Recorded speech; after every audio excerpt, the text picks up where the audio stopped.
What the?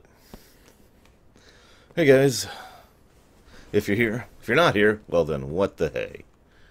How dare you not be here? How dare I need to sneeze? Oh goodness.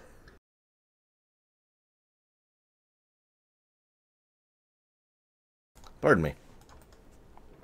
Okay. Welcome to the first annual Q&A thing that we're doing right now. I would play Homeworld, but honestly, Homeworld is a little too intensive of attention requiring. It's hard to do a Q&A session while playing Homeworld. So I want you all to listen to something. Well, actually, let's not even do that. Let's just all attack Deutsch really quick. All right, Deutsch. I want you to die horribly. Could you manage that for me? Thanks, buddy. Stab.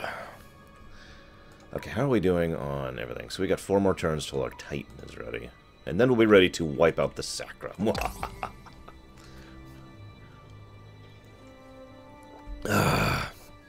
Oh, thank you, Deutsch. Appreciate it. Now I raise you up as a lich! A very small lich. I woke up just like 30 minutes ago, basically. I've been very behind this morning. But it's okay, because, you know, I got to hang out with a friend, and that was awesome. Let's see.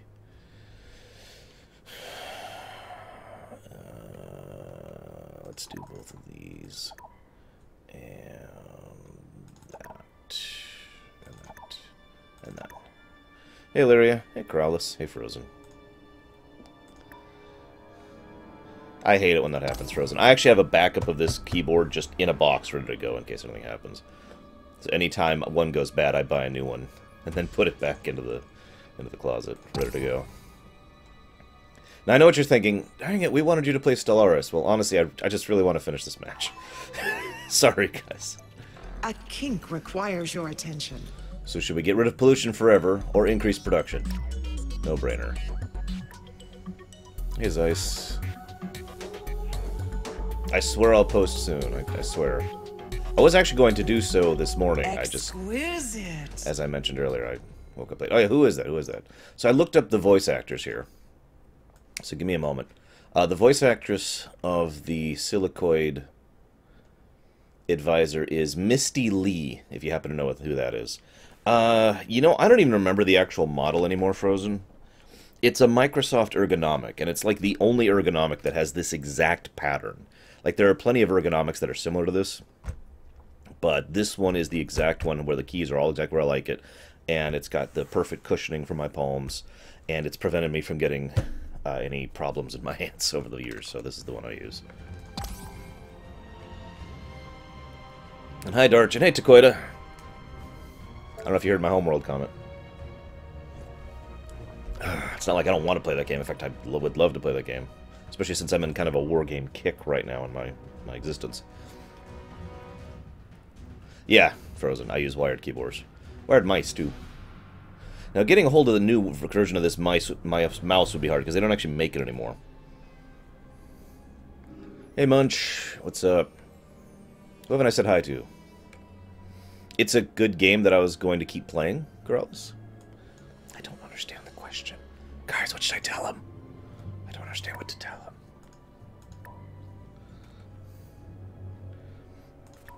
The Tumorox killed you yet? I'm...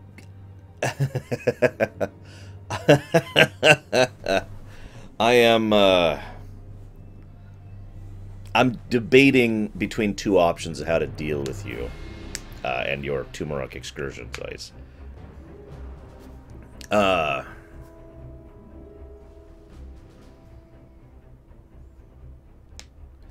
A face transformation.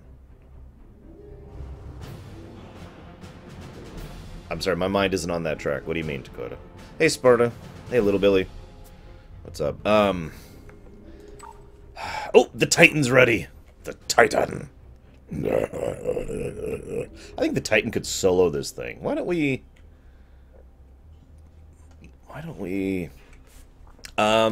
Darch, what kind of graphics card would you like? Like, how good?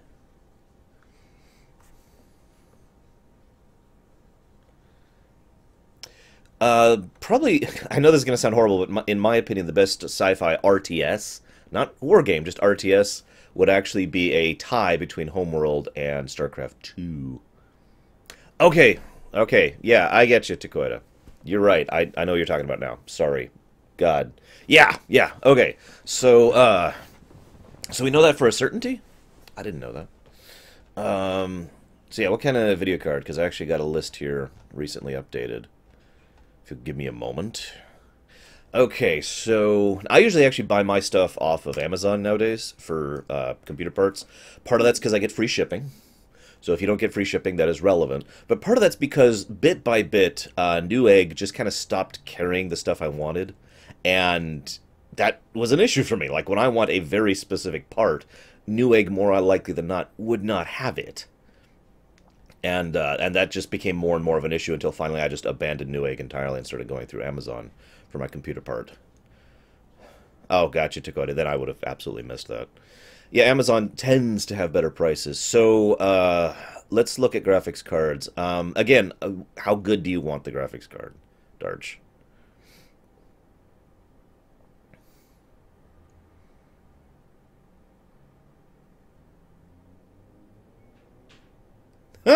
Wow, Deutsch. Why would that surprise you? You had a ring on your finger.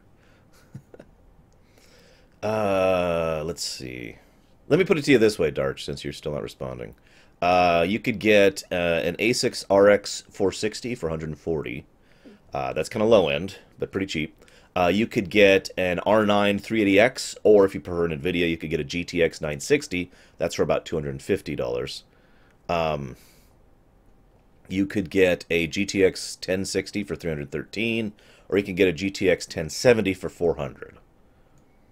So there's just my recommendations in order, like that. Why is the camera moving? Okay, so where should we send our Titan, guys? Should we go after the Space Flea, or should we go after the Sacra Empire? Those prices were current as of last week, by the way.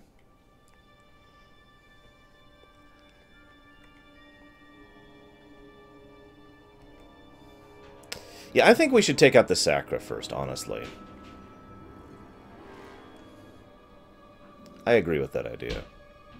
So...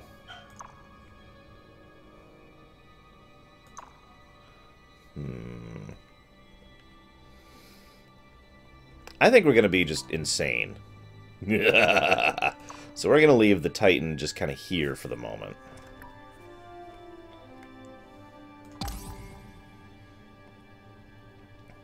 Don't worry. I have a plan. I'll give you a hint. It involves a second Titan.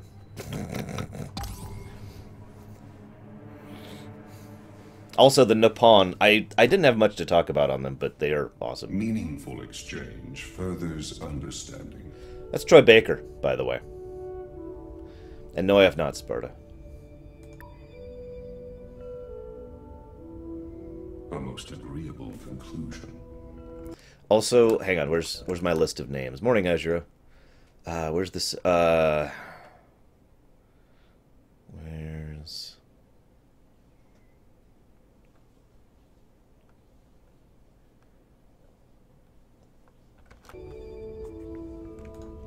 Oh, whoop.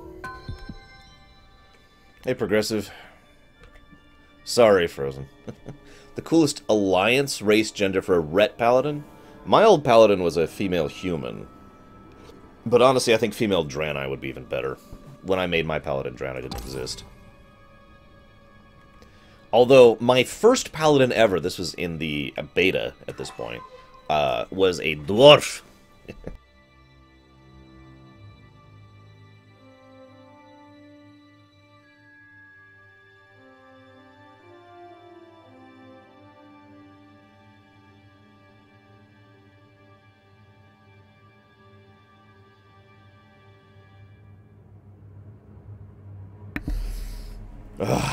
Hey, Noblest. Oh, wait, more? Really?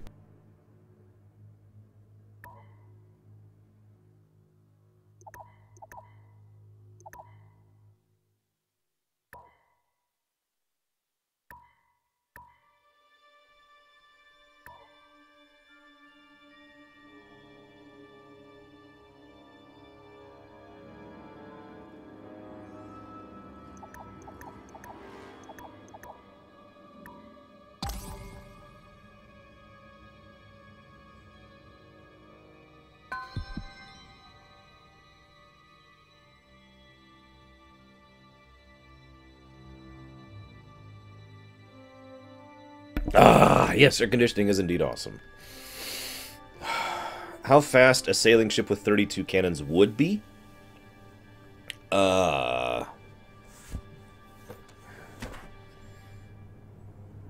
I don't have the knots written down, but I can tell you how long it would take to get from place to place. Give me like a route.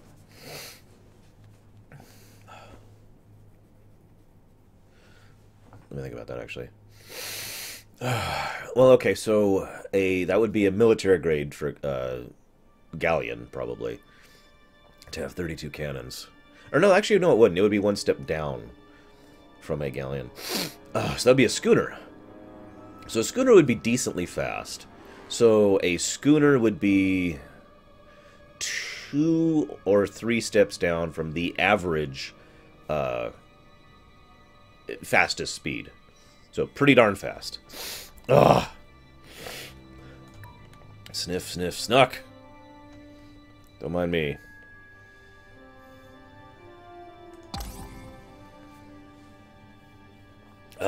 Yeah, I'd say hi to anyone. Hi, Sigma. Hi, Renegade. What's up, everyone? And now we're gonna make another Titan. No, this came out of nowhere, Deutsch. I don't know what's up with my nose. I'm just acting up today.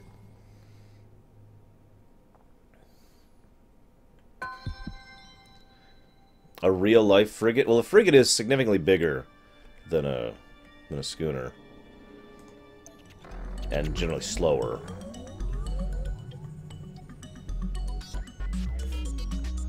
Hang on. Yes, I do, Sarani. Although I have some weird thoughts on it, which I actually was going to share.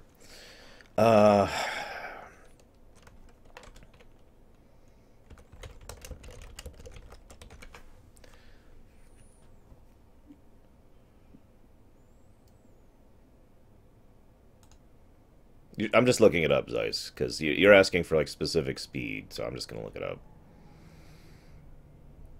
Okay, so you're saying about a frigate. So we'll go with that thing, whose average speed was about 4.5 knots. If you go down to about schooner size, you get closer to 6.2 knots. And if you go bigger, up to, like, say, a Man of War, we get down to the 3.4 knots range. So there you go.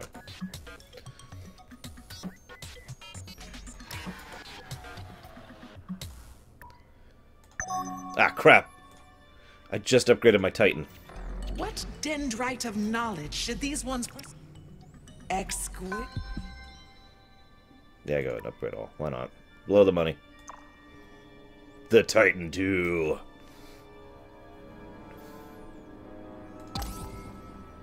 So how does this compare to Stellaris? My overall thoughts haven't changed on that. Of course, you weren't here yesterday. I think Stellaris is a better game, but this one has more flavor to it. There's more humor, there's more lore behind it. It is worth noting the lore hasn't really been showing up all that much. But this one feels like it has a little bit more personality.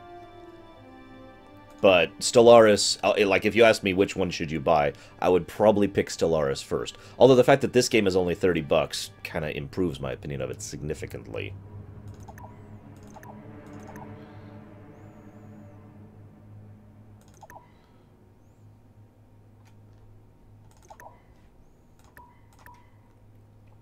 That being said, I haven't finished a game of Stellaris, nor have I finished a game of this, although I'm working on that right now.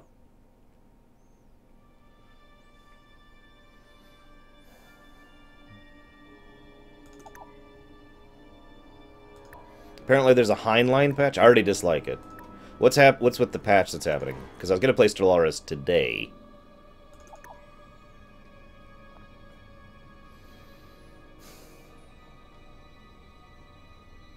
Wait, is this... Yeah, this is a Conquered World. Oh, whatever. I'm so sorry, Corellis. I couldn't get into Crusader Kings 2. The UI was such an obstacle for me enjoying it. I mean, I hate to say that, but it was. It was like, oh god, I want to enjoy this game, but ugh. A little friendly barter Sure. will help both our races. Obviously, that's someone you all know. So let's look up some other voice actors. So obviously I can't show you all these. Troy Baker, of course, plays the Cylon Emperor. He also plays the Klakon Advisor. John Kassir plays the Alkari Advisor. Excuse me. J.B. Blanc plays the Bulrathi Advisor and the Melkar Advisor. Misty Lee plays the Silicoid Advisor. I already mentioned her. Sumali Montano plays the Terran Advisor. Kat Cressida, excuse me, is the Mercian Empress. Nolan North, of course, is the Sacra Emperor and the Darlock Emperor. John Delancey, Human Emperor, duh. Dwight Schultz is the male GNN actor. Carrie Walgren is the female GNN actress. What else we got? You know Michael Dorn, of course. He was obvious. Robert Englund plays the Terran Emperor. We can't encounter him because we don't have the DLC. Fred Tadei, I never know how to pronounce his name. Fred Tadasciore, I never know how to pronounce that, is the Silicoid Emperor and the Bulrathi Emperor. So technically that's us. Alan Tudyk, I hope some of you remember that name. He plays Cylon Advisor. Nika Futterman plays the Darlock Advisor and the Mershon Advisor. Jean Gilpin plays the Klakon Empress. And, of course, Mark Hamill plays the Alkari Emperor. So there's the full list of actors. I decided to go and just look it up earlier.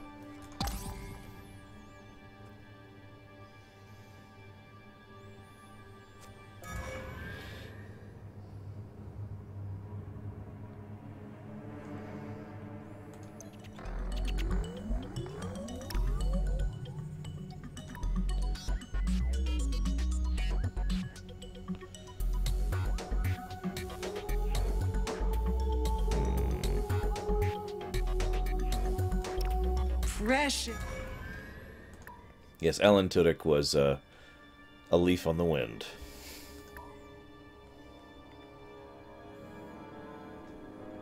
Okay, now we get the next Titan out.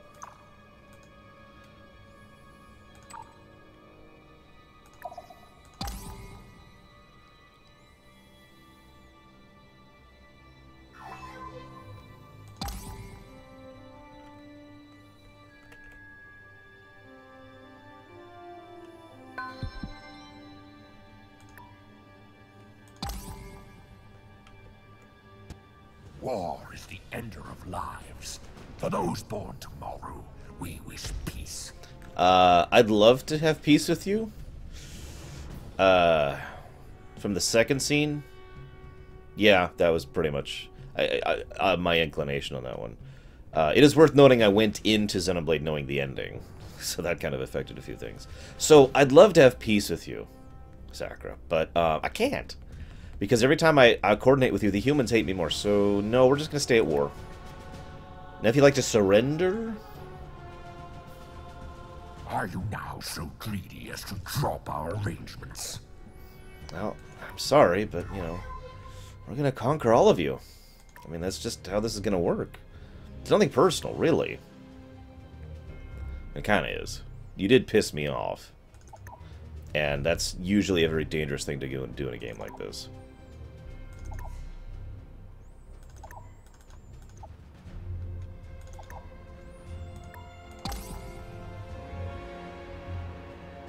The funny thing is we're just at war. We're not doing anything to them yet. Not until our second Titan is ready to go.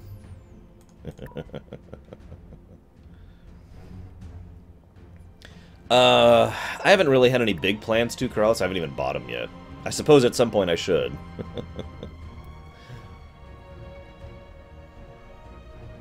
I don't know.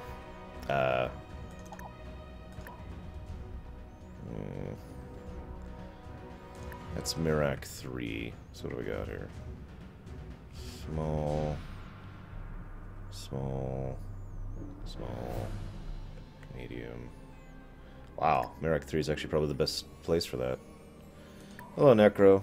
Sigma, this is Master of Orion. Well, it's true. I literally cannot have peace with them. It's not like I want to be at war with the Sakura. It's costly and time-consuming to conquer all their people. You know, whatever. Anything to keep John Delancey happy.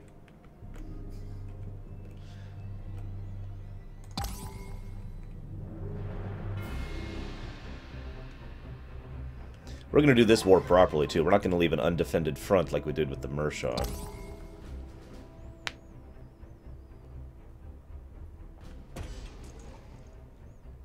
So we're just going to send our fleet of Doom here.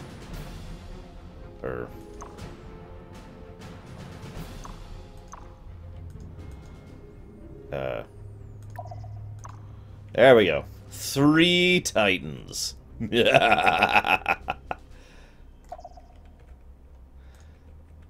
To war!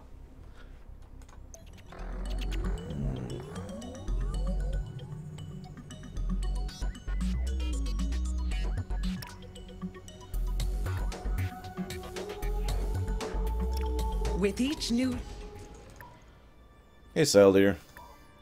Join me, or die. Choice is yours. I would recommend you think about your choices very carefully. Yes, this is a 4X space game, Necro.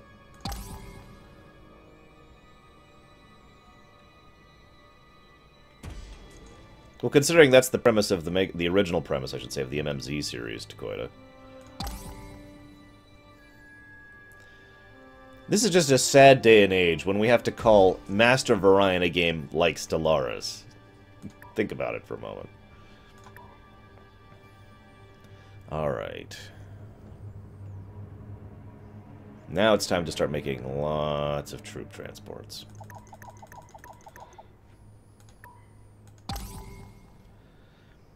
I don't really have a lot of use for a trader. I mean, you know, I guess to execute as an example to others.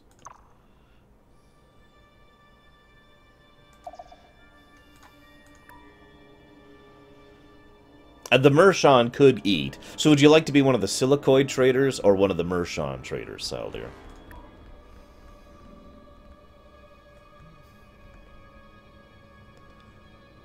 Because I'm okay with either. Either, really. Hey, Tigzar.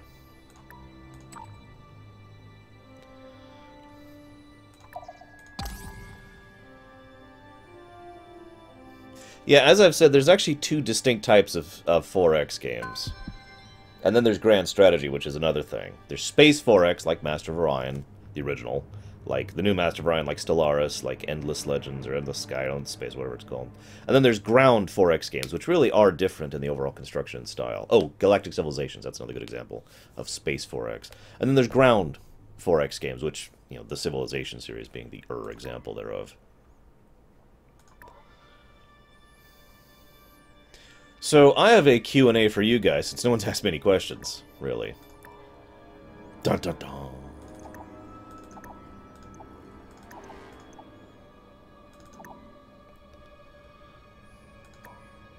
Well, it's okay, you're a rock person, Saldir, so you'd actually probably be fine in space, just really, really bored. So I was thinking last night why this game wasn't as enjoyable as it should be. Like, I told you guys I was having one more turn syndrome, right? It was just... I really wanted to keep playing. Indeed, I'm still playing right now. But it felt like I was just playing Master of Orion. You know, the old one. Oh my god! Oh my god! They have 2 battleships, 5 cruisers, a military outpost, 23 destroyers, 44 frigates. And they're actually a match for our 3 Titans. Wow! Wow! Yeah, we'll go ahead and retreat from that. Wow! Okay. We're gonna send in some reinforcements then. All the reinforcements. They're like, oh god, they're better than us in every way. Quick, quick! Oh my god. I had 3 Titans, Zeiss! 3!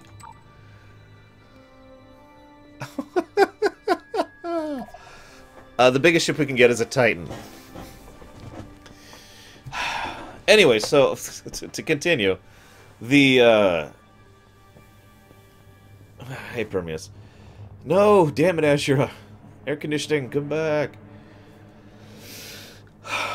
Yeah, seriously, the Sacra must be gutting their infrastructure right now to get that kind of fleet going. Anyway, so here's my question to you, because here's what it occurred to me: this is just a Master of Orion game. Now, I'll explain what I mean by this. I don't think this is a proper remake. Now, let's pause for a moment here. What are the 3 points of a proper remake, in my opinion, of course? Point 1, yes, Darkrai. In fact, Tetris is a better game than Master of Orion 3. So, what are the 3 points of a proper remake? 1, polishes the functionality of playing the game. Usually that refers to the UI and the controls. While this does absolutely polish the controls of the original Master of Orion, absolutely, it still actually has quite a few issues with it, right? I mean, I don't know if I've really been talking about it, but there's several problems with the UI that actually bother me with this game. So it's still about as aggravating, right? So, but I still think that qualifies. So that's 1 point of a proper remake that it does meet. Does it polish the old gameplay to add new mechanics and styling to it? See you around, Azure. No. There's no new gameplay here. There's no new functionality. There's nothing new. It's just Master of Orion with, you know, with a touched-up UI. Okay, so it does not meet the second point of a proper remake. Third qualification of a proper remake: does it add new content that stays integral to the core of the game? You know, what that content is depends on the type of game. You know, if it's more levels for like a side scroller, or if it's more you know, more maps to do, or more people to play as, or whatever. No, it does not do that either. So it does touch up the UI, but it doesn't polish or add to gameplay mechanics, and it doesn't add to the actual content. It only meets one of the 3 requirements of a proper remake, which in my opinion means this is not a proper remake. Now, if you're paying attention, and I sure hope you are, you'll notice I didn't even mention graphics on that list, because graphics are not relevant to a proper remake. And I can point to a direct example of a proper remake where the graphics were not touched up. Chrono Trigger on the DS was a proper remake. It met all 3 qualifications of a proper remake, and the graphics were basically the exact same as they were on the SNES. Now, I'm not saying this is like deceptive marketing. In fact, I've heard basically no marketing at all about this game. It's just kind of slid under the rug. But I mention this because one of the things I've wanted for years is a proper remake of Master of Orion 2. And several other older PC games I can mention. But Master of Orion 2 was always towards the top of my list. And yet, this is not that. So, there is nothing necessarily wrong with it being just a port. You know, a touch-up port of the old Master of Orion. There really is nothing wrong with that. But what got me thinking, and this leads to my question, is what could we add to this to make it a proper remake? Now, I actually challenged myself to come up with stuff. I came up with like 10 things. So I'm not actually going to list them all, because I just realized I came up with way too many things. But anyways, what ideas would you guys have? Things that you could add to this to make it into a proper remake. It would require new functionality and/or gameplay, and/or, preferably new content added in.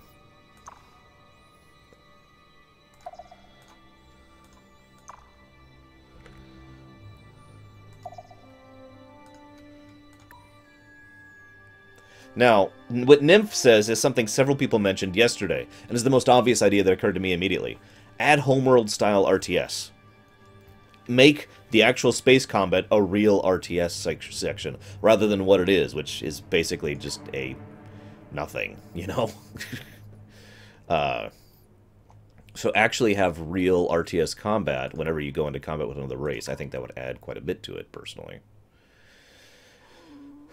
But a lot of people had that idea yesterday, and it was one of the first things that occurred to me, too.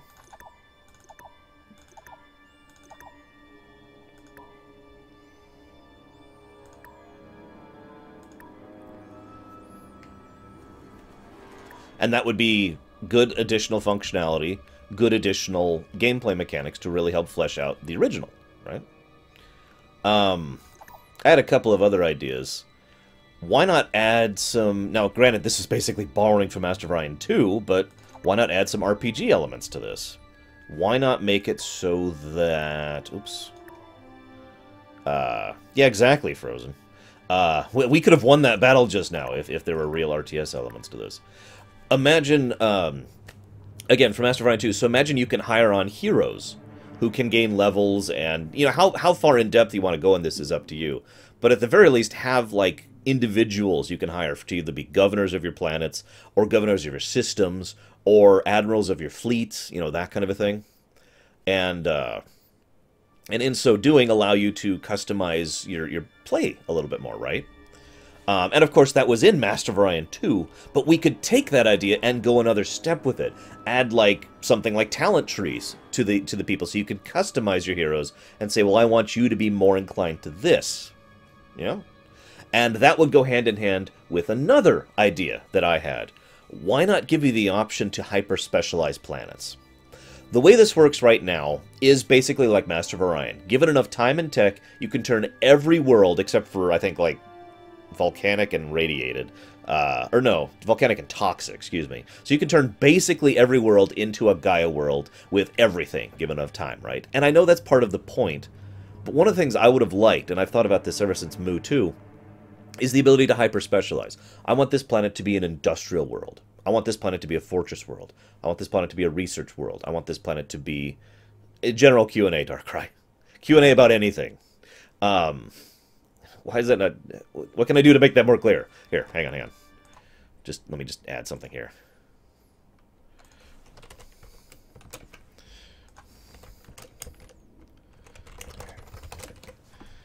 There we go. We'll just put that there.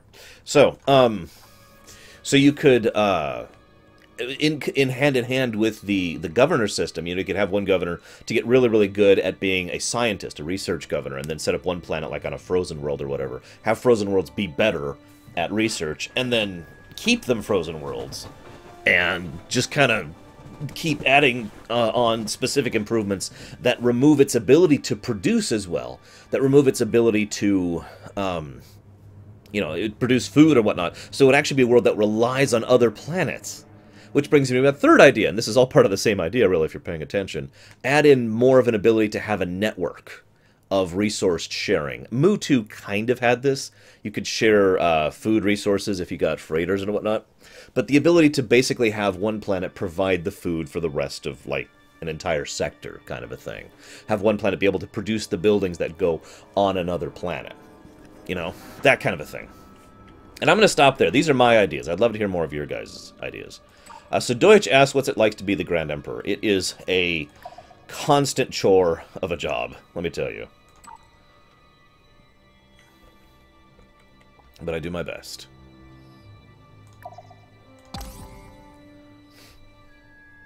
I've never actually played Polaris Sector. And yeah, I would love, obviously, now this goes without saying, really, but the ability to rename stuff, I would say, is mandatory. The fact that I can't rename ships or planets or systems is really irritating to me, actually. It's a pretty big negative to the game. It's one of my few actual negative points for this game. Favorite Resident Evil? 4. Easy answer. And yeah, I know there's the food tech thing, but there's not production tech thing, and there's not, well, anything else, really. And the food thing was pretty far into the tech tree, which I find to be questionable.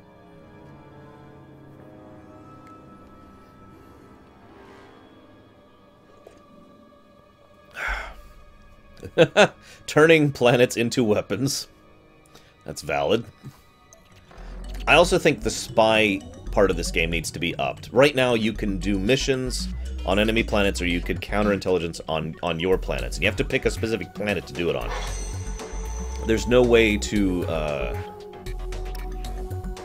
there's no way to do, like, any of the stuff like we wanted to do yesterday, to increase our spy capacity.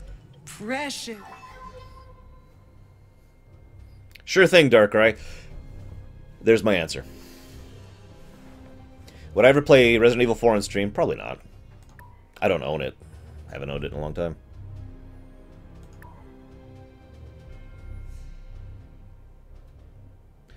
Well, they're kind of already doing that in this one, 85mm.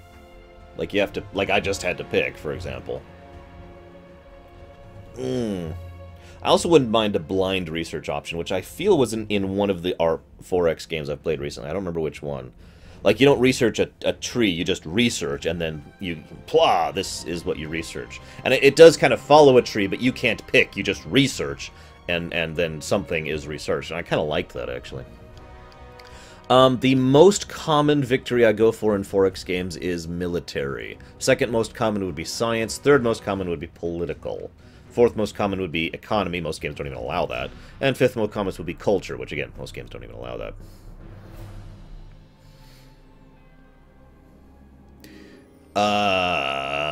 No, Deutsch. I would not. Oh, Croissant Pride, right. More Titans! More Titans. We're gonna drive our own economy into bankruptcy to take out the Sacra.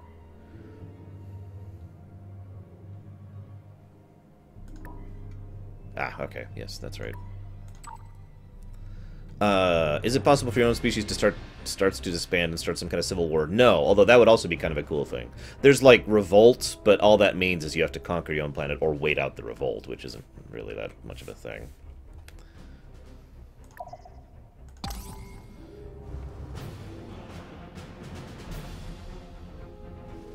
Alright, so let's see if we can do something against the Sacra this time, shall we? Jeez, they have a big frickin' fleet there. 2,945. Good God. Well, yeah, political is usually like the join, you know, win the UN kind of a thing, is what I was assuming.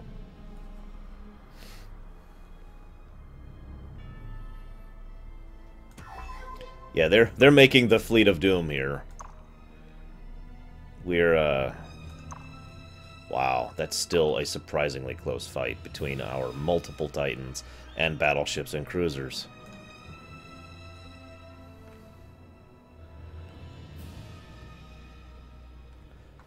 I think I'm going to cheat, and by cheat I mean save.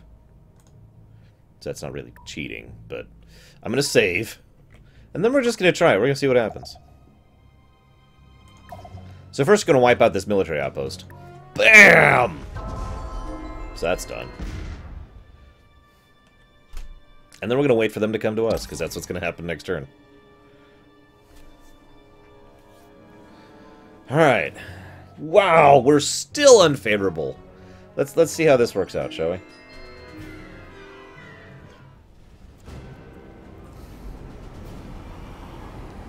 Oh, they have a hell of a fleet. There's our Titans. You can actually do that in this one, Nymph, near as I can tell. Oh my god, look at their fleet! Wow, hello, Proudmoore. That would be kind of cool, actually, Leander. I like that idea. So we're actually going to focus fire. And we're going to be weird about it.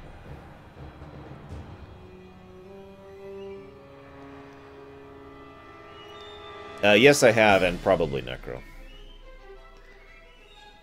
Actually, yeah, no, let's really focus fire. Increase the threat range. I want you to be firing as soon as they're in range. There's the enemy fleet over there.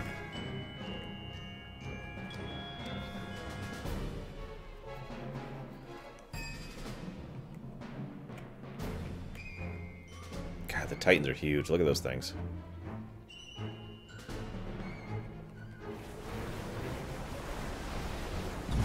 Refocus. Fortunately, they overextended their line, which is actually great. Wow, we've already lost a cruiser. Oh my god. The clipping doesn't really bother me, Zago, no. In fact, to be honest with you, I barely even notice it.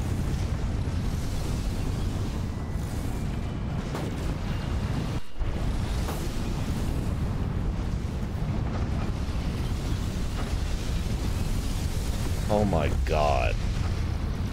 Apparently, the Silicoids can be beaten conventionally.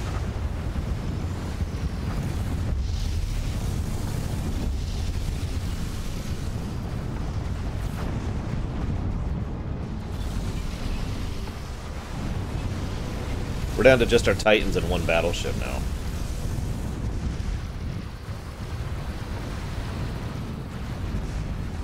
Oh my god. Look at this!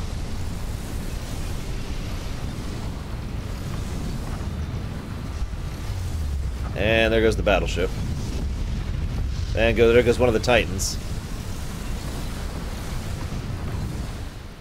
Yeah, let's just go ahead and abandon the battle. Wow.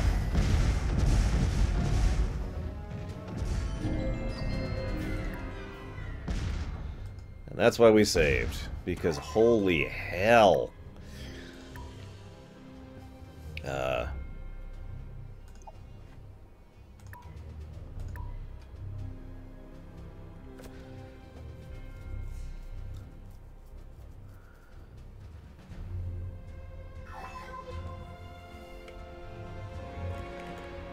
Yeah, I want the fleet to back off a little bit. Just a wee bit. Let's not threaten directly.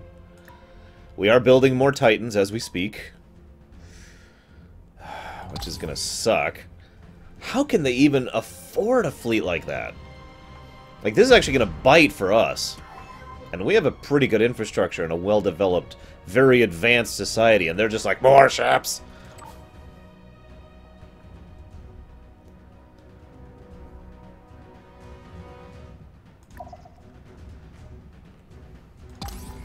I don't know, Meatfist. It's always worked in previous Master of Orions for me. Usually in like, Mu 2 especially. Yeah, sure, whatever. The Titans, I can just win with Titans. Usually I don't even have to use the... what you think?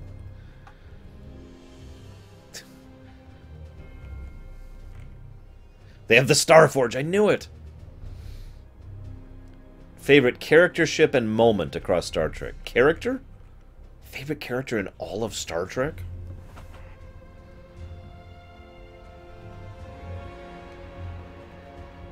I don't know if I can pick that. There's too many. I default on the character question. There's way too many. And no, I have not, Necro. So, I give up on the character question. Favorite ship?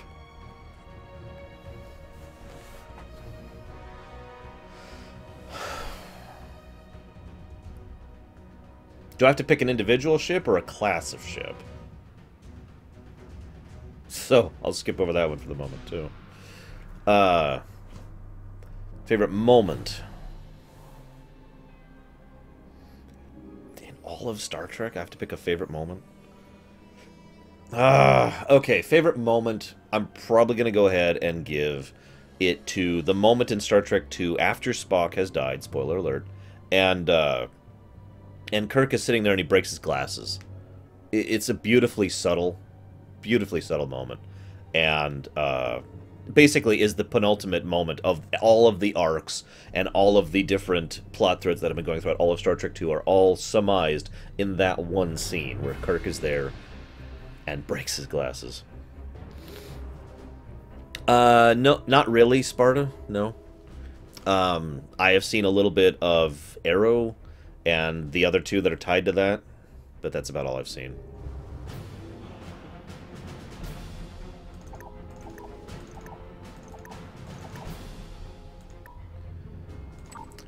Individual ship. Well, that makes it actually harder, because I was going to say that one of my first automatic thoughts is the D'Deridex, which is a class of ship. Or the Miranda, which is a class of ship.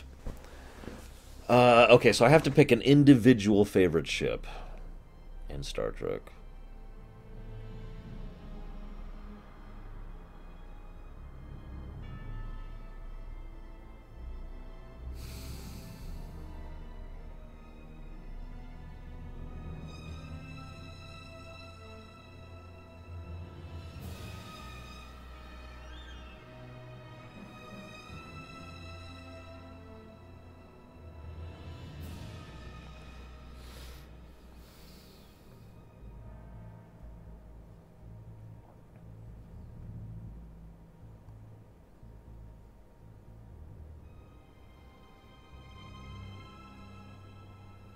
Why do I think that you're being sarcastic, Corellis?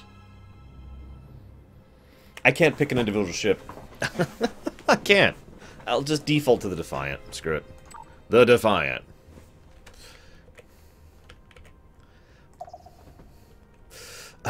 Any other than Star Wars, any movies coming out that interest me? Yes, I actually am very much looking forward to the new MCU movie. I can't even think of the name of it. Doctor Strange is coming out. And I feel like there's a couple others coming out that I care about. I just don't remember their names right now. A little friendly barter will help both armies. Not even looking at it. Welcome to GNN, Galactic News Network. Population has boomed in a silicoid as the population growth rate has doubled for unknown reasons. What was I going to say? I mean, it's an MCU movie, so I'm kind of already sold on Doctor Strange. It's Benedict Cumberbatch playing Hugo Strange, so... Or not Hugo Strange. Shoot. I can't remember his name, but I'm sold, basically.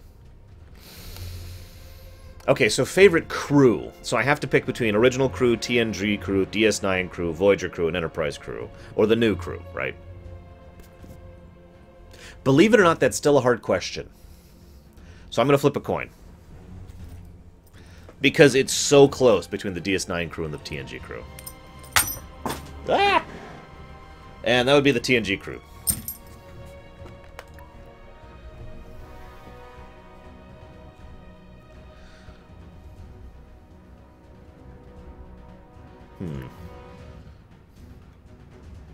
Let's see.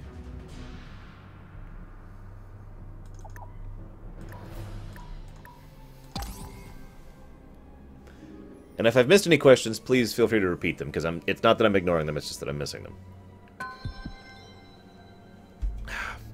Probably my one complaint about the TNG crew is Beverly Crusher.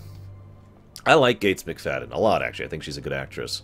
And every time she is allowed to stretch on TNG, she does some good stuff. In fact, some of the Crusher Crusher episodes are among my favorite episodes. But the problem is they almost never let her stretch. They almost never let her do anything.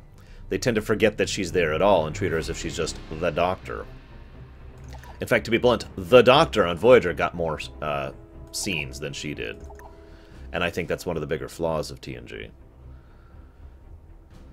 Are we... Yeah, we are. Okay.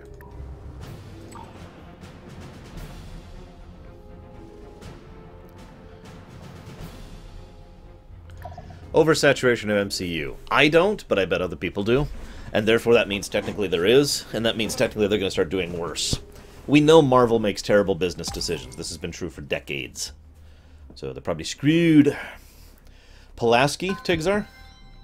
Well, it's funny you ask that, because by memory I hate Pulaski's guts and I want to spit on her until I die of dehydration.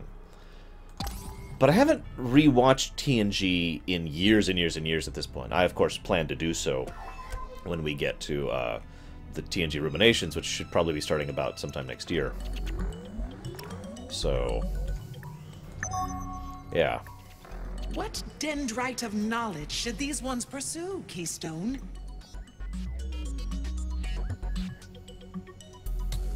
Exquisite. Why don't we take you back here?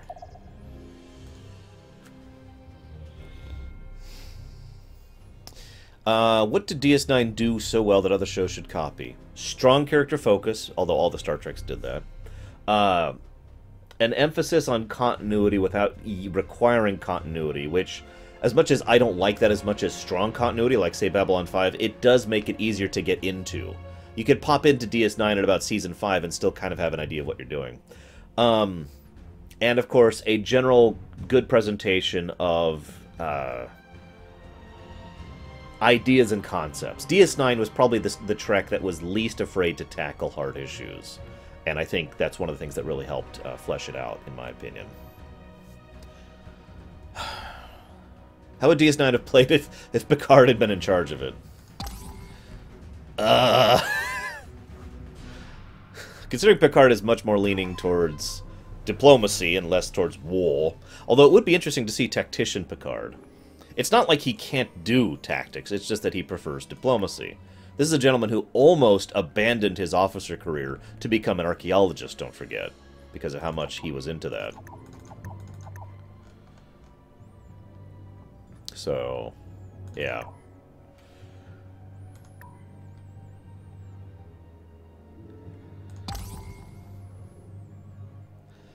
Oh, God, Darkrai. Okay, first I'm going to say don't bother.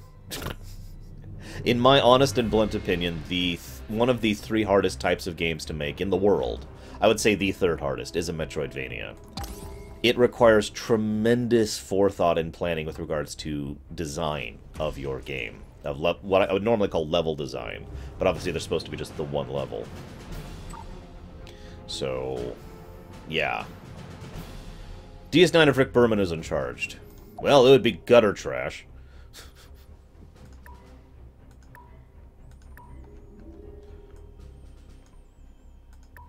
Otherwise, I got nothing else. The first 2 would be an MMO and a open world, in that order.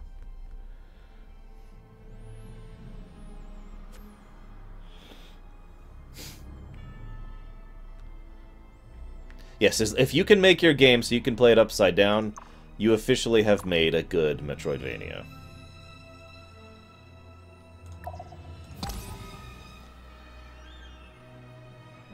Now, if you're still committed, I'm not going to try and dissuade you any further.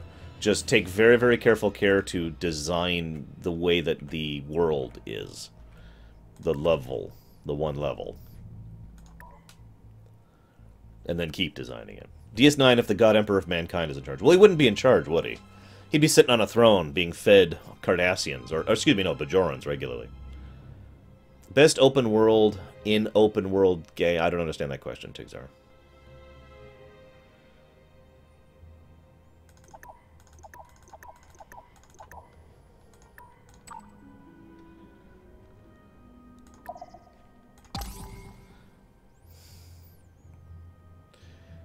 B5 wins. Welcome. But that's not to say DS9 is bad. Yeah, I don't care.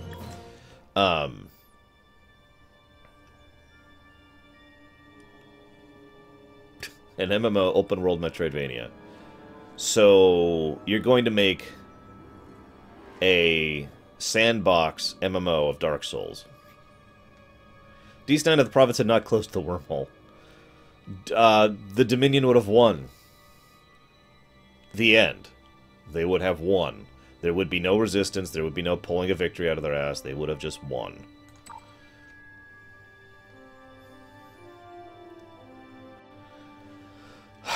Necro, that's a good question. You'd be surprised how often I get that question. War is the ender of lives. For those...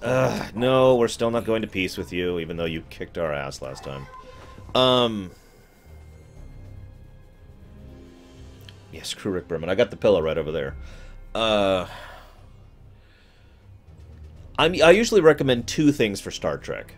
Either start with Season 3 TNG, and if you like that, in other words, start with what's generally considered to be the best and most accessible Star Trek, and then go back and go through all of the Star Trek stuff, or start from the beginning and take the good with the bad. There are pluses and minuses to both approaches. The general idea is if you take the good with the bad, you might be pushed away from the series, even though later on you might like it more as it gets better. But you will also get a full appreciation for where the series came from and the development of it as it gets better. The benefit of starting where it's good is you automatically know if you're going to like it or not, and then you can go back and enjoy some of the older stuff. And then... the downside of that, of course, is the fact that you might be disinclined to actually watch all this stuff, so you basically miss out on Star Trek. Make sense? So, both of these are entirely reasonable ways to get into Star Trek, and I recommend both, based on your personal perspective. Hello, Pharos. Welcome to my streams. You're welcome.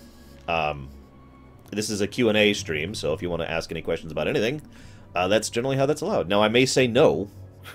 That's how a Q&A works. I may just say no or not answer a question, but questions are nevertheless welcome. So, and of course, in all of my streams, I welcome my people talking and being like, hey. So feel free to talk and go, hey.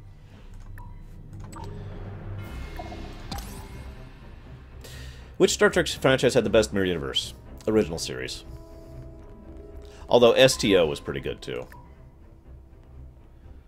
Uh-oh, we're starving. We can fix that. Pretty easily, actually. If it ever lets me. There we go. No more starving. The best constructed and presented open world in a game.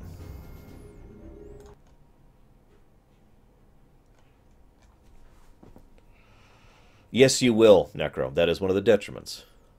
Absolutely. To make sure I'm clear on you, Tigzar, you mean the open world concept, not the world itself. In other words, which has the best open world, not which has the best setting. Am I understanding you correctly?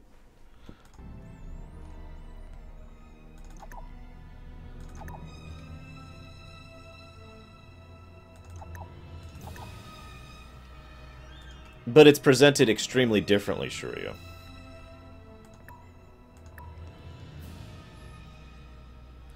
Dark Souls games and level designs. Go watch my rumination.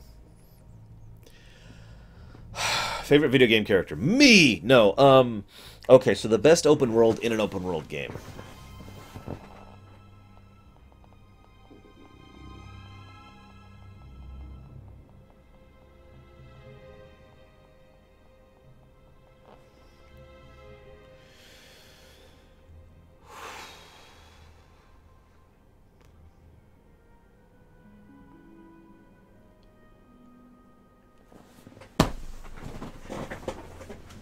Morrowind. Morrowind's world was pretty much the perfect mix of open world, in my opinion. There was a lot of you can go do whatever, but there was also a lot of direction. And I think that is an extremely important aspect of an open world game. And one that a lot of games just kind of ignore. Favorite video game character? I couldn't possibly pick. There's too many. Like, if you put a gun to my head and said, pick a character! Pick right now! I would probably default to Cecil. Or Terra. If an essential cast member of a series wants to leave, do you kill the character or recast? I prefer to not automatically do either, Saldir. There are ways to make a main character leave without killing them. See Babylon 5 for several good examples of that. Yes, several good examples of that. And I like to leave my options open. You never know when a character wants to come back. Tasha Yar. Denise Crosby did want to come back to TNG, after all. And they killed her off. So they had to finagle that one. Cliff Racers don't exist. Because I had a mod that got rid of them. That's up to you, Luxia. I mean, I don't know. I thought the game was amazing as it was. Delita is a very fascinating character, absolutely. He is among my favorite villains of all time, up there with Kefka, Arcturus Mengsk, Emperor Palpatine. I'm sure there's others.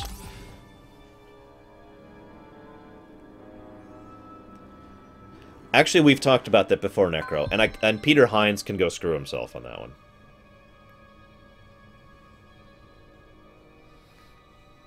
Hang on. If I had to choose between killing or recasting, I'd kill. 9 times out of 9. 10 times out of 10. 100 times out of 100. Kill instead of recast.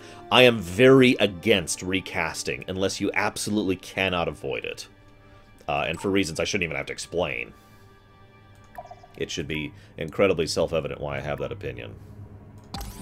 I would not call Grotus a true monster, but he is definitely a horrible individual. One of the more evil characters in the Mario setting. Yeah, no PS4 mods. Let's be clear, that's more Sony's fault than anyone else. The humans in Sacra have finally signed a truce.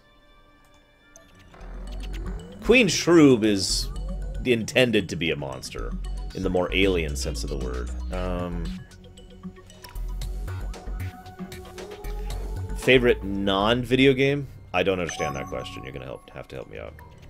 What dendrite of knowledge should these ones pursue, Keystone?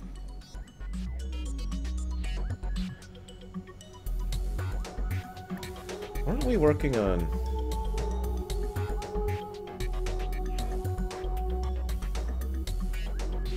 There we go.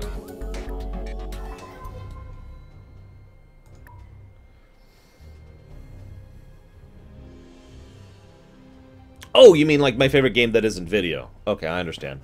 I don't think I could pick one. I'm actually a huge fan of board games, like a lot. I love board gaming in general. So I'm gonna like obviously if I was to pick PNP, I'd pick 5th edition, which I do think is the best edition, even better than my own. I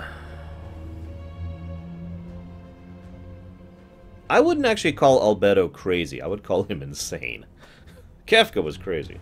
No, actually, no, Kefka was crazy and insane. That was kind of part of the point of his character. Stepping on his own head. That was a nice scene. So... Where was I? I was answering a question. It's gone. Alright, better... Okay, so... God. Shadows over Camelot is among my favorite board games. I really love that game. I really liked Imperial. In fact, I loved Imperial. It's moved its way up towards one of my favorites. I like Pandemic, especially with the difficulty mods on. Now that I've finally beaten the base game. Shadow over the House on the Hill, or Betrayal on the House on the Hill, whatever it's called. I really like that game. It's getting an expansion in like a month, I think, which is awesome. I don't know. There's so many I really like. I love a lot of different board games, so it's hard for me to pick a favorite. I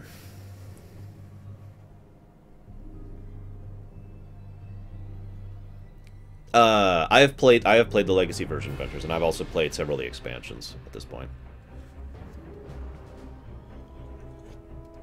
No, I have not, Miss Proudmore.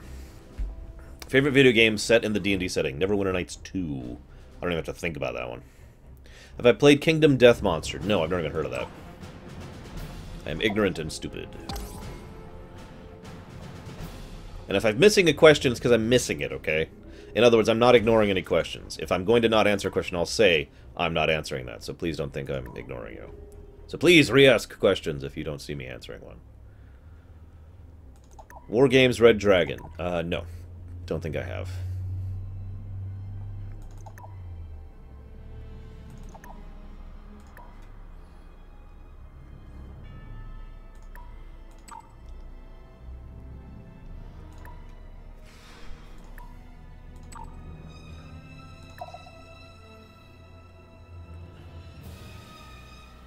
Who'll be the final boss of Legion? Probably kill Jaden. Favorite Star Wars comic? Dark Empire 1. Favorite Star Wars book? The Hand of Thrawn duology. Because it's one book, damn it. Summary of EverQuest in a couple of words. It was sand before we knew what water was. It was a fascinating time, and most of what I'd spent during that rumination was talking about what it was like being around when MMOs were a new thing, and explaining why EverQuest exploded in popularity. Because it was the first time that players of like mind could interact with each other, and they all just kind of gravitated towards EverQuest, and word of mouth spread it. Silent Storm does not sound familiar off the top of my head, no. Wait, is this a Silicoid planet? Yes, it is. So this is why I like to do Q&A. If I ever play a 4X game in the future, I'm just going to do Q&A, so I have stuff to talk about. Because otherwise I'm just, you know, playing the game, and that's just boring, right? You don't want to watch that. How do you feel about games which areas in Hammer space involve collecting money that have no real consequence on the world?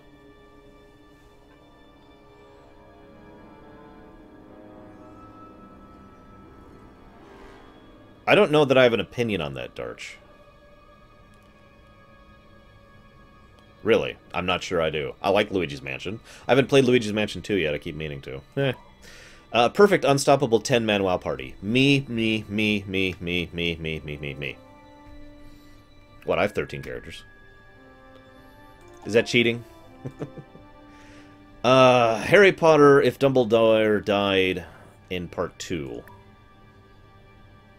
That would change this book so severely and sufficiently that that's one of those questions I'm not even sure I can answer appropriately. Whoops. Okay, hang on. We need to get rid of some pollution here. There we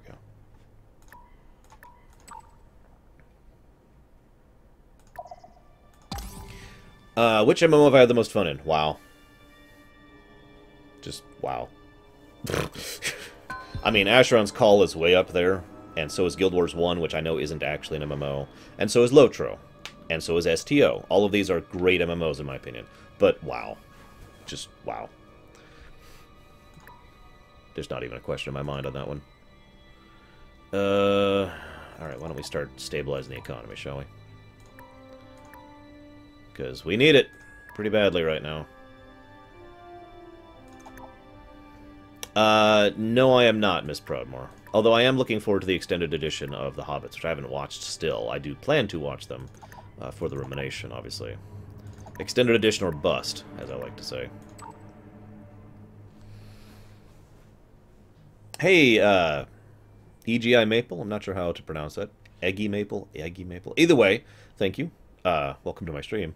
Plans to review other JRPGs. I kind of wanted to do more in-depth reviews, but then I got swamped by the rest of my YouTube work.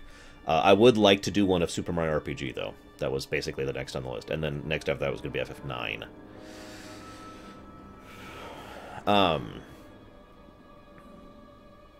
let's see if I missed any questions here. So 10 lore characters. Man, I don't know.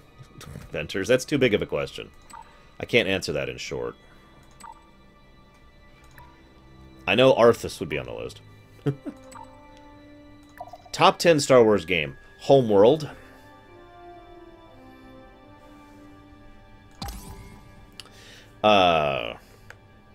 Homeworld, Empire at War, TIE Fighter, Rebellion, KOTOR, KOTOR 2.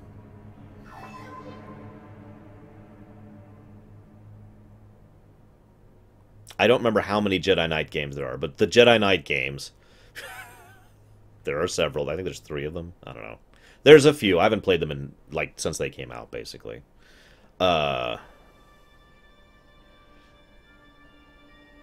No, I'm pretty good at music, Progressive. My friend Gary likes to play how few seconds I can guess a song from a game, and I'm usually within a second. I can be like, bam! There's 5 Jedi Knight games. There you go. There's all 10 of my top Star Wars by adding in the Jedi Knight games.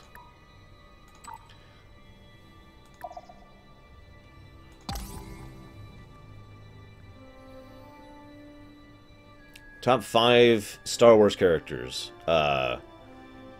So my personal favorites are the ones I think are the most well written, because those are very different questions.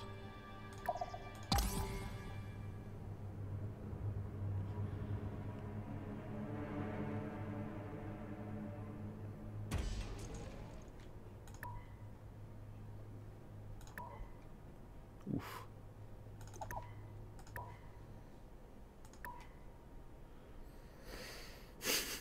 Yes, you could, Necro. That would probably drive me crazy, Salder. In fact, one thing my friend used to do, Gary used to do to throw me, is he'd play different Star Trek movies songs, and I couldn't guess which movie it was from. I would get it mixed up. Yes, I do, Ventures. In fact, I would probably do more. Do I think the FF games are on par with movies as an art form? Yes, absolutely. Without hesitation. Personal favorites and then best written. Pick one. Why do I hate? Because I am filled with hate. Favorite overused music piece in games that refuse to go away? Probably the Final Fantasy theme. Of which there's actually 2. Why do I hate the Yuzun Vong? Everything about them is something I despise. They are gross. They're organic. And they... so that's number 1. They are pain-obsessed, which is number 2. They spent their first several novels walking around twirling their mustaches and tying women to railroad tracks. So that's number 3. And in many ways, they just felt like, rather than making them an interesting, challenging... Now, this depended on the writer, so I'll give that this is not 100%. But some writers would present them an interesting, challenging challenge to the Star Wars people, and some people would have them just win. Because they're the Yuzun Vong, and therefore they just won. And I hated it when they just won. So there's all my reasons for hating the Yuzun Vong. FF6 is my favorite work of art and fiction and game. It is all of the above. Legitimately and seriously. What kind of MMA could I make and why is it WoW? WoW 2! Man, I don't know. I actually am not sure I'd make an MMO anymore. I don't know if I'm going to stream them Ventures, but I will be procuring them, yes. What do I think of Konami making the Metal Gear Solid Zombie game? I already did a lore week on that. You can go watch it. 4 turns.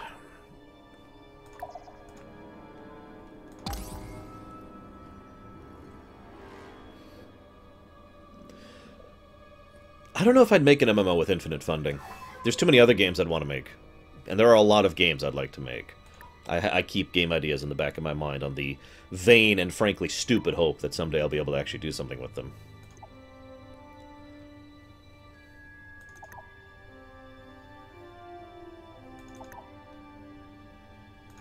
Let's stabilize the economy. Let's not worry about defense right now.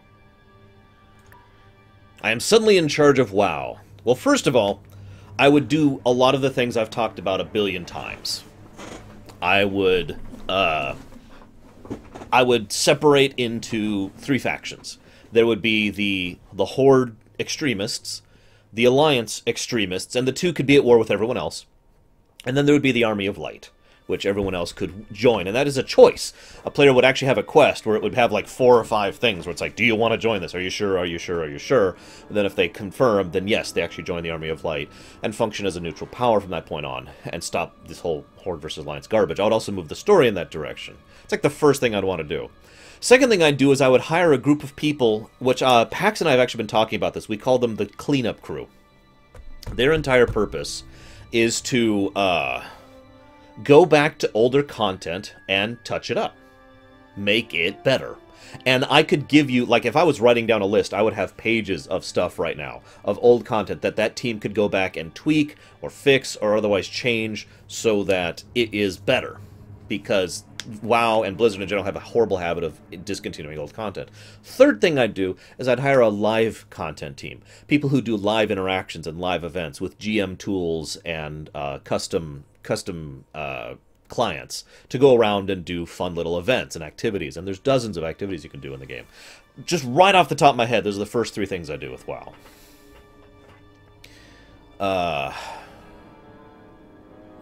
When I was younger, did I want to direct a movie, make a game, or write a book? Game, sorry.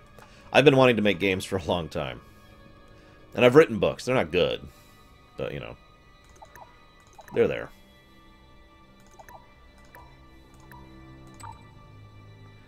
And hello, Revan. Ugh, 3 more turns. 3 more turns, and then we're going to go after the Sacra and hope they haven't gotten another 70 ships in the interim.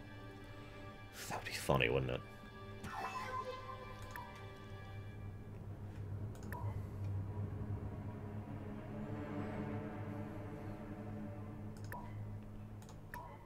Wait. Yes, this is a Mershon place. So we'll do that.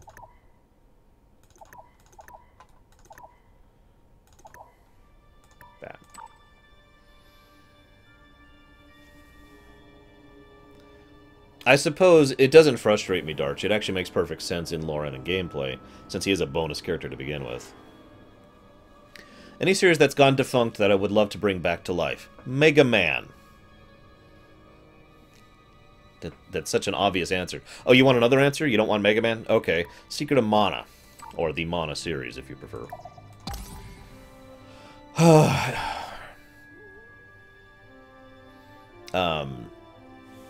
The Vong could be an interesting idea. I actually agree with that. An alien species outside of everything that the rest of Star Wars has seen was an interesting concept that they then took in 50 directions I hated. I hate the Yuuzhan Vong. I think that's part of why I hate the Yuuzhan Vong, was they are a good idea that was wasted on we're evil. Ridiculous. Am I fed up with speculation for Episode 8? To be honest with you, I've been completely avoiding it at this point. I gave my initial speculation on Snoke, and then I moved on. And I haven't really thought about it since then.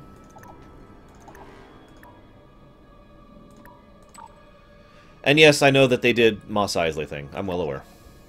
I don't think it means anything. I think they were just doing it for fun. The odds of EA allowing Obsidian to do a Star Wars game is low.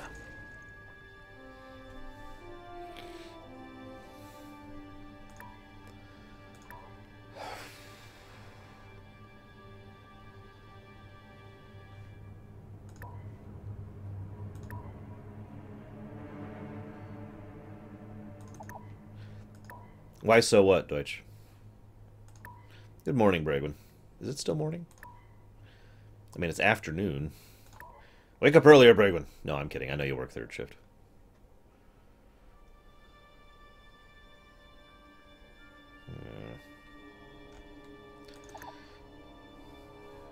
No, EA just doesn't... That's not how EA works. I mean, they're not the kind of people who are just going to be like, yeah, sure, we'll go ahead and let you work with our IP that we basically own. I know that they don't literally own Star Wars, but they own all the rights to make Star Wars. It'd be like CBS suddenly saying, yeah, sure, someone else can make a Star Trek TV show. It's pretty unlikely. My lightsaber would be silver or white, and I would be a Sentinel. Or an agent, if allowed.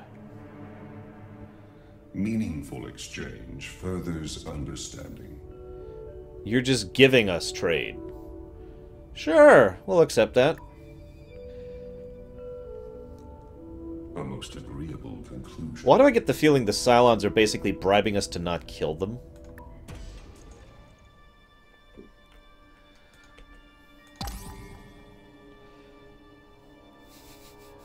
I mean, this is a fleet of doom here. If this fleet is not of sufficient, then... This fleet should be sufficient, though. This should officially be our fleet to take out the Sacra.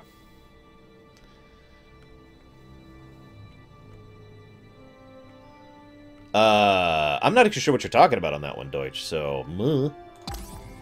Can I explain the Jedi Sentinel class in KOTOR? Wait, did I say Sentinel? I meant the melee guy. I'm not sure what there is to explain about the class, though. I mean, the Sentinel is basically there to be the rogue. So, there you go. Plans for Legion. I'm going to wait till Legion is out, and I've played through it for a while, and then I'll probably do a low run just of Legion, knowing what I'm walking into. We're probably done streaming Legion for the time being. So let's do it! So this time we brought a couple reinforcements. See those Titan ships? Those are big. Like, not ridiculously big, but those ships are... yeah, those are about the size of Star Destroyers. Imp Stars, for those who care.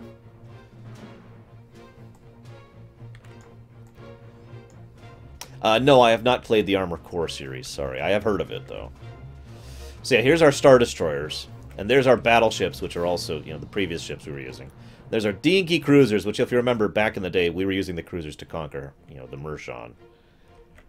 And those cruisers are now the things that are dwarfed compared to the Titans. Don't worry, I intend to deploy Death Stars as soon as we get them. There's basically no real combat here, to be completely honest. There's no real strategy to this mode. If you showed up with the best guns, you win. Usually that's actually balanced, Darch. The whole point of that is so that they don't become overpowered. So it's kind of the opposite of what you were saying.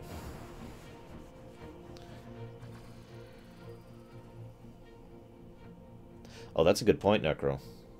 I will be physically incapable of doing all the Order Hall campaigns because of the way those work, so I'm probably just going to do the quests, and I'm going to talk about the Order Hall campaigns and have notes about what happens during them, because I will not be able to stream that live. That's not feasible. Am I excited for Rebel Season 3? Yeah, I think so. What do I think of the following series? Rayman, it's fun. I don't like it that much. Black and White, meh. Total War, meh. I like how their fleet is just sitting there waiting for us to approach. This is actually funny to me. They're like, come on. Hold your ground, men. Hold your ground. The very early Star Wars setting. I don't understand what you mean, Miss Broadmoor. I am not actually a huge fan of the Total War series. I have enjoyed several of them. But usually, I don't enjoy the RTS element so much as I enjoy the empire building element of it. Now, I do think the empire building element by itself would be boring, so I think the two balance each other out nicely, and having both is required.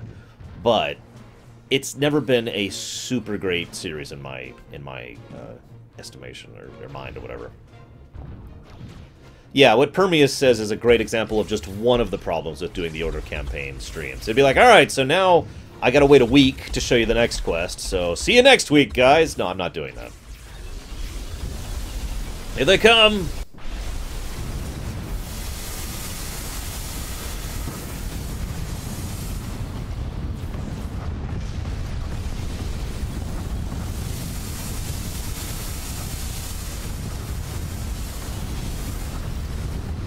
Oh, you're talking about the old lore. I don't actually like the old lore all that much. It's never really clicked with me. I've never really enjoyed the storytelling of it, and so I've just always just kind of let it go. Yeah, I'm officially past the point where I can control anything here, so let's just go to cinematic mode.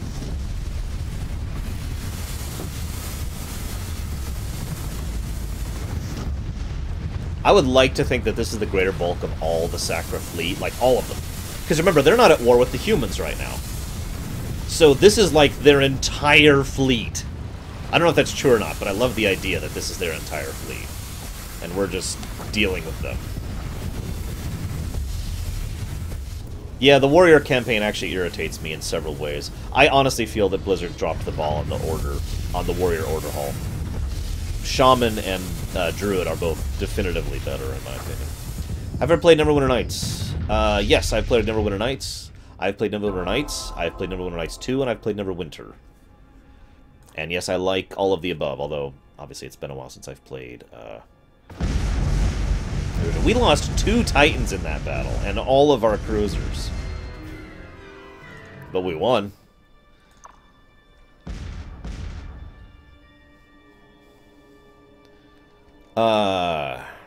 Yeah, varies, Necro. I do tend to like them for the gameplay. I tend to make alternate scenarios when I play them.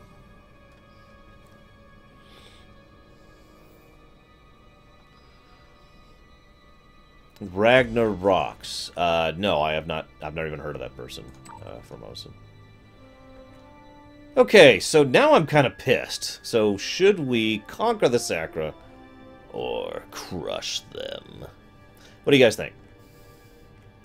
Both are really viable when you think about it. We do have some conquering troops ready to go right now.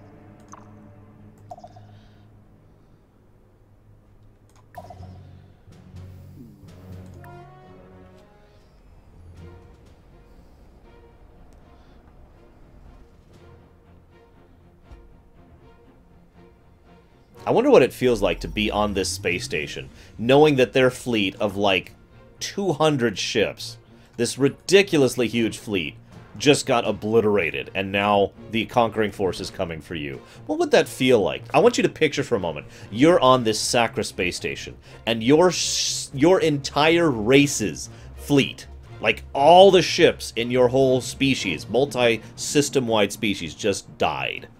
And now the fleet that killed them is coming after you. What do you feel in that moment?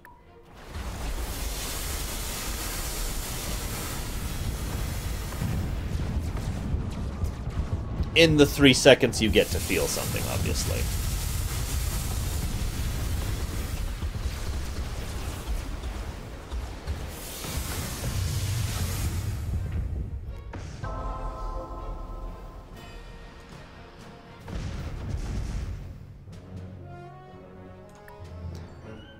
They have tanks and marines.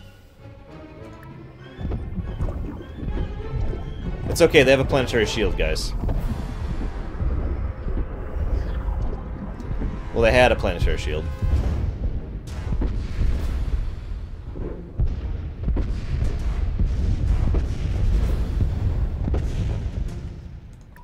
Life is strange. Why is it coffee? I don't know how to answer that question. That's like asking me, why is coffee coffee? Because it is. Because I don't like coffee. Because I don't like the taste? I vary to Big O. War is the ender of lives. For those born tomorrow, we wish peace. What do you guys think? Now that we've wiped out their entire fleet, should we give them a chance to rebel against us and rebuild their forces and become a hassle in the future? Or should we conquer them?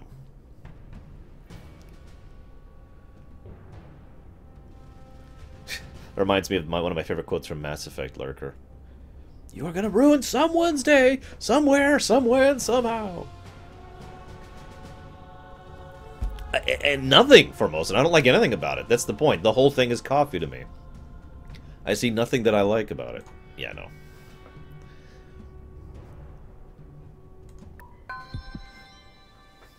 Wipe them out. All of them. Keep in mind, we're still trying to recover our own economy from that. That's another option that should exist in this, being able to turn someone into a puppet state.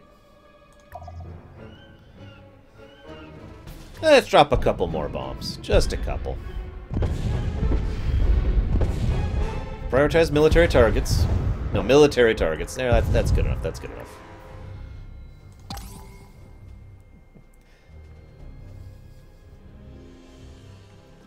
It is an awesome speech, yes.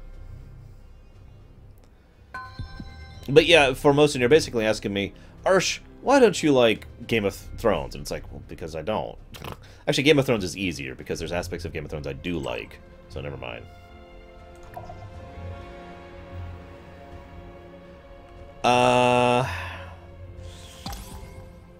I'm one of those people who liked Batman versus Superman Venters. So I'm going to have to say that I am not in the... I don't agree with people who think that it's screwed up. Whoa! Why are we starving?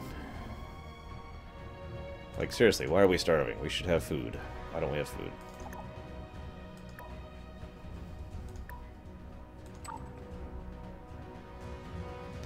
Just blockade that for a minute. I have not seen Suicide Squad yet. However, someone I know whose opinion I trust says it was pretty good.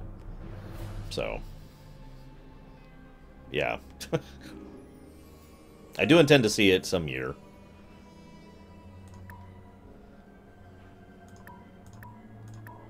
Why don't I like Game of Thrones? Because it's crap and I hate it!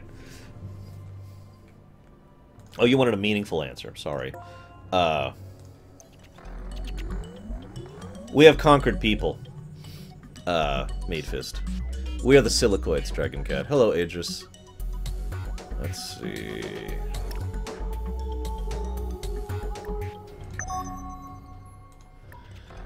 Knowledge deposition is steady.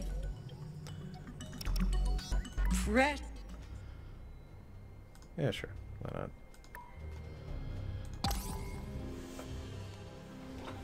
So, I actually was talking about that at a recent Lore Week, Saldir, actually.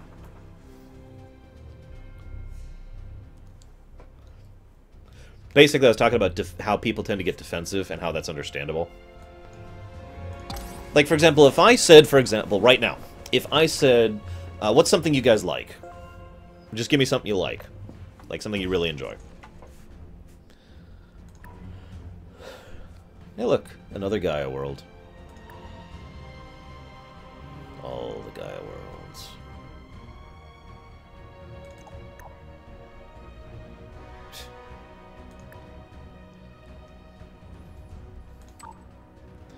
Okay, something other than burritos. I like how to... Final Fantasy Tactics. Okay, now, asterisk. I actually really like Final Fantasy Tactics. But imagine if I didn't for a moment, okay? Just pretend I don't like Final Fantasy Tactics, okay? So, if I was to say, I don't care for Final Fantasy Tactics, it's not something that's really my thing. You probably don't really feel the need to get defensive about that, do you? Because because the tone and the word choice I used was pretty specifically, you know, reasonable. It's not my thing. I'm not saying it's bad. I'm saying nothing. Now, I have this problem as much as everyone does, but how many times have you heard someone, rather than saying, it's not my thing, or it's just something I don't enjoy, having someone say, well, I hate it. It's crap. Final Fantasy Tactics is crap. It's garbage. It's junk. It's gutter trash. Again, I have this problem too, and I've been trying very, very hard to get better about that over the last few years. Because that's not what I mean. What I mean is, I don't like it. I want to be specific. If I say something is crap, I want to mean it. Right to Hell Retribution is crap. But, like, Game of Thrones is not crap. Persona 4 is not crap. Shin Megami Tensei 4 is not crap. Life is Strange is not crap. I just don't like them. But if I were to say that inaccurate term of, oh, it's garbage, then you'd get defensive, wouldn't you? Because now I'm flat out telling you something is bad. And then now you are being put on display because what I am saying when I say this is crap is I am telling you that you are wrong for liking it. Whether I am intentionally doing it or otherwise. And again, this is why I've been trying to get better about this over the years. If I say something's crap, I want to mean it's crap. It's junk. It's gutter trash. You know?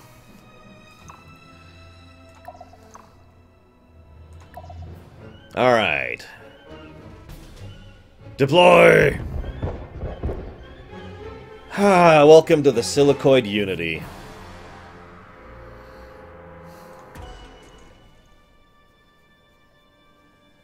Of course, Sigoten. But there's no reason to just say this is crap. Like, for example, let's use Ride to Hell Retribution, okay? I know some people who actually think Ride to Hell Retribution... wait, no. I'm using the wrong terminology. Hang on. Let's assume for a moment that someone out there genuinely likes Ride to Hell Retribution. Now, I think Ride to Hell Retribution is crap. I think it is a junk game. And I'm not going to change my opinion on that. But if someone comes to me and says, hey, I really like Ride to Hell Retribution, what do you think of it? I'm still going to be diplomatic about it because what I see now is someone else deriving joy from the universe. It's the same exact thing from Mass Effect 3. I had people come to me and say they really liked Mass Effect 3. And you know what I said every single time? That's awesome. I think Mass Effect 3 is crap. I do. That is my opinion. I think it is a badly designed, badly written game. And I did a whole lore run of it to explain point by point how many things it did wrong, and how many things it did right. It did do a few things right, let's be honest about that. But overall, it was a big net negative for me. So, yeah. Anyways, hi Spirit, hi Game Over, hi Love Disney. No, I have not gotten a chance to listen to any music. I have not gotten a chance to do anything. Because, yeah, I've been busy. With sleep. So yeah, the idea of, even if I think something's crap, I'm not going to try and hide it. If you ask me, flat out, what's your opinion of Mass Effect 3, I'm going to say, I think it was a bad game. But, if you like it, I'm not going to deride you your opinion on it. That's not me. And of course, this just goes back into what I was talking about in last week's Lore Week. It's the hate boy fanboy thing all over again.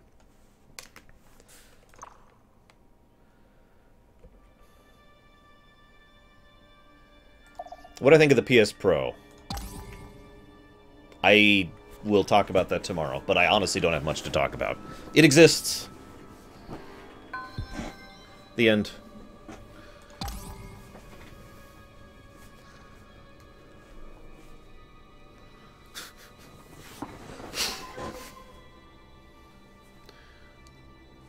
I probably missed some questions in that.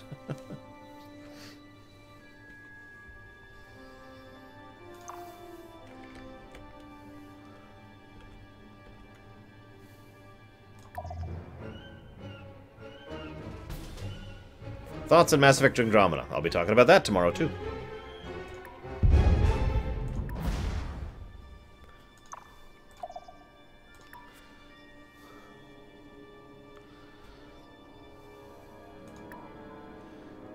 I always thought indoctrination theory was just a fan theory. I really didn't believe there was enough in the actual games to present it, or to explain what I mean a little bit better. I've always said that canon is decided by the individual. You know, I've championed that idea in Star Wars. So several people who think that the indoctrination theory is their canon, that's fine, and I'm with that. For me, it never was, for two big reasons. One, it felt a little bit too desperate of a way to try and make the game make more sense, other than, you know, it not making sense in many ways. And number two, it was very, very clear that the developers and the writers never wanted the indoctrination theory to be true. They were actively going against the indoctrination theory. And so, for these two reasons, I never really got into it personally. Yeah. Is Ocarina of Time a good game to start the series? Yes.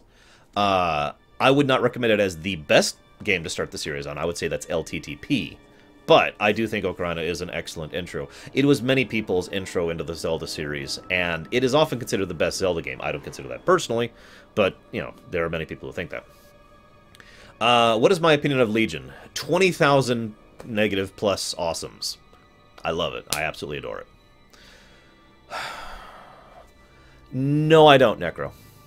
And I talked about it in last week's Lore Week, but I've already given my opinion on why the YouTube thing is happening, and I stand by that opinion. And the more I learn, the more I think that's true. Have I played Spec Ops The Line? No, but I know the whole story of it, so...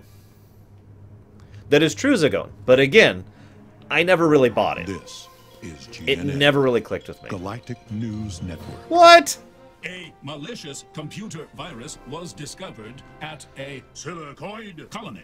The discovery came only after the virus had deleted half of their scientific research.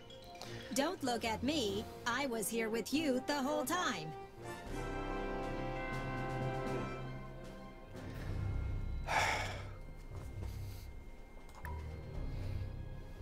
Well, either way, no, Necro, I don't think it has anything to do with offensive channels. I really don't. This is a silicoid planet. So, we'll do that. Why'd the Q stop showing up? Yeah, that's actually irritating. Our next research was the Death Star. Yeah, we're going after the news people now. It's time to kill them all.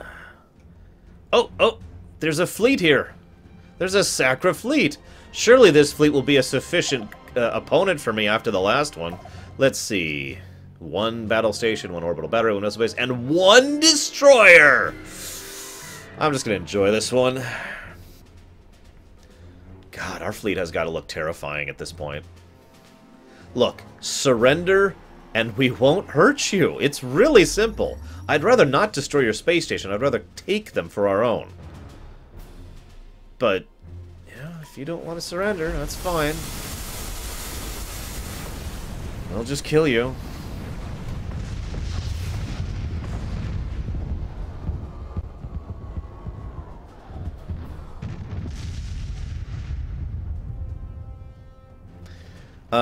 What do I think about loot crates or other loot box type programs? I think that it's possible to be greedy and selfish about it. I think it's possible to be more consumer friendly about it. And I think more companies lean towards the former because money.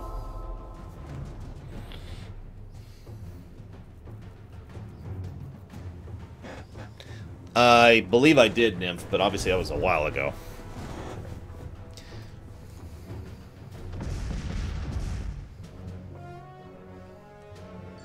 A Caltron? Yeah, I could see that, Dakota. Yes, I did pick up Sins of a Solar Empire Rebellion. I was actually going to play it today, assuming if I ever finish this match, God! The Sacra are taking so long to conquer, it's ridiculous. Oh, whoops, I forgot to keep attacking. Oh, well. Meaningful exchange furthers understanding. A most agreeable. Ooh, they've got a hell of defenses. Bomb them.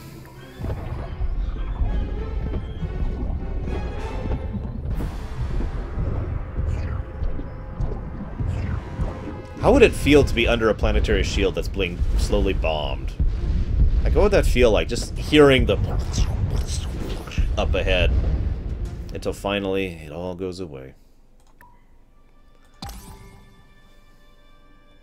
I guess I'm going for Conquest victory. I wasn't really planning for any victory in particular.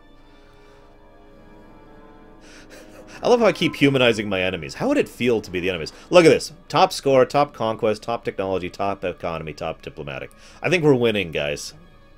See you around, Corrales. Excuse me. Keep bombing them.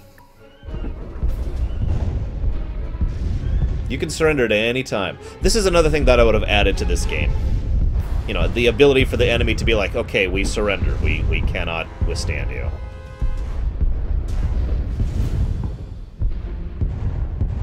That's probably enough. Deploy one corps of troops.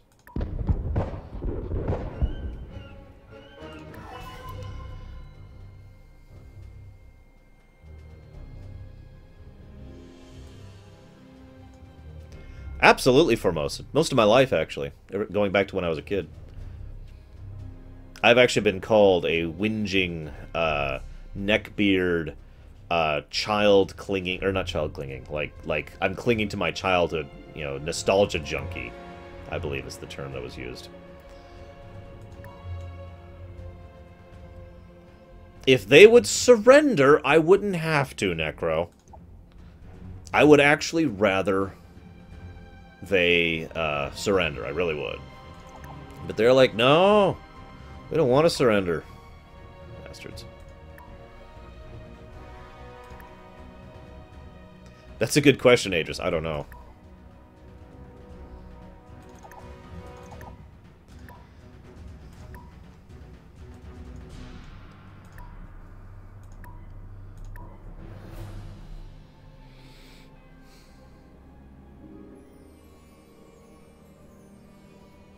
Whinging.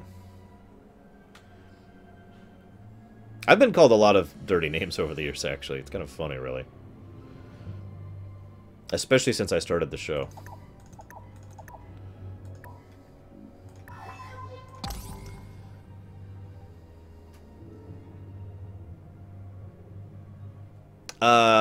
You can definitely do the Dalek thing, Darkrai.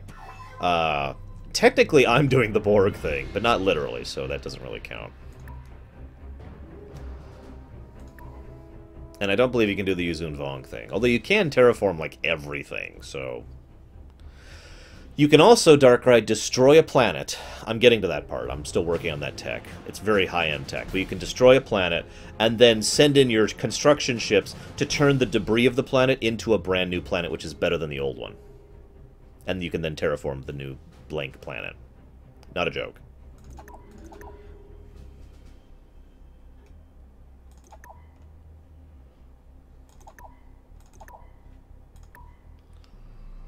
Also, hi, Guido. So we have not played any Witcher 3 yet. In fact, we're probably going to abandon the backseat run entirely. So I'm probably just going to have to start over again for the rumination whenever I get to that point.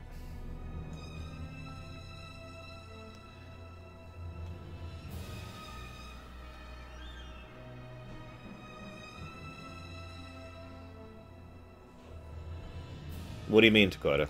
If you're asking the do I prefer Magic to have linear rules, I do, absolutely. I don't like it when Magic is just magic and can do anything.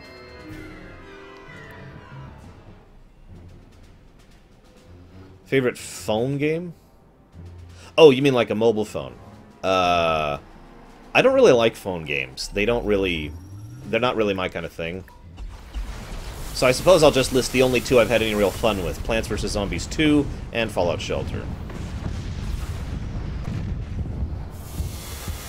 Did I read any of the Witcher novels? No, and I do not plan to.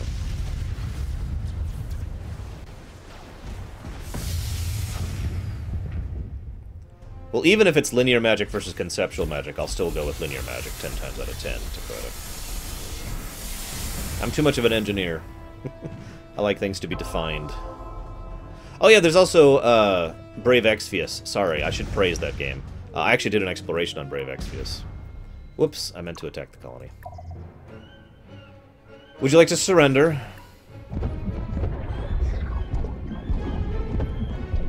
Absolutely, Pradmore. That's the idea.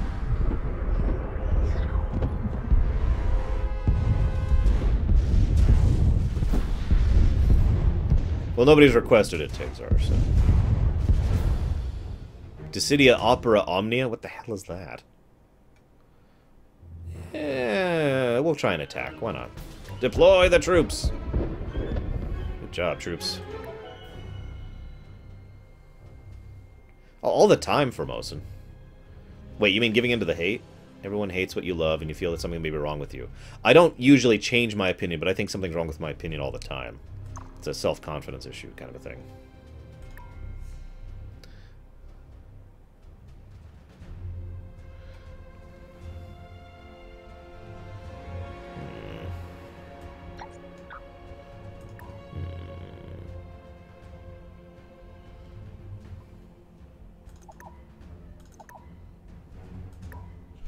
Hey, Geek. Mysterious Seal.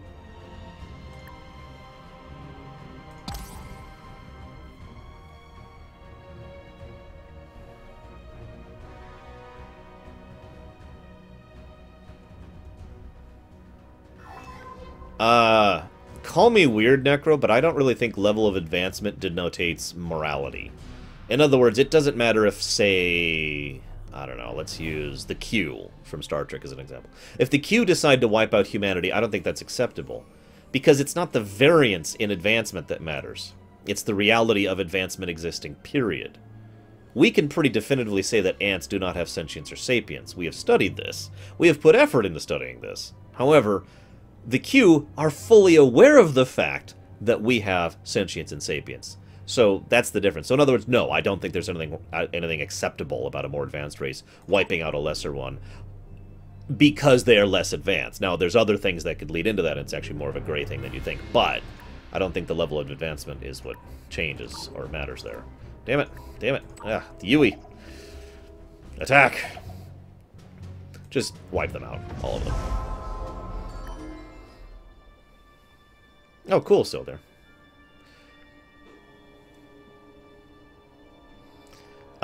Yes, I have finished Stormheim area, although, spoilers and all that, so, you know, careful. Yep, just gonna relax and bomb. Will I admit that logic has nothing to do with meaning or happiness? No. And yes, you can, Adris, go ahead.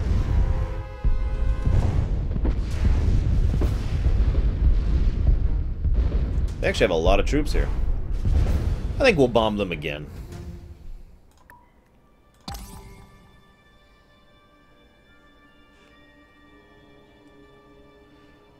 Timeline's trying to destroy the Daleks before their creation is different.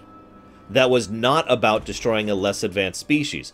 That was about destroying a monumental galactic-level threat that needed to be wiped out. So, completely different circumstance. Like I said, it is not automatically wrong to want to wipe out a species. I hate to say that, but it's true. The Daleks are actually an excellent example of that. Oh, you're linking that. Yeah, I've already seen that, Adris. We talked about it earlier. I do agree with what Sylvanas was trying tangentially. I think that the difference between Sylvanas' actions being acceptable or unacceptable depend entirely on what's going on in her mind. And we don't know that. We don't know what she's thinking. It is possible she is doing it just for her own selfish reasons, in which case what she's doing is not acceptable. Understandable, but not acceptable. If she is doing it for herself and for her people, then I think it is understandable and acceptable, and I mean that sincerely. It is unfortunate, but understandable and acceptable. Yoink. Do I plan to stream Color Splash? Absolutely. When's it come out? Because I already bought it. I've already purchased it. But I still think that's wrong, Necro. I still think the Titan mentality is wrong. I have spoken against the Titan mentality, and that's exactly what I just said. I mean, I used this Q as an example for good reasons there. No, it is unacceptable. So these guys are going to starve for a bit before we can get some food going. Is Cuba in my top villains list of fiction? Absolutely not, no. He's not even in like my top 100. What's my opinion of Twilight Princess, Legend of Zelda? It is my favorite Legend of Zelda game of all time.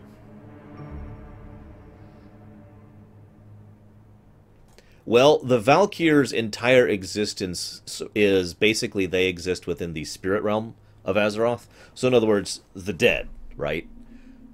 No one had more power over the dead than the second Lich King. No one. So it doesn't matter if they worked for Odin. They were dead! So he could just take them at will.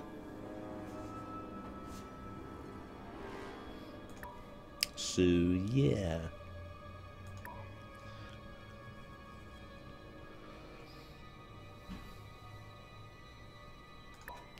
Top 10 villains, not including Final Fantasy. Let's see. Kefka, Exdeath, Sephiroth, Mateus, Kuja. Oh, sorry, not including Final Fantasy. Right. Or WoW. Oh, come on. The new Batfleck villain. Who? I don't actually know who you're talking about. Legit.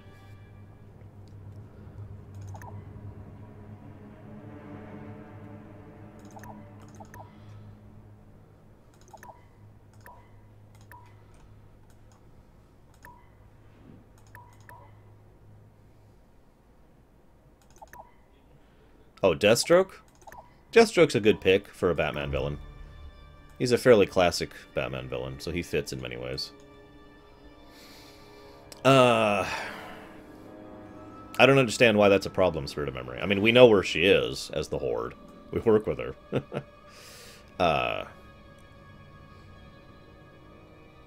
I do think Arthas is in basically the opposite of the light. He's in the void. Do I think he'll ever be brought back? Probably not, and that kind of sucks.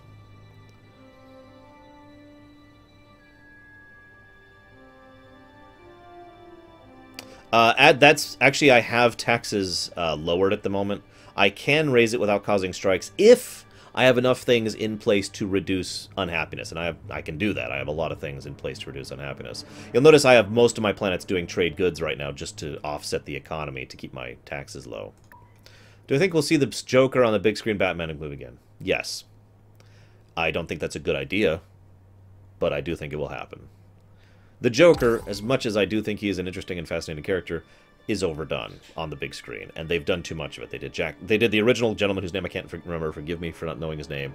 Then they did Jack Nicholson. Then they did Heath Ledger. Now they've done Jared Leto. They need to move on.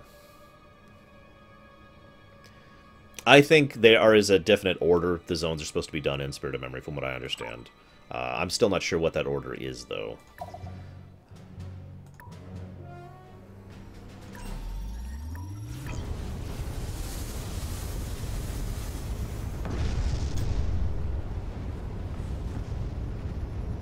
Turn-based RPG in Dissidia? That sounds very strange, but I guess I'll find out how that is later on. Yeah, see, that's the thing, Necro. It's entirely possible the third Lich King is actually stronger than the second Lich King. And I've gotten that impression already, and that's frickin' terrifying. The third Lich King has actively terrified me. That just... yeah. You know, War Wager, I wouldn't mind that for an Elseworld story. I wouldn't like that in the main story. I don't like that kind of alternate dimension stuff. We already did it with Warlords, for God's sakes. But as an Elseworlds, I'd like that. I wouldn't mind Freeze for a villain. It's funny, for years I've been saying I keep waiting to see the Penguin as a serious villain. And then the Batman show, Gotham, came out. And actually the guy playing Penguin there is actually doing a really good job of it.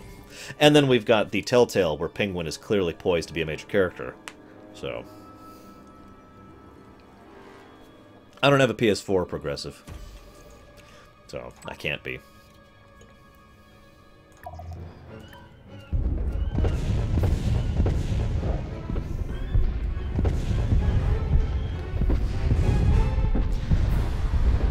I really wish there was like a demand surrender button. I would have hit that so many times in this campaign.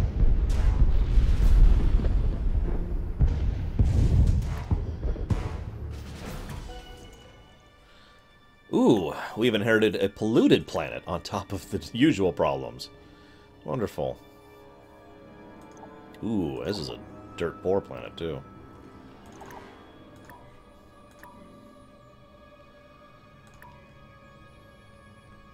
Yes, Riddler absolutely has potential to be a serious villain. There have been several comics where Riddler's potential as a villain has been explored, and I think there's some good stuff.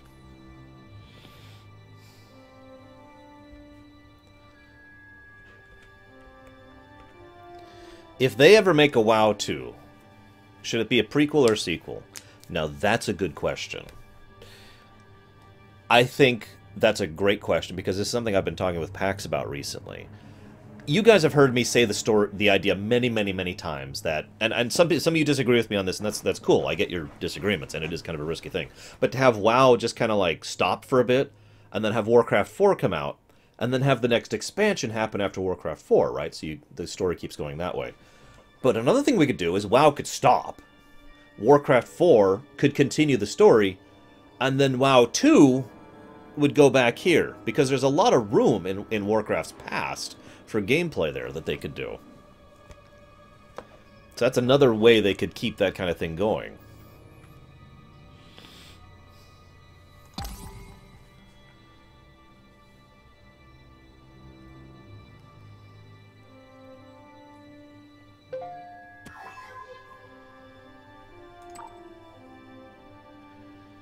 Okay, so now that we've conquered the hell out of 2 systems of these of the Sacra.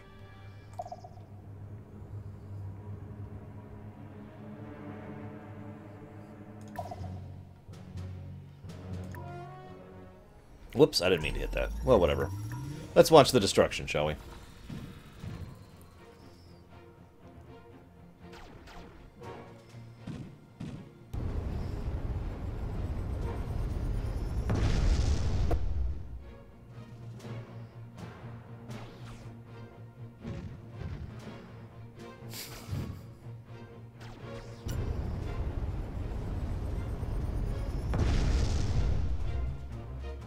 We're still getting in range. These things have hella range. The defense platforms. I could just picture the captain of that particular Titan vessel just being like, keep moving forward. As soon as we're in range, open fire with everything.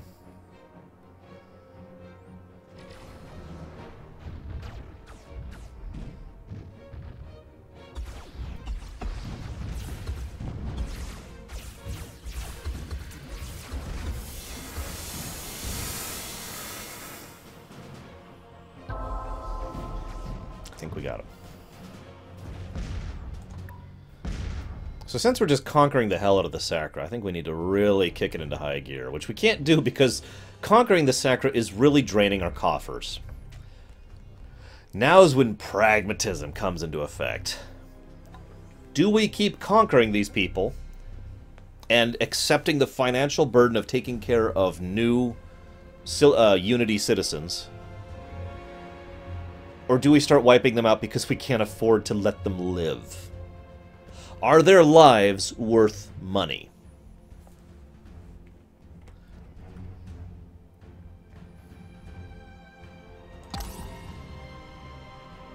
What? Really, Nymph? You gotta be kidding me. Well, in 3 turns, we'll be building one. Economics be damned.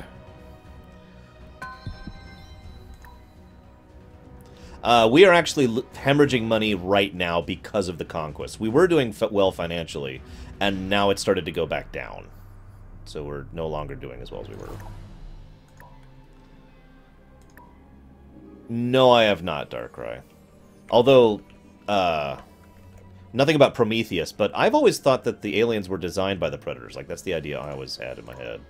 And it was from one of the books. I don't remember which.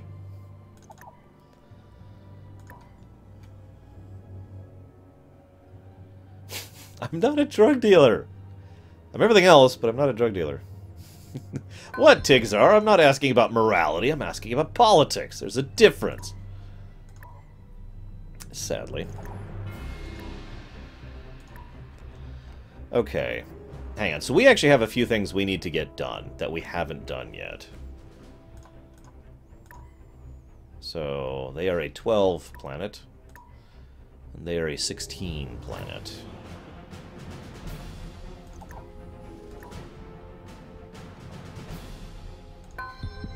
I believe you, Darkrai. I just... yeah. Okay, do we have one up here? Yes, we do. Okay, so let's leave that be. Gorgonus, do we have one here? Yes, we do. So, the Sahil sector. Medium, huge... medium, so we'll put it here. We're getting more stock exchanges going to help our financial situation, if you're wondering what we're doing.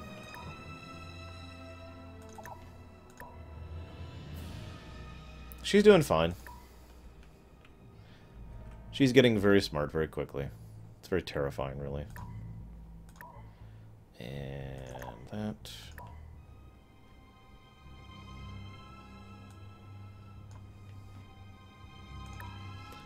trying to get fiscally superior quickly here.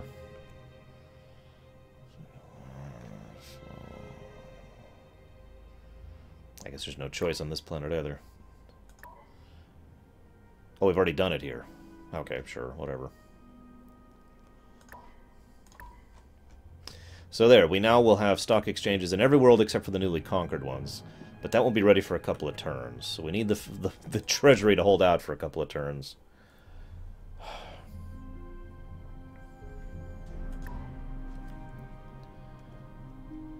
I have not played any of Stellaris except for what you've seen to Big O. So I suppose that answers your question.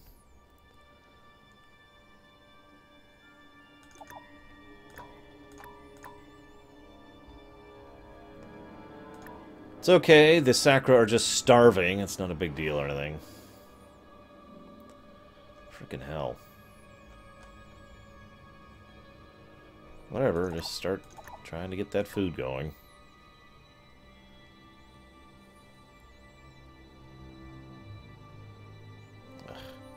Looking forward to FF15 at all? I don't own a PS4. So, by default, not really. Minecraft lore run. Haven't you ever seen Rogue Planet?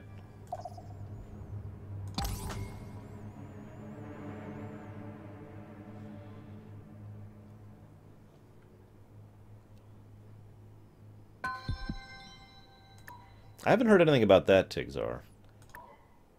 Of course, I've also heard nothing but praise for Stellaris, so...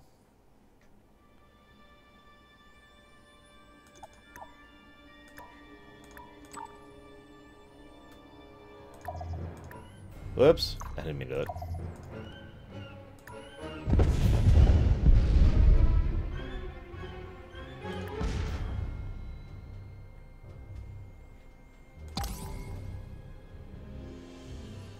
No, Adris. In fact, when I went through it, I didn't even know there were DLCs for the game, so... With each new discovery, the knowledge of the crag grows, Keystone. Doomstars are mobile planetoid bases the size of small moons. They are the largest class of ship with an incredible effectiveness, and they are Empire unique. We can only build one of them. Which we will be doing as soon as possible. What dendrite of... As soon as we figure out where the planetary destroying gun is. It's somewhere here. Just gotta find it.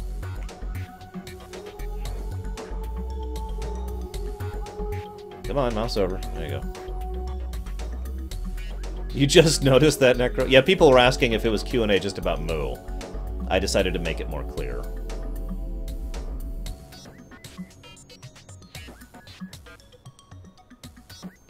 There it is. Temporal physics. So we can't build a Death Star yet. We still need to make the Death Star gun, which will destroy planets. We're working on it. We're working on it.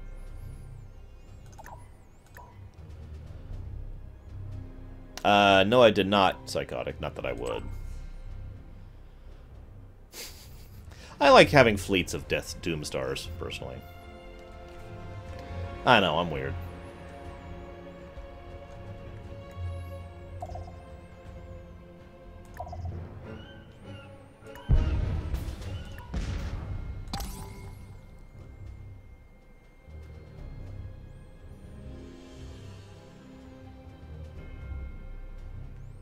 This is GNN, Galactic News. The Human Republic battle against the Sacra Brood for control of the galaxy. This amuses me.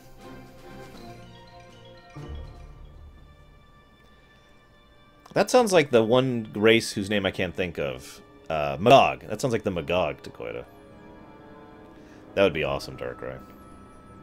So yeah, apparently the humans and the Sacra just went to war. I imagine the humans started that since the Sacra are losing to me horribly.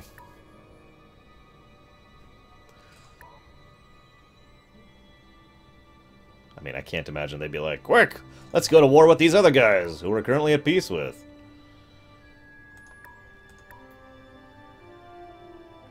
Truth be told, in my experience, I can't really think of any 4X game that doesn't break down at endgame.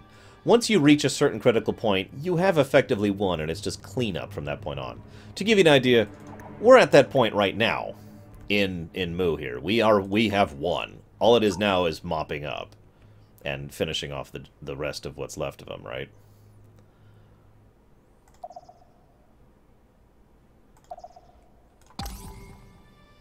Anime Man, sadly, had a tragic accident where Lore Dog ate him alive. It was a horrible, gruesome death, but it was quick, so it was okay.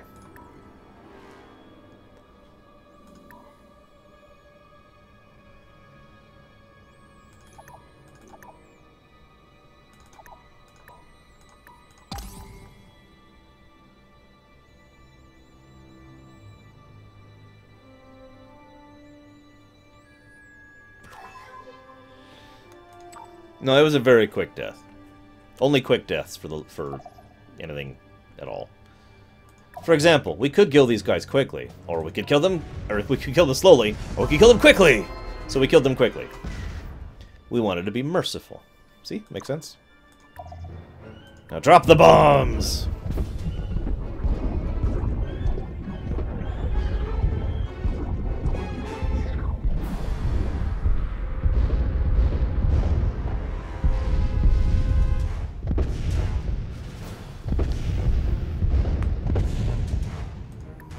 Okay.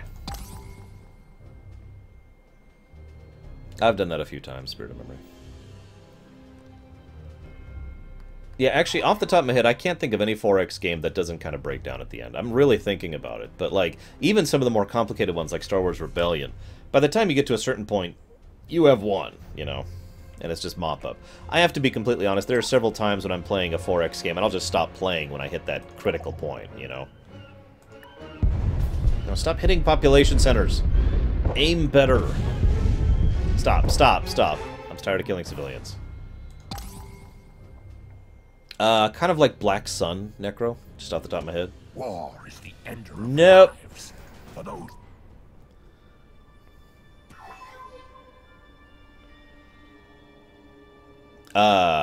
but do I think that, Darkrai? Because, I mean, obviously that is part of the EU. You said it so yourself.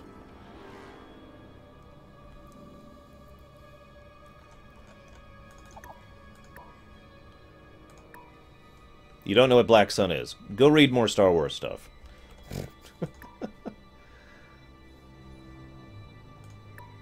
What, the fact that I don't want to kill civilians makes me Darth Idiot? What the hell, dude?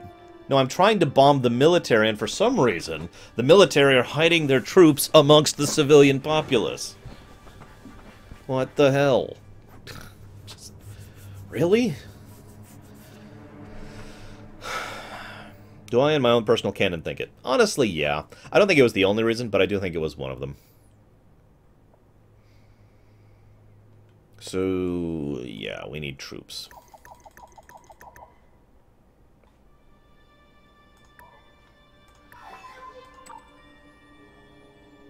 Apparently, Takoida. We don't have a super weapon yet.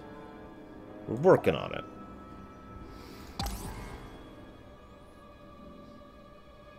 But yeah, Black Sun is a galactic scale criminal organization. Oh crap, oh crap, oh crap. The Sacra have come! With a small fleet, but you know, a fleet nonetheless.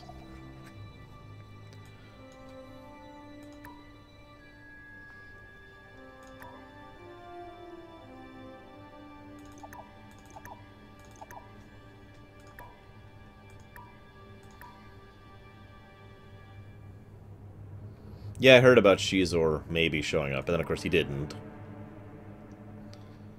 Nah.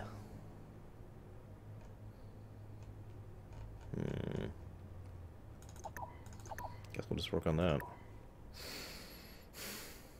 Yes, Tigzar. In the EU, of course. You wanna know what slow death is? The Sarlacc. I want to talk about slow death.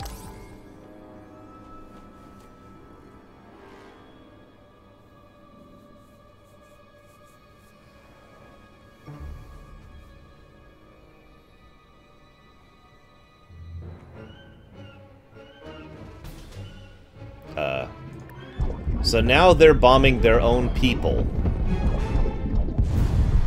They really are. They're bombing their own people. They don't have any troops. They're just bombing their conquered worlds. That's just a thing they're doing now.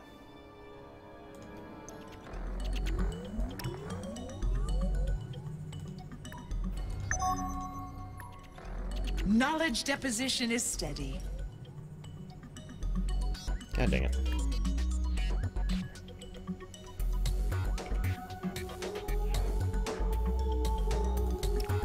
That's what I want. I want the Stellar Converter.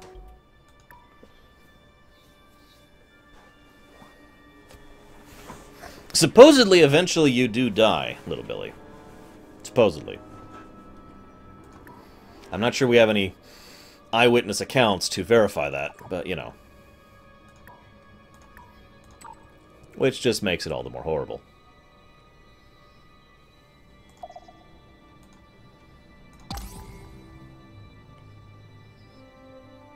Oh, God.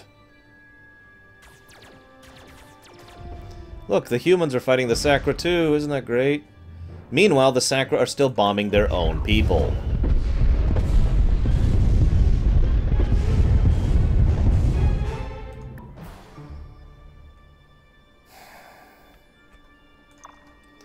We are having to defend the Sacra against themselves. Yeah, of course, Death God Sky. You see the anything over there, right?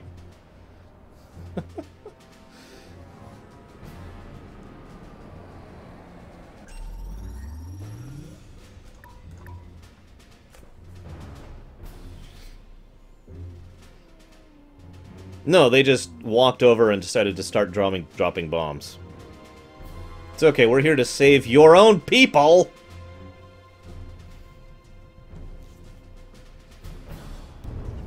You'd be surprised, Tigzar, how horrifying things can get, and how long you can live.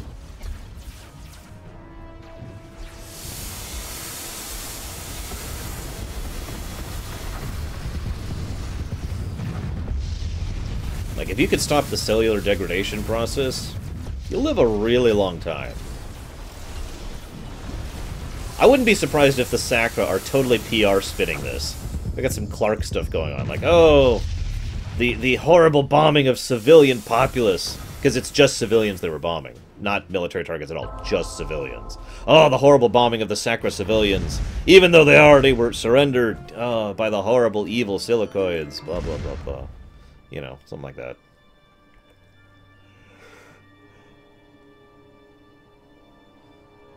Ugh. Excuse me. So Zaydenra's mission prior to the dark energy situation.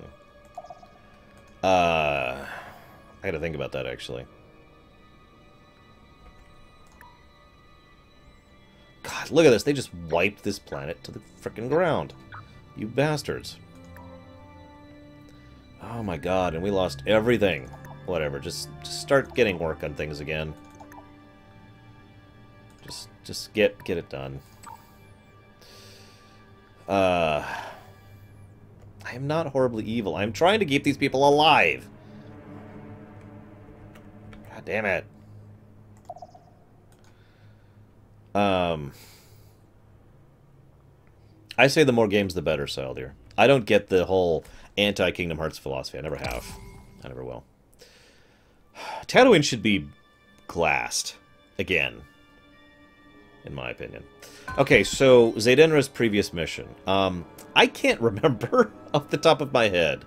I don't remember her being under any other severe missions prior to the dark energy situation. So nothing really comes to mind other than just, you know, usual functionality. Certainly Zaydenra's story up to that point was kind of horrible. I mean, she did die. Sort of. It's complicated. That's true, the Jawa are cool. Let's wipe out the Sand People and the Hutts. Let's wipe out the Hutts. And then let's wipe out... I don't know, who else should we exterminate? Well, we're in the mood, you know. I don't like the Ancient Abyss. Obviously, I don't think of it as canon. I think it's horrifying and gross.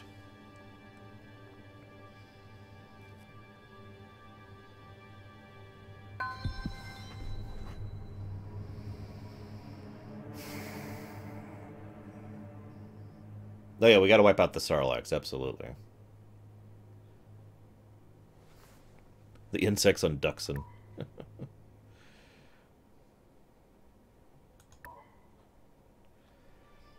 See, I don't understand that mentality, Siler. Do you mind explaining it to me? Oh, never mind, never mind. I'm sorry. You said multiple game systems. That's a different thing. Obviously, you don't have to do that anymore. You could play the whole of the Kingdom Hearts series on a single system now, finally. But I don't understand the mentality of not wanting to play multiple games to get a story. That doesn't make sense to me. I don't understand that. I never will.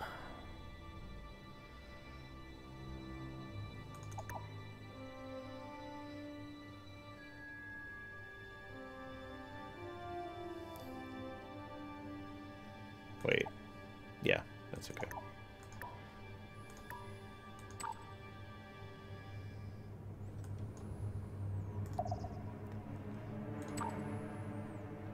Why don't you just hang out there?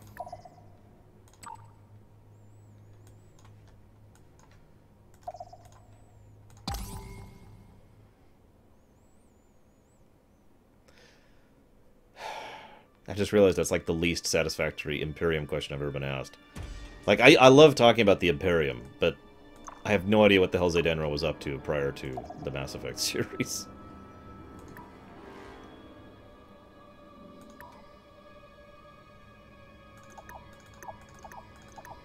I have failed you.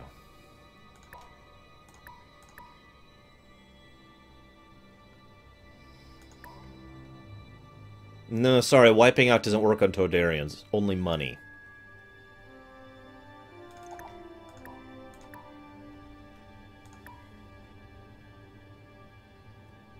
Oh, jeez, really?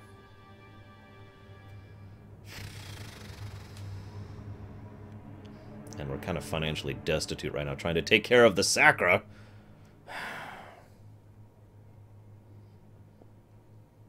The Matrix was different because the Matrix is a deliberate cash grab.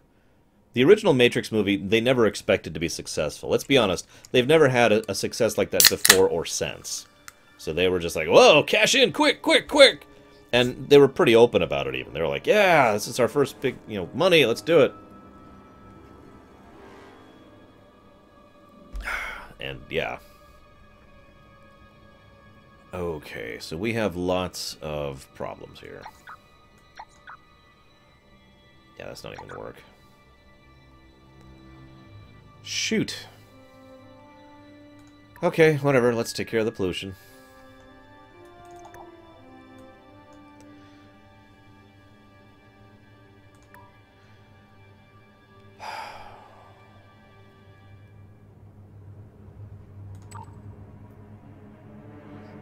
I admittedly didn't like the Animatrix at all. I felt it genuinely grotesque at times.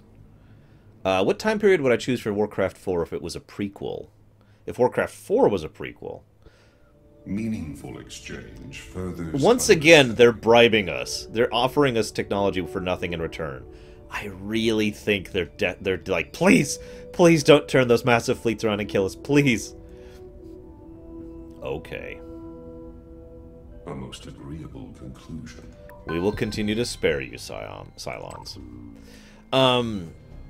The obvious choice is the War of the Ancients. But honestly, I think I'd rather see the Troll Wars, if I had to pick. But the War of the Ancients is probably what it would be.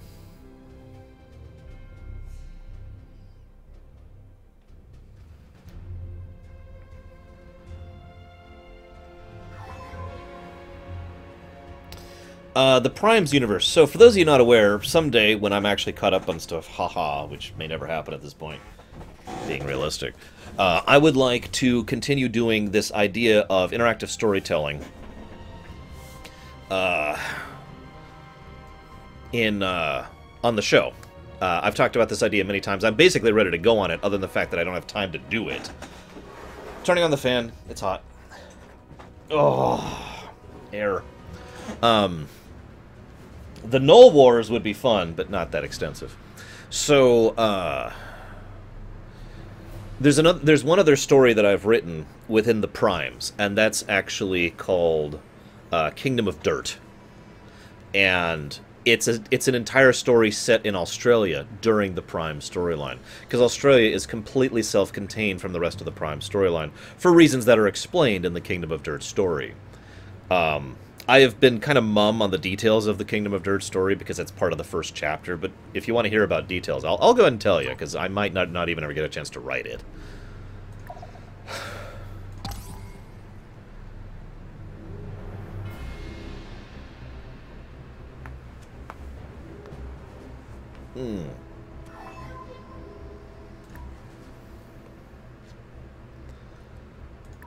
Did we talk about Kingdom of Dirt? I actually don't remember. I really don't. Null Trek. The next nulleration.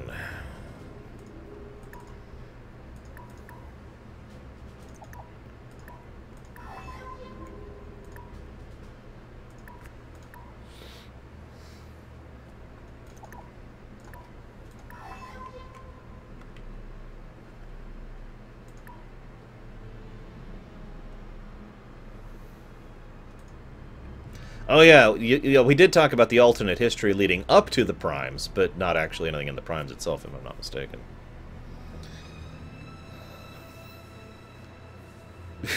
Some year, Adam. Some year. Alright, so fine, I'll talk about Kingdom of Dirt. So the main character of Kingdom of Dirt is this wonderful young woman, Aborigine woman, and she gains superpowers. She becomes one of the Enlightened. The thing is, this is kind of getting into spoiler territory, but there is a specific thing that causes the people on this particular Earth to gain superpowers. It's not something that just happens, right? There is a process that changes it, okay? What do you mean, Deutsch? So anyways, that process goes wrong in Australia. So to give you an idea, in general, 1 out of every million or so people becomes a cape, okay, a superhero. And that is still actually a fairly large number of capes, if you're really thinking about it. In Australia, it's more like 1 out of every 10 people. Oh, the same planet. That's actually not true. The Primes occurs over here on an alternate Earth, a constructed Earth.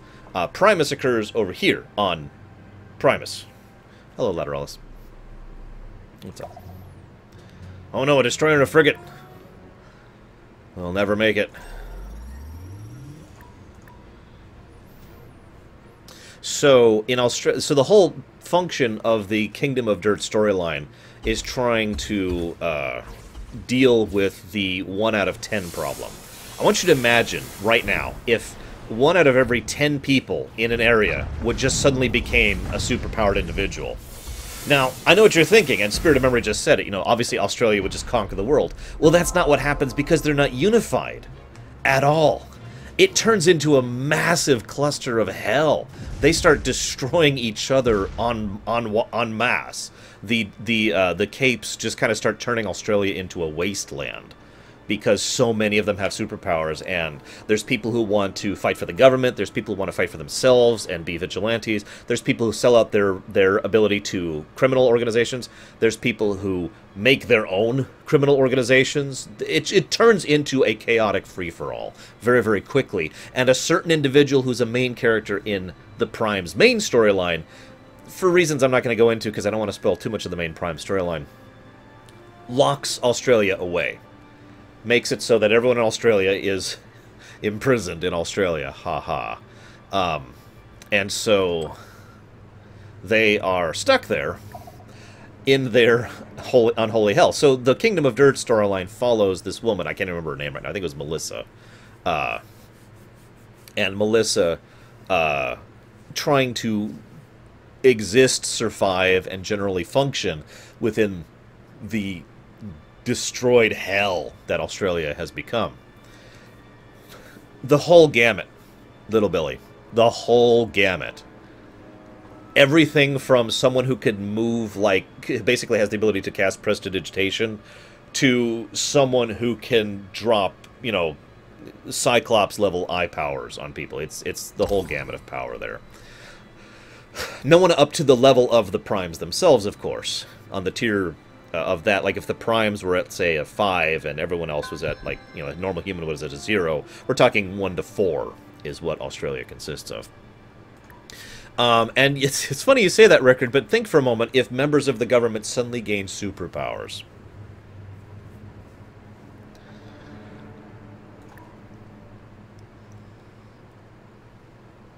Just think about it for a minute. How do you think they would react to that? Especially certain people. I'm not going to name names, but certain individuals, I imagine, you could think of, who would suddenly be like, "Ha!"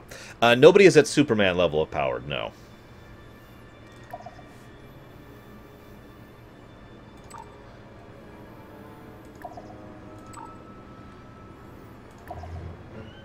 We'll drop a couple bombs. And we're aiming for the military. Mintberry Crunch? What? Anyway, so that's the other storyline. I really only have the two storylines set in the Primes, and those are the two of them. The two main storylines.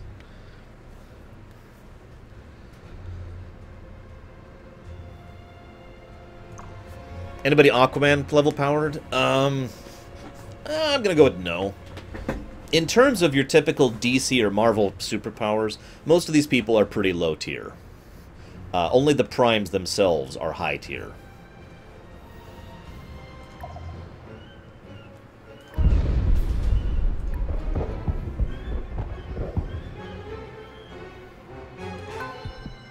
Yay! We have conquered Mecca. I mean Fecca. How is New Zealand dealing with this? New Zealand is dealing with Japan.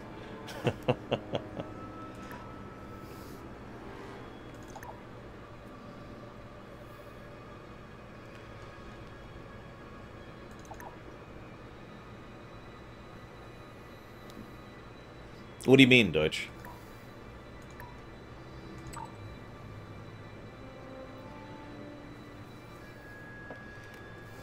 Yeah, probably Necro.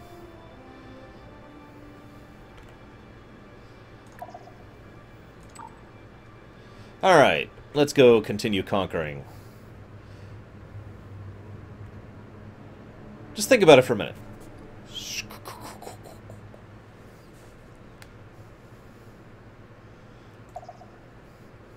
There was, back in 2nd edition, there was a custom mage class you could make who was a, time mage. I don't mean like in Final Fantasy. I mean he had power over time. And it was the most stupidly overpowered class you could ever think of. Hugh Jackman doesn't exist. Nobody you know exists. Nobody.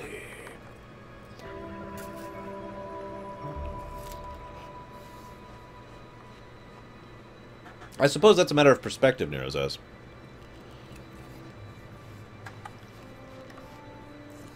No, Deutsch. There would be an absolute finite amount of capacity.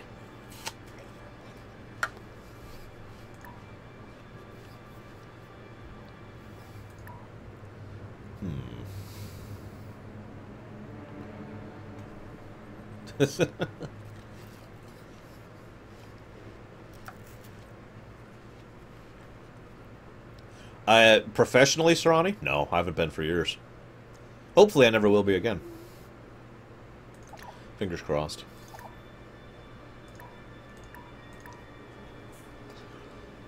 Watermelon, one of my true few pleasures. Oh.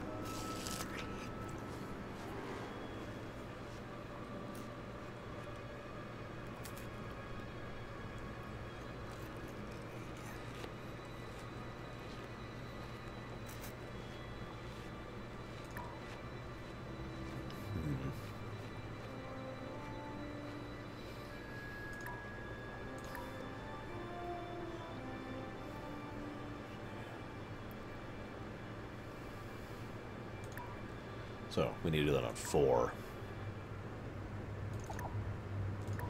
And no, no Ghost of Lenin. Although I suppose Lenin would have existed in this setting.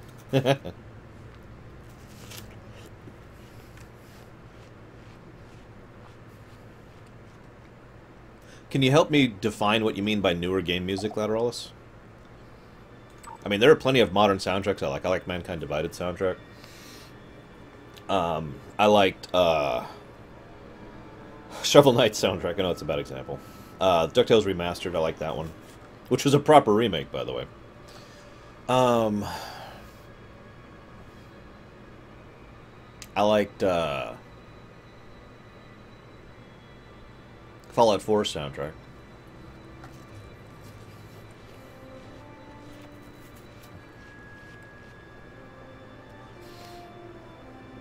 Yes, Formosan, that is the idea. Oh yeah, XCOM had some good music too. It's another good one.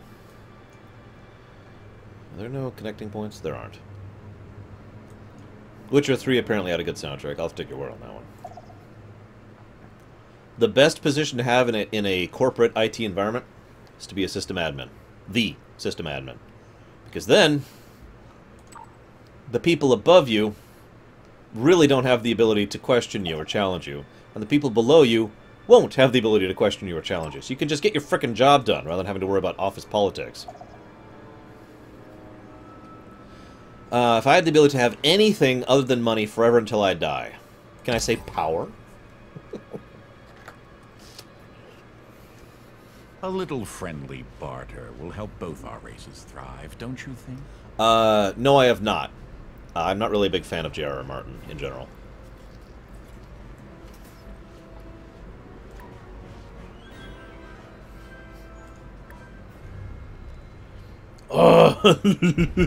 Limited power.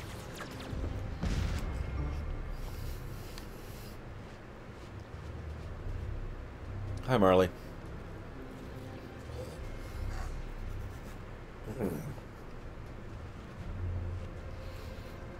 I would rather be able to help others than myself, Samurai. Sorry. Oh yeah, FTL had a good OST as well. It's another good example.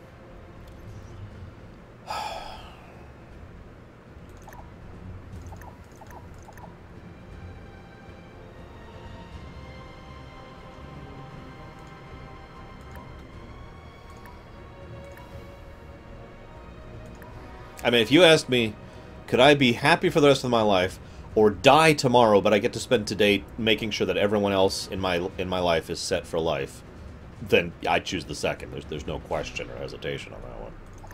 Yeah, Undertale counts. So that's another good modern one. Hyperlight Drifter. I have not heard that. So I got nothing on that one.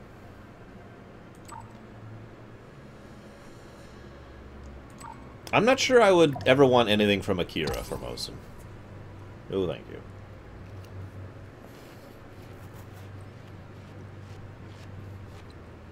My only complaint about Dragon Age Origins is a few songs were used a little too often, so it did get a little repetitive. But it had some good music. So, you know, ooh.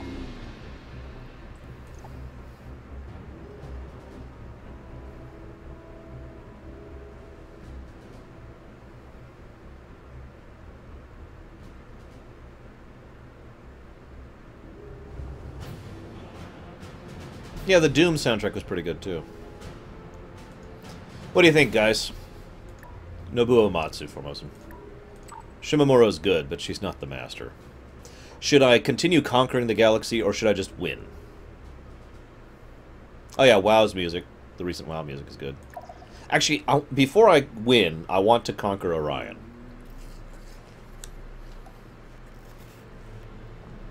Then I'll win.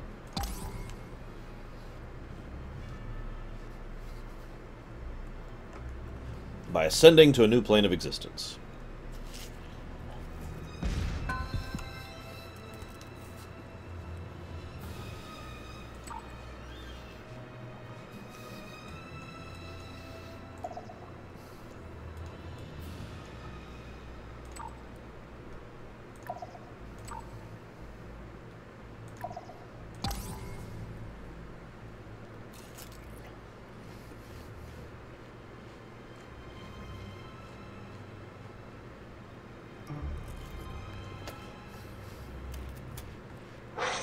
The Guardian's there, Tigzar.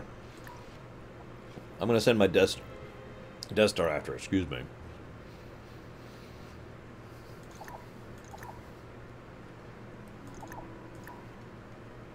GNN, Galactic News Network. The Silicoid achieved a major breakthrough in science today that is sure to propel their race forward. Oh, absolutely, Sirani. I'll take my $50, please. Yeah, I saw him too, Prometheus. Hey, it's a scout. Now, hey, it's a stain.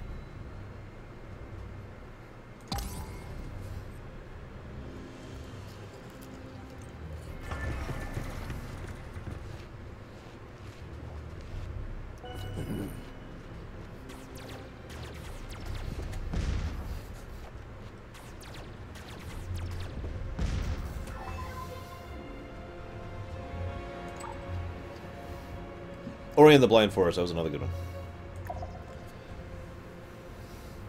No, I have not, Death God Scythe.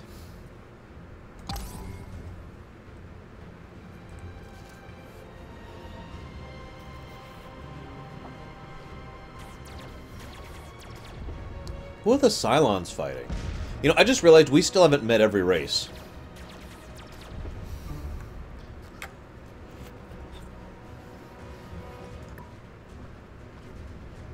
There's still one race we haven't met.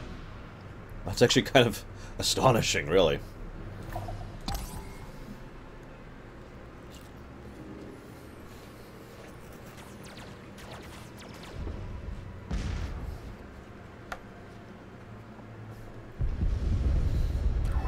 Depends on my mood, Tigzar. But I am more of a builder than I am anything else. So, I do tend to do exactly that myself as well.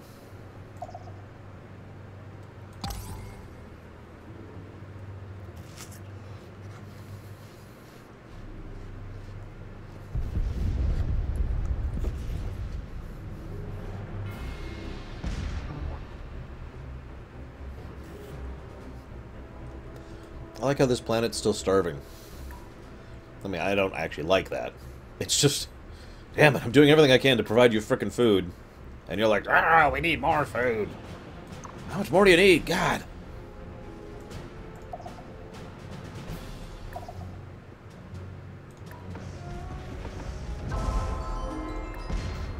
Boom. Hey, look, there's an actual fleet here.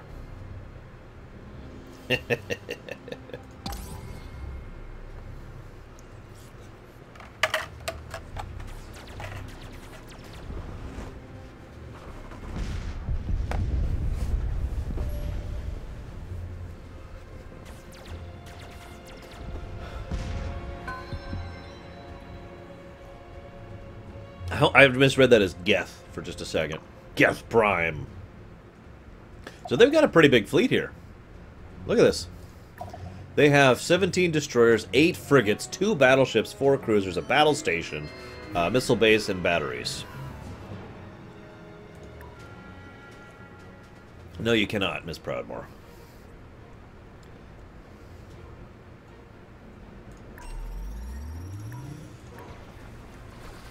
How much of this food stuff do you need?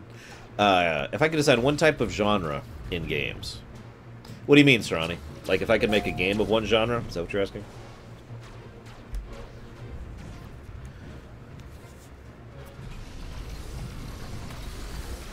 Hang on, I just finished a mission and wow. I actually really like this new app.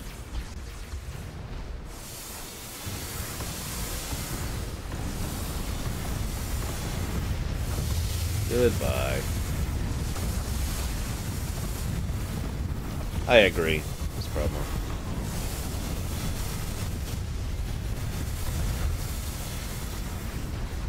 Just checking my phone while I conquer the enemy. Nothing big. Nothing big.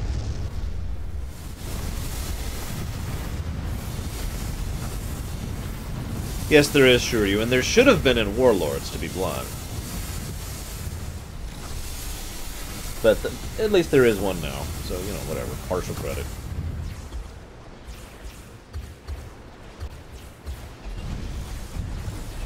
We'll do this one.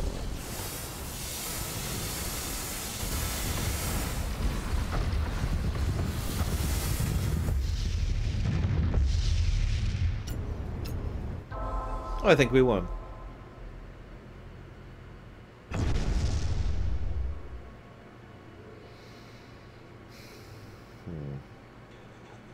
Oh wow, we can't do this one. Can we do this one? No. Can we do this one? There we go. Whoa! Something else blew up. There we go. Ugh!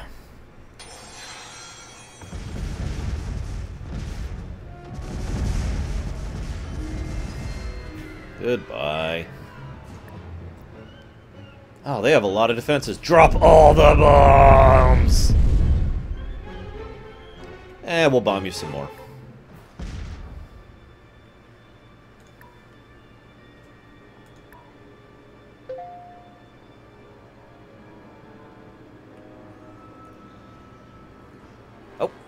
Are they? They are.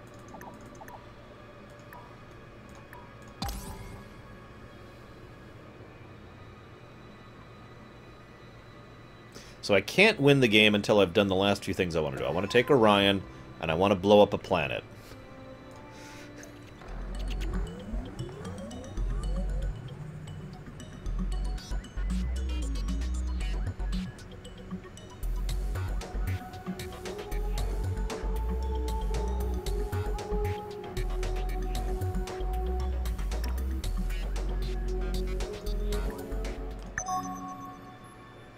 We've already got a Doomstar Mark Knowledge III. deposition is steady. 14 turns, guys. 14 turns. We're gonna do this. We're gonna make it happen. We could blow up Orion. That would be kind of funny. We have found Orion! Screw that place. Never liked it anyway. Wait, do we have... No, we don't. I mean, we could merge those two goals into one. I will admit that's a valid strategy. We're going to keep conquering while we're at it, though.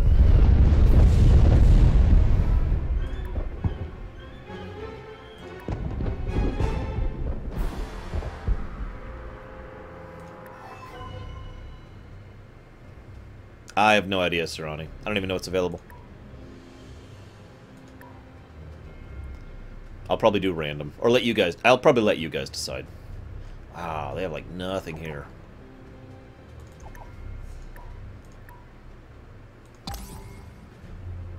What do you guys think? Should I blow up Orion once I conquer it? I'm gonna laugh if I can't. Where is Orion? It's right up here, right? Yeah, there it is. So the Guardian is... He's actually pretty weak.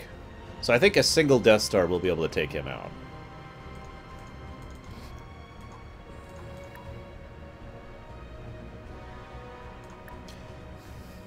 Blow it up before conquering.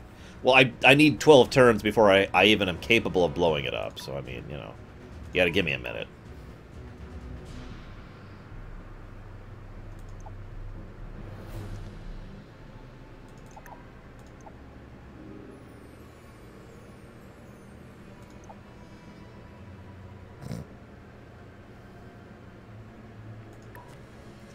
Well, I'm not sure in this one, in Necro. In most of the games, it's a huge Gaia planet, so it's generally, like, the best planet. We'll see in this one. Meanwhile, let's keep conquering the poor, defenseless Sacra.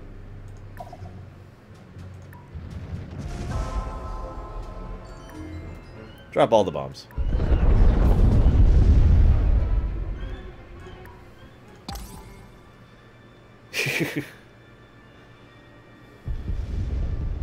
Dear Sacra, we've been really harsh on you over the years, so we'd like to offer you a place on the planet Orion itself, as a boon.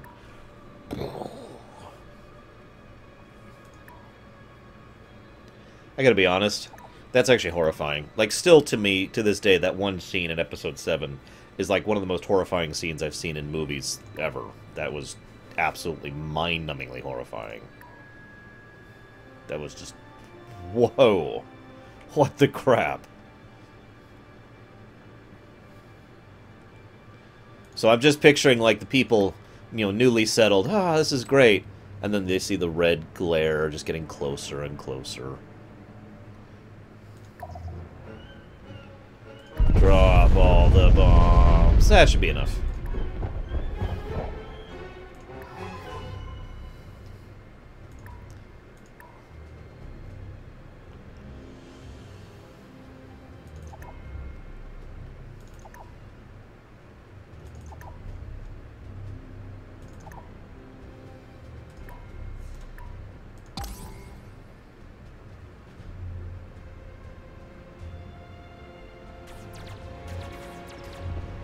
Who are the Cylons fighting over there? Meaningful exchange furthers understanding. They're still giving us free tech. You guys are desperate to stay on our good side, aren't you? A most agreeable conclusion. no kidding, Dakota.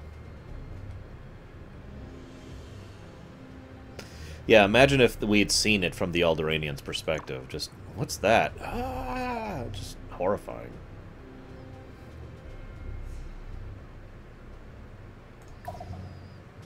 Oh no, they've got a destroyer! Oh no, they had a destroyer!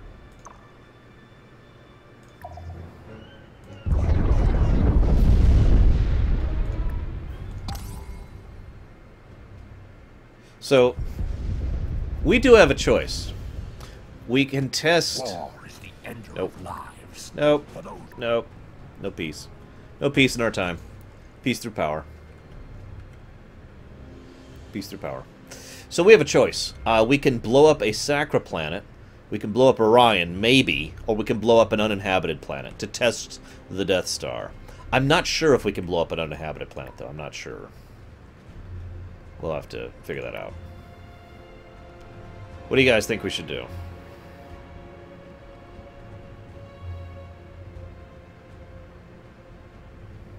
Yeah, no kidding, War Wager. I mean, what? No, I didn't say that.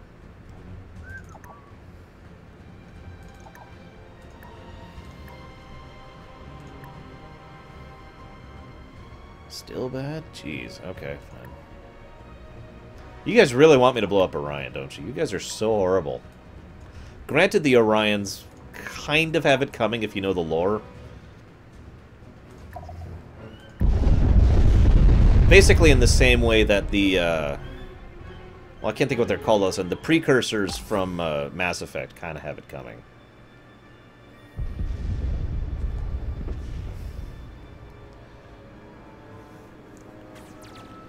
I can't think of their names.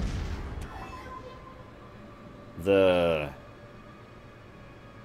Oh, God, I can't. I can't think of their names. Wow.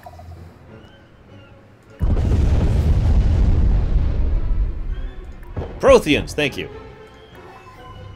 Yeah, in the same way that the Protheans kind of have it coming, the Orions kind of have it coming. They were not the best of galactic overlords when they were in charge.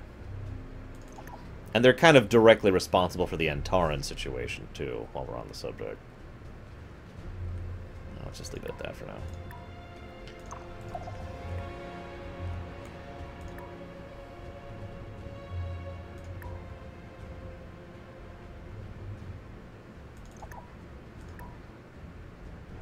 Actually, no. I don't want you to do that.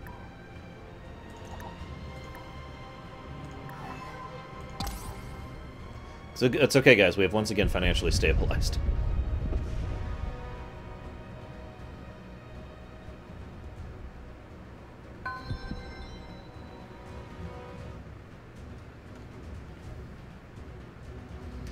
Seven more turns and we can blow up Orion. Well, actually, then we have to build the thing.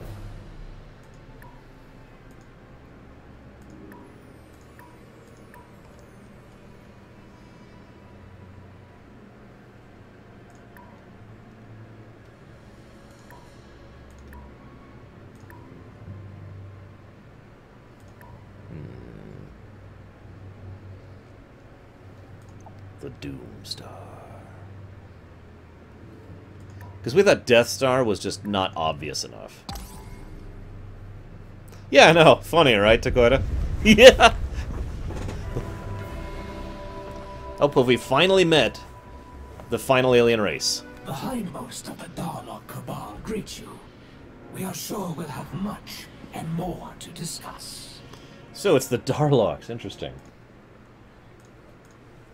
Who was the voice actor for the Darlocks? Give me a second.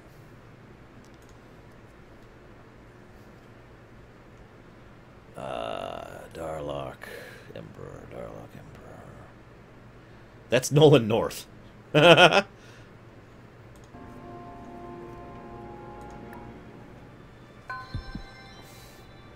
favorite precursor race? Ooh. That's a tough one. That's actually a really tough one.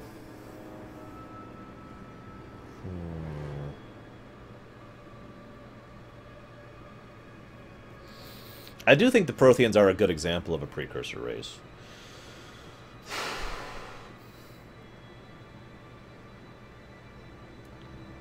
There's another one, but I can't say it without spoiling. The Babylon 5, one of the Babylon 5 precursor races, is one of my favorites. What? No. Attack.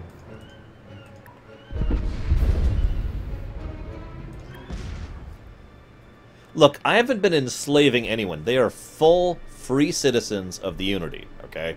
We take care of our own, damn it. None of that mammy-pammy enslaving people.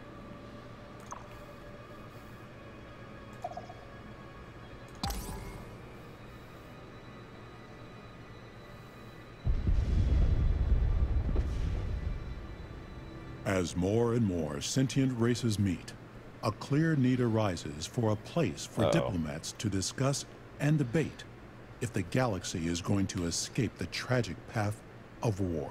Thus, the Galactic Council is formed, a place where someday a leader may rise to unify the galaxy under their banner without the need for bloody conquest.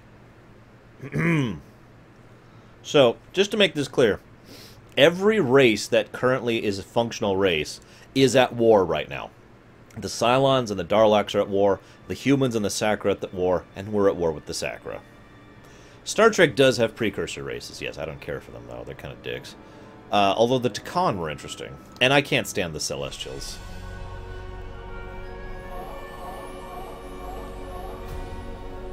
Where are the Mershon? Yeah, they're not going to be here.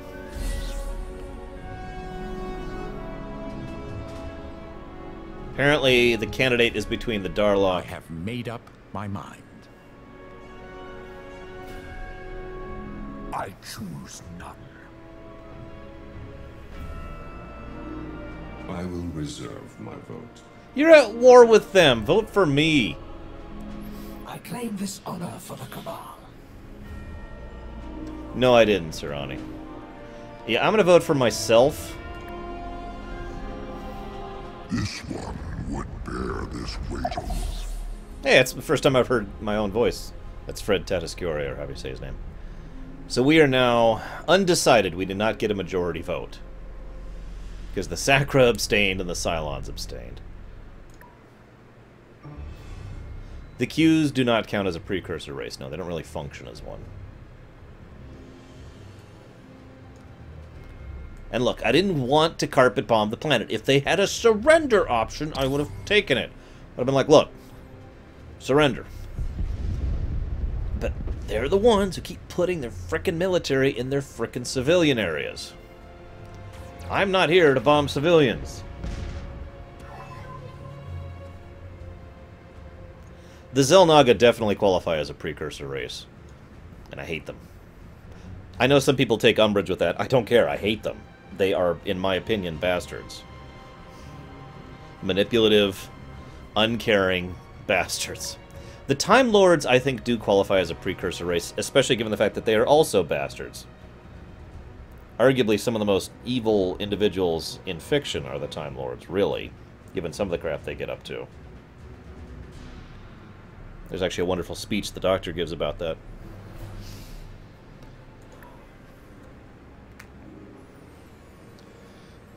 We'll bear that burden. That is true. We are literally suffering. Our entire society is suffering, especially economically, to try and carry the conquered citizens because we want to make sure that they are taken care of as citizens rather than conquered slaves. We are actively trying to help them.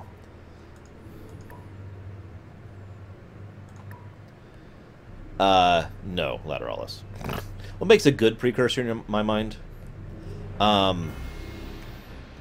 I like precursors to not be bastards.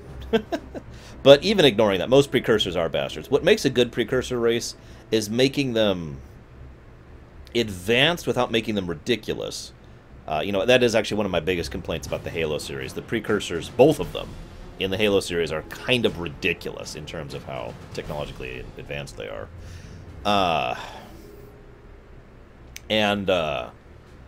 So I don't think they shouldn't be too ridiculous, and I do think they should have some significance to the theme and the story, rather than just being, you know, the background characters.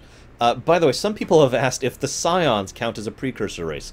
I ask you that question. Do you think the Scions count as a precursor race to Primus. The former spelling is correct, Little Billy. Favorite Doctor? Troughton. Patrick Troughton. He's amazing. He is the perfect mix of the kind of silly, serious thing that I've always liked about the Doctor. He's the kind of person who will portray the buffoon so that people underestimate him, and then he is actually a hell of a chess master underneath that. And I like that. He's also probably the Doctor who has tackled some of the most morally questionable situations. Like, he's the person who will man up and say, sometimes, you know, you have to do the hard thing, but sometimes you don't, blah, blah, blah. He's very morally gray, and I do like that. Why don't we just hold this position?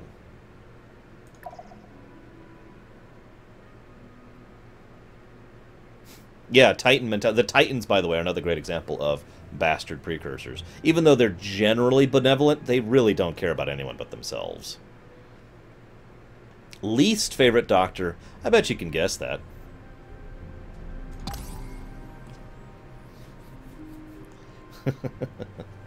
The poor Scions.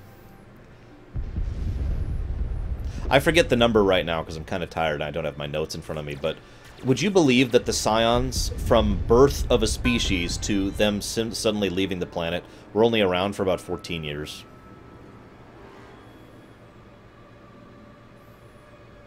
No, it would be Colin Baker. Although, just like Samurai said, it really isn't Colin Baker's fault. But that doesn't change the fact that that is my least favorite take on the Doctor.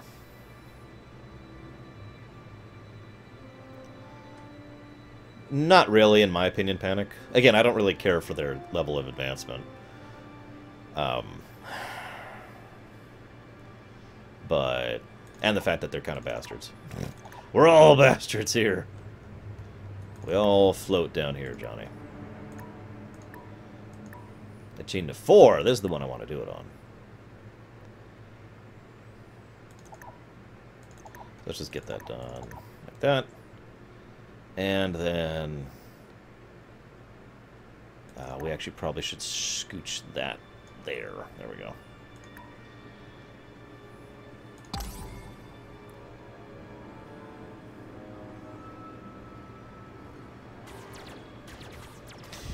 Yeah, the first Doctor was probably the most Time Lord of the Doctors. The only one who comes close to that is probably Tennant.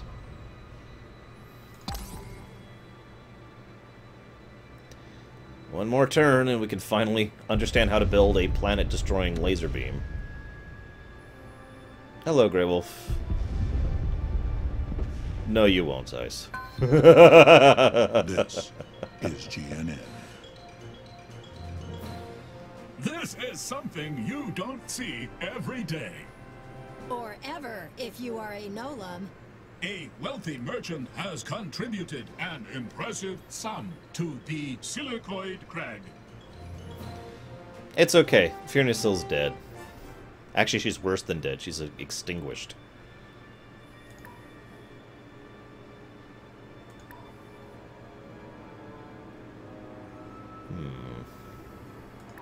Where is this? Oh, right. I know where this is. Okay. So we'll do... how are we doing on food?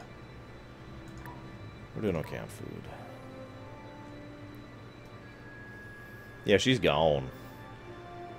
I don't think that really qualifies as a spoiler because you have no idea what happened to her. And it is a main plot kind of a thing. But she's gone. She's super gone. Eradicated. Atomized on a magical level. So even her atoms aren't actually there anymore.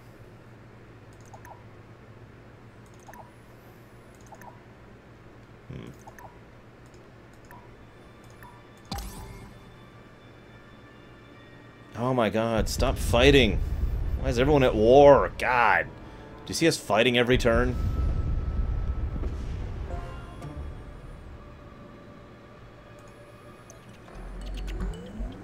Yeah, we want the Stellar Converter. That's our planet-destroying gun.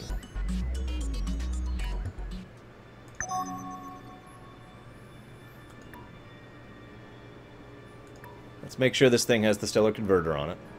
It's the only thing I should care about. Yep, it's got the stellar converter.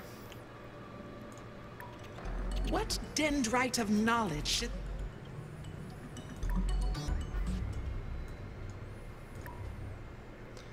Time to build our Death Star. Now, we can't name it in-game, but what do you think we should call our Death Star? It's going to take 22 turns? Seriously? Oh my god. Alright, whatever. I think it's overused, but I think it is still logical.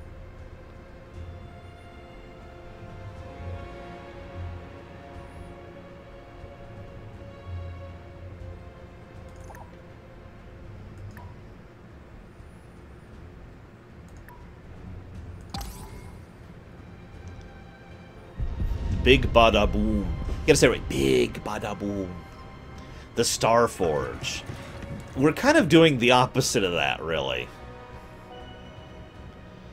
Depends on what you define as a scion, Grey Wolf. Ooh, the Kefka Sphere. I like that the best so far. The Crystal Death Star. No, I hate that book. I don't even want to be reminded of that book. The Hard Rock Cafe. It just plays Elvis music non-stop as it careens through space.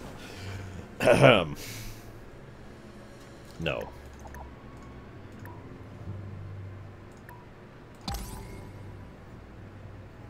So this is going to take a bunch of turns before we can actually build the thing. I'm still leaning towards the Kefka Sphere.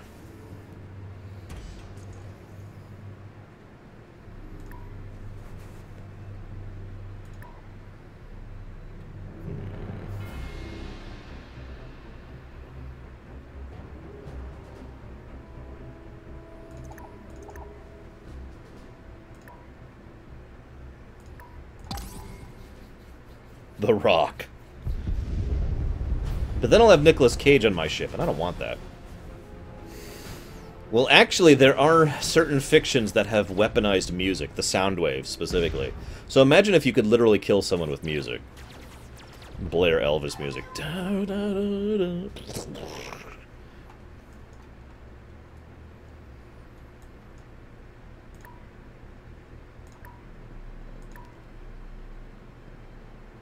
The cluster?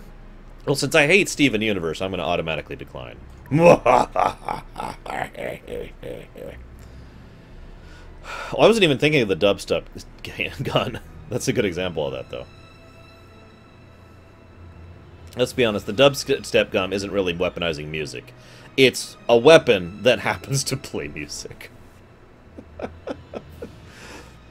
There's music involved in the total destruction. There we go. Little less conversation, a little more action. I was kidding. I don't actually hate Steven Universe. Although I looked into it and I don't think it's something I like. A little friendly barter will help both our races thrive. I like how after all this time and being allied for years and years and years, we're still not even, like, friendly with the humans. Because we're silicoids. We still have that massive negative to diplomacy. So we're like, this is like as good as we're ever getting. We're relaxed with the humans. The Mershon, of course, are destroyed. The Sacra hate us. The Cylons are relaxed. The Darloks are at unease.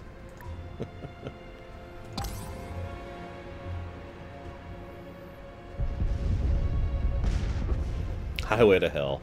I'm still hearing Kefka Sphere. That's still the best suggestion so far. Meaningful exchange furthers understanding. You want us to declare war on the Darloks? Really? You know what? Fine. I'm okay with that. I mean, it's just war. We got tons of war to go around. The blade of the Cabal will soon be upon you. Yeah. Go away.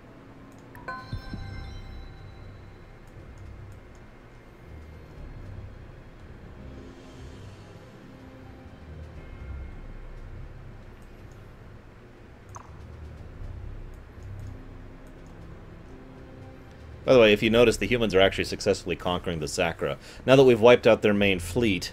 So I guess that actually worked out right. Genova.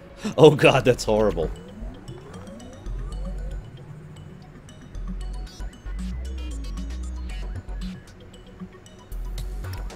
The Squeenix. No.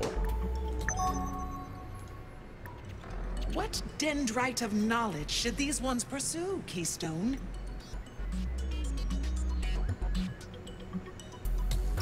Exquisite. The Oppenheimer. Yes, Bragwin.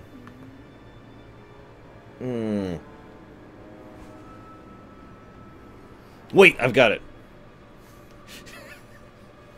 No, I can't make it work. I was gonna go with something like, heroes don't need fleets. And it's just the one ship. Nah, that's stupid. That's stupid. That's a dumb idea. Never mind. Is this... Yes, this is a world that needs food. So let's get some food going.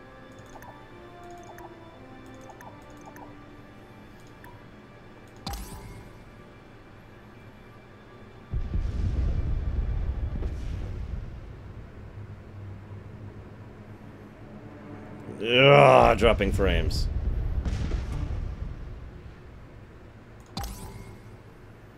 Oh my god, you don't have to keep showing me every time one of their planets is bombed.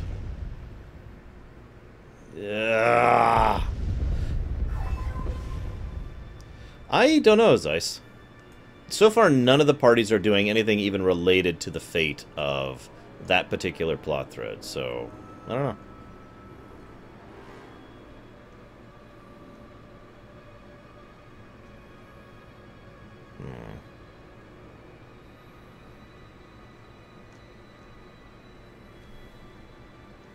We will rock you. We actually don't even own that much of the galaxy when you really look at it. Oh wow, the Cylons are losing hardcore. Look at how much the Darloks have conquered. Look at that. Yikes.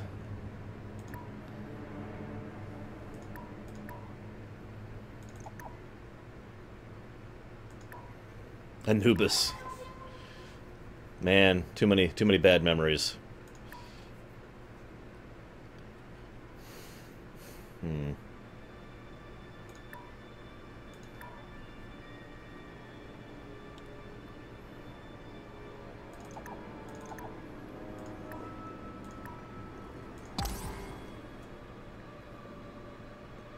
Yeah, no kidding, Dakota. They're desperate. They're losing.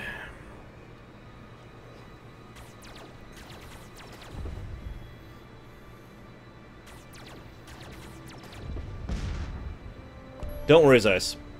I'm sure the exchange will do just fine while you're not there.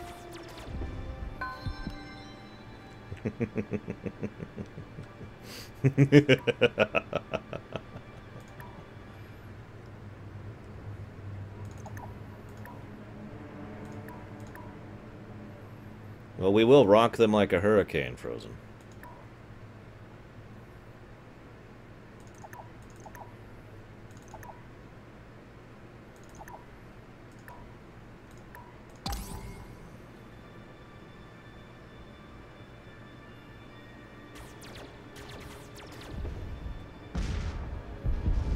The good news is you're probably going to be stuck in the Tumrock lands for a while. I wonder at which point you'll figure out that exit doesn't work there. Stone Storm. You gotta say it right. Oh! We're gonna tank our economy just to make this Death Star. In Sereth's defense, what's happening is a little out of his reach.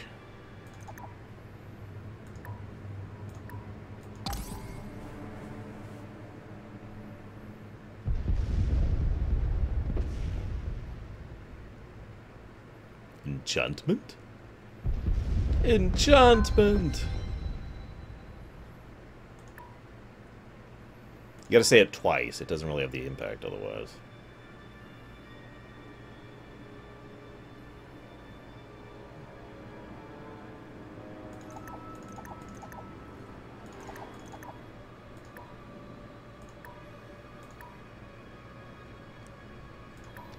Alright. So now that we've made our one Death Star, which we're going to call the Kefka Sphere. I still haven't heard anything better than that.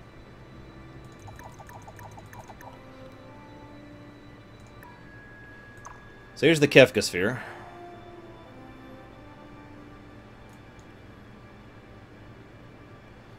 It looks like Warworld, doesn't it? If you would, in 7 turns we will arrive at Orion. The twin... Oh my god, Samurai! What the hell, dude? The janitor.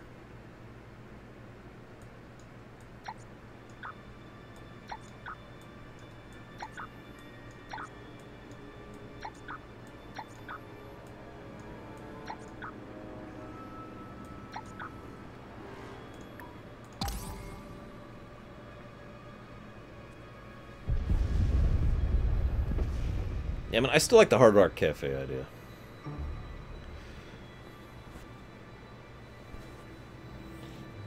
The Crag Rot. We should call it the Craggle! Nobody? Did anybody watch that movie? I like that movie. Like, I genuinely like that movie.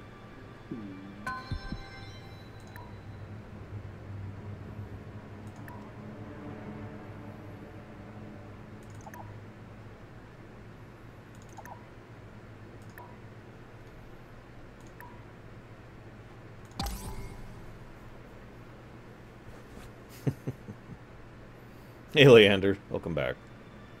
We're about to basically win the game. We're closing in on the end here.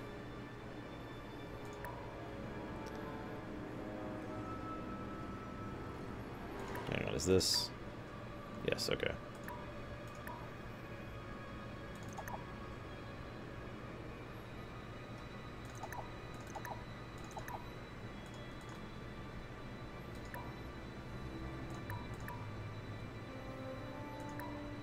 If I was going to call it that Necro, I'd just call it the Zeromus.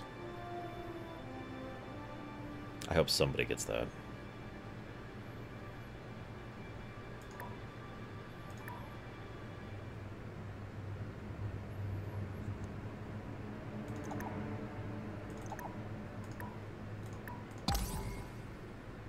Yes, Zeiss.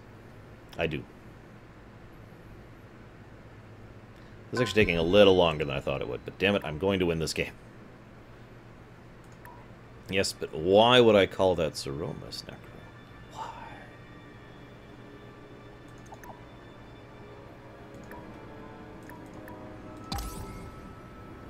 Almost there. Stay on target. Stay on target.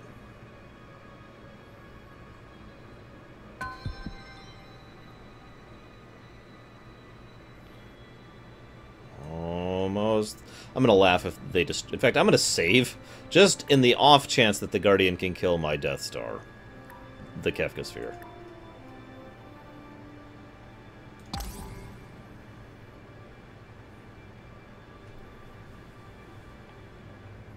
Why would anyone want to be human? God, sounds like a terrible thing to me.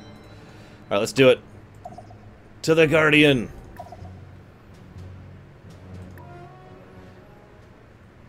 Oh my god. I wonder how big this thing is.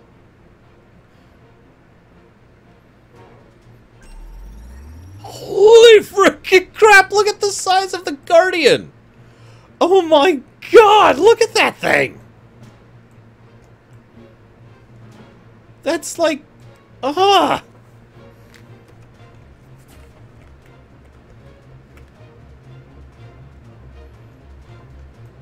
For those who don't really have a sense of scale, Titans, which I remind you are basically the size of Star Destroyers, are like this big on this map. This thing is basically SSD size.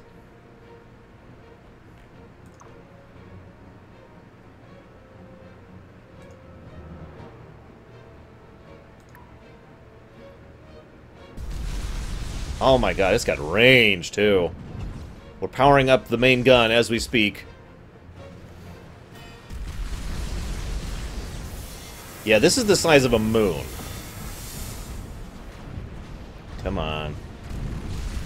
Power up the main gun. Power up the main gun. Quickly. Quickly.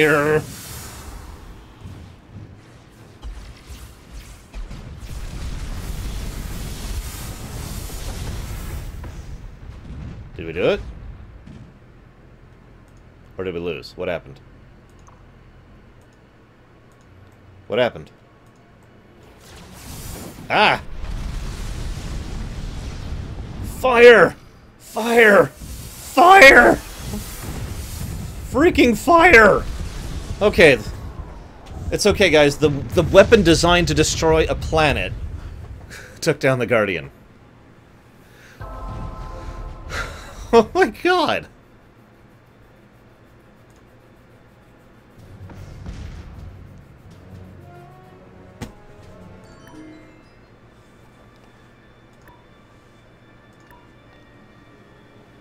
After defeating the Guardian, your forces explore the planet and find the ruins of a highly advanced society, now long dead. Studying these ruins will no doubt help you unlock new technologies.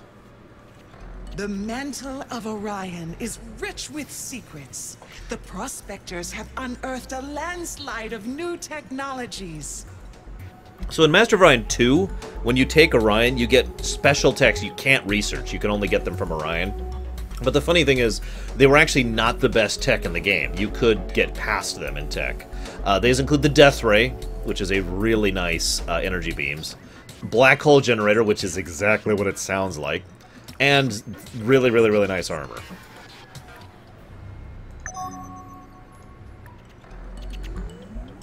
And yeah, we'll take this.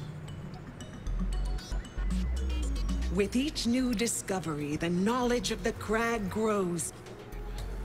Yes, knowledge of the Crag. So, everyone asked for it. So let's look at this. So this is a huge Gaia ultra-rich planet with tons of population. 24. That's like twice my largest planet in terms of people I could put down here. This is still an extremely valuable planet. In fact, this is still the best planet I've seen in this, as it should be. You really want me to do this? You really want me to do this? This is your last chance.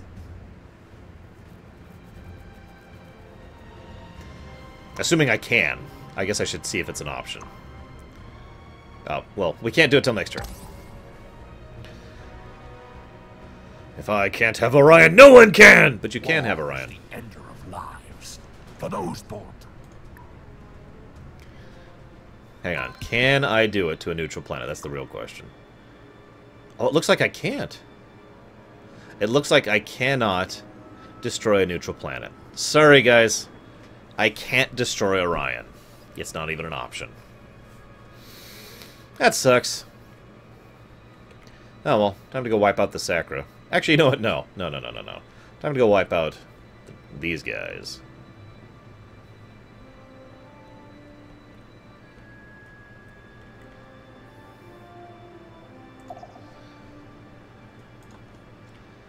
Alright.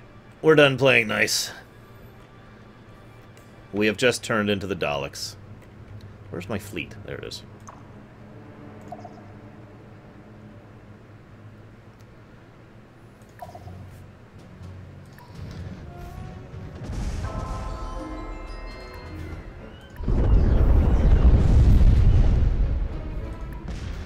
I'm not going to go through the hassle of destroying Orion if it involves settling it, giving it away to, like, the Sacra, if they even let me. And then, you know, then destroying it. I have been conquering, Necro. The Daleks don't conquer. We're about to genocide the Sacra. Or ascend to a higher plane of existence, whichever happens first. Are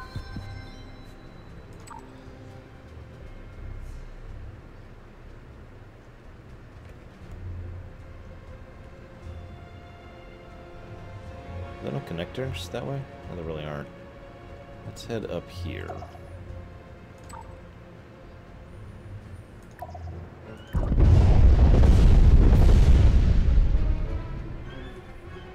Like that one episode of the Second Doctor's, the only time they conquered. They didn't even design the Daleks really yet. At least I think it was the Second Doctor. Look, we're not precursors, we're cursors. There's a difference.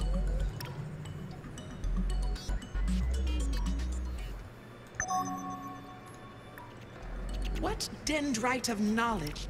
Exquisite. Was that the first? I'll take your word on it.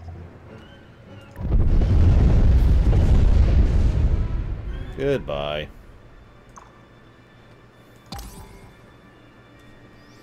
You'll find out, Zeiss, but I'll give you a hint. It's another 4X game. The Q&A must continue! Meaningful exchange. Yeah, sure, whatever. You haven't pissed me off. I'll give you stuff. Why not? Whoa! Everywhere has grown all of a sudden. Jeez Louise.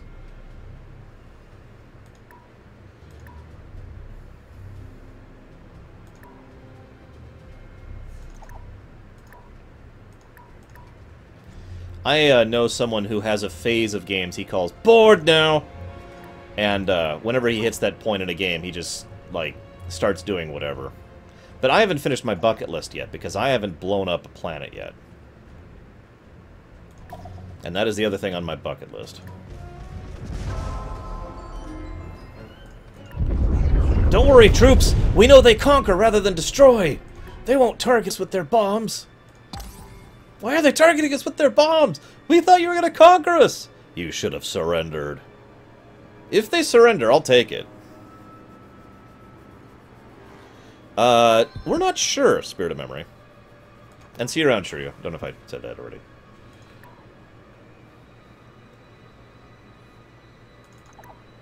Like I said, our goal right now is to blow up a planet. Everything else is just kind of, you know, management. Hey, Raskor.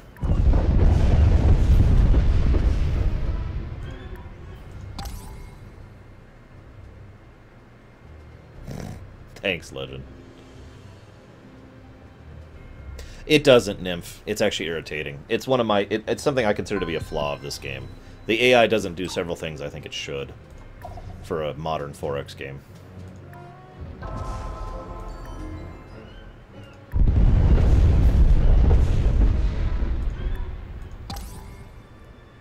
I could just picture, like, a weapons development agent. Like, picture, like, in the first Iron Man movie or in the first Spider-Man movie. And there's, like, this, there's this weapons, you know, company that's trying to sell something to the Silicoid Unity. Think about how much time and effort and money is spent bombing planets into rubble when you could do it all with the... with the Dwayne Johnson! And then he orders a demonstration on the planet of Alderaan. Warfare is a wasteful endeavor. Why continue weakening each other? We haven't even fought you yet, and you're already begging for peace. Yeah, sure. Why not? We would advise against your current policy. Screw off, or I'll kill you too. Look, if surrender was an option, I'd take it. But they're like, no, we don't want to surrender. We're secretly evil. That's actually why they're doing it. They're refusing to surrender because they'd rather die than submit. And how foolish is that? Pitiable, really. Where is my Doomstar? It's over here somewhere. Oh yeah, I need something. You, audience. Welcome back, stranger. Yeah, I want open borders. I offer you open borders. I cannot agree to that. Okay, what would make this work? I find this Sure. I welcome every chance. And yes, base Delta Zero. Farewell, stranger. Yes, Samurai. I couldn't blow up Orion. There are some boundaries that can't be crossed without a price. Shut up, or I'll blow you up too. See what I'm doing to the Sacra? They almost have no military left, and I really don't want to keep bombing them, actually. Damn it, but it's so costly and time-consuming to conquer. Ugh. Fine, I'll go back to conquering. God damn it. Frickin' stupid. Troop ship, troop ship, troop ship. Where's my fleet? It's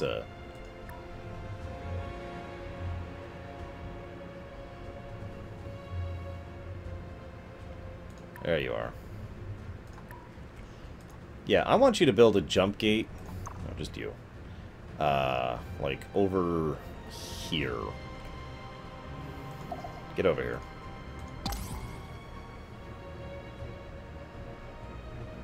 What do you mean, Taqueta? What's it do? I don't know what the Crystal Legion is, but if they would just surrender... Now what? Look, we're going to win. You can't diplomatically stop us. We have a Death Star.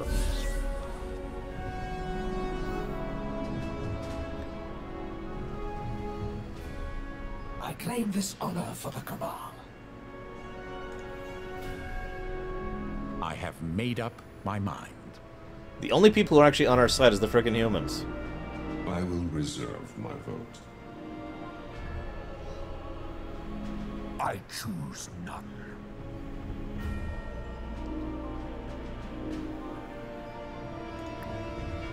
Yeah, not enough for majority. Please This stop. one would bear this weight alone. Undecided.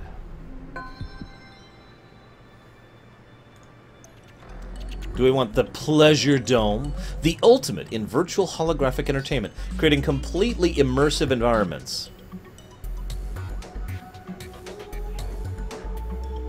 Now what's funny is that's a holodeck. But I bet that's not what you first thought of when you heard the words Pleasure Dome. Yeah, sure. We'll make a holodeck.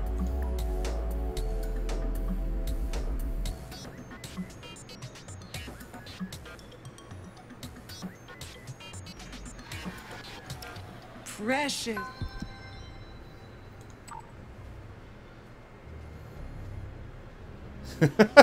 That's kind of the plan, War Wager.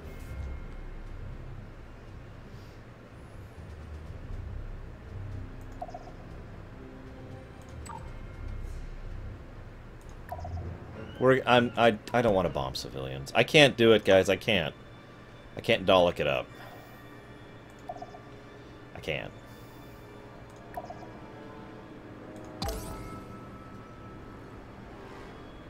Yeah, haven't you ever had, like one of those old devices that you put some sand in and some slush, and it smooths rocks down to really smooth, soft, you know, kind of thing?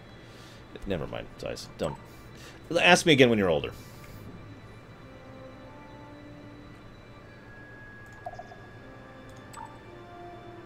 Ah! Excellent! The Doomstar's here. Okay. So... yeah, we'll go after the Darlocks, I think. The Cylons haven't really pissed me off. Actually, they've been constantly giving me stuff to beg me to not kill them. So I suppose I won't kill them.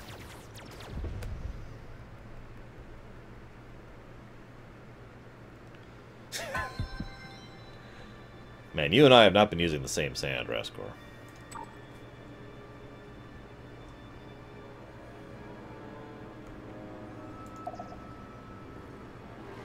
Within reason, random. But I will say no if I'm not going to answer a question. Exactly, they'll be like, oh, slide. They'll just plunk onto the ground. There was a term for that. I used to have several of those, and I'd make my own gemstones out of just rocks I'd find. It was really loud, though, so I could only do it in the basement. Is that... Look, they've been nice to me, so I'm not going to kill... It would be immoral not to take... Tumbling! That's actually exactly what I was thinking of, yeah. It'd be immoral not to take the bribe. What planet is this? Oh, this is a Sacra planet.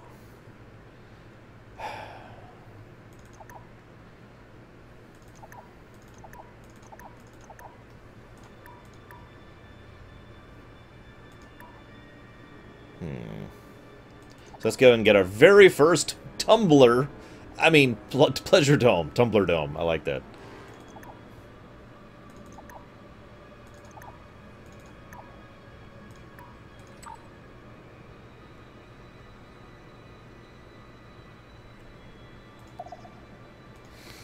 Yes, it is random. I prefer these because, A, they're great. I actually use these to talk on my phone. The mic right here is pretty much perfect, the omnidirectional mic. And this way I can just keep it while I go do errands and whatnot. I keep my music going because I am addicted to music.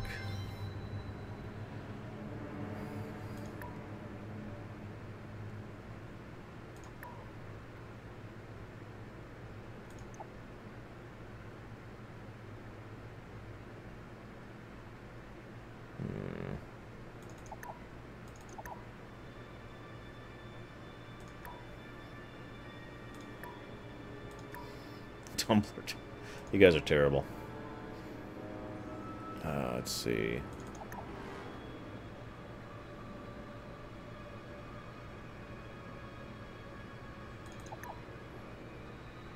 Wait, what? Yeah, that's right. Okay, never mind. Well, I'm using this mic. No, I'm kidding. I actually use a Blue Yeti as the mic I use for my show. It's a very nice mic. I highly recommend it. It was a little pricey. The first one I ever got was actually donated for the Final Fantasy Lore Run. The Final Fantasy Marathon, really. And then I had to purchase a second one when this one died horribly during the move.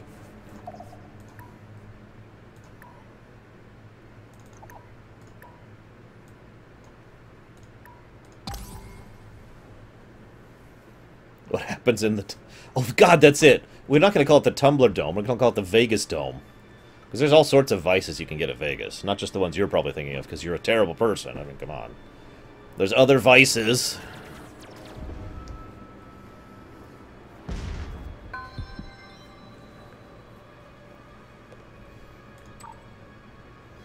Aha! So we sent a lone Titan up here to test the Darlock forces. Let's see how well they do.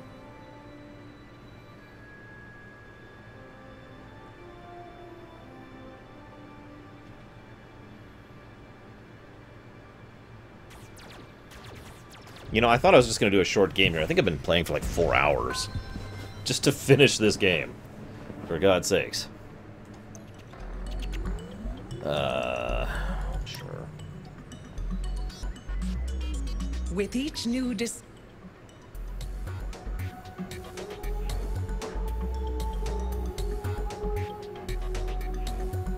that it? Yeah, that's it. exquisite... You are definitely overthinking this, Samurai. Better? No.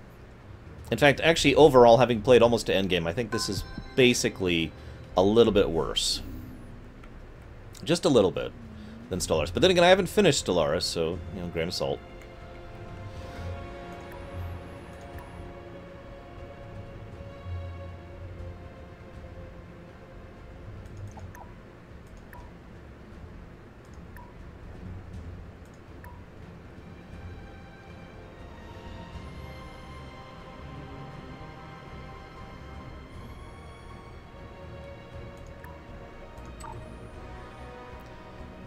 Alright, let's see how they handle it.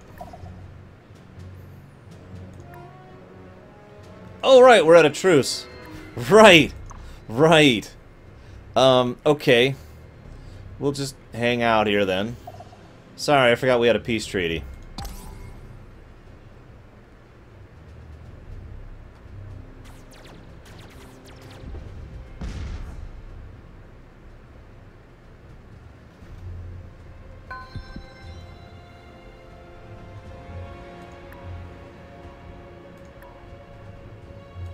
Can you actually imagine for a moment, like some general or if some admiral is on a fleet and he's like, "All right, prepare to fire, sir. We have a peace treaty." We do. Belay that, belay that. Shoot, that means I can't blow up their planets for 10 turns. Damn it! Okay, fine. Let's find their home planet. What would the Darlock home planet be called?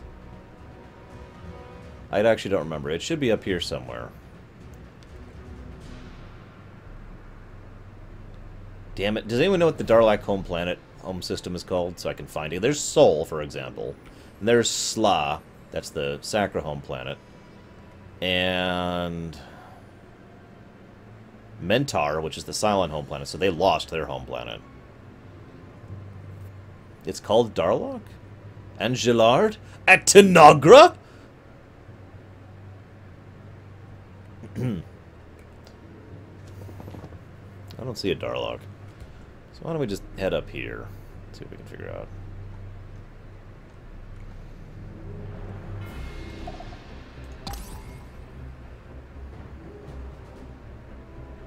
Crusader Kings? I could never get into it. The UI was always an obstacle for me enjoying it. Like, I wanted to get into it. The UI was, like, beating the crap out of me.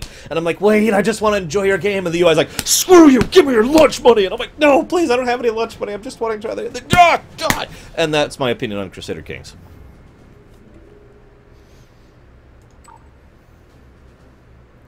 You know, it's funny. In real life, if a Titan... I mean, there's not even a real-life equivalent to this. So basically, if an aircraft carrier with a full fleet escort just showed up on the, like, right at a military installation of another nation, and then just turned around and left without warning, that would probably be an international incident right there.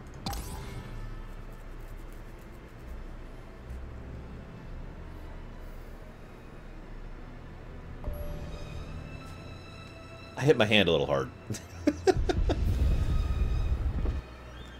Meaningful exchange furthers understanding. Sure, why not?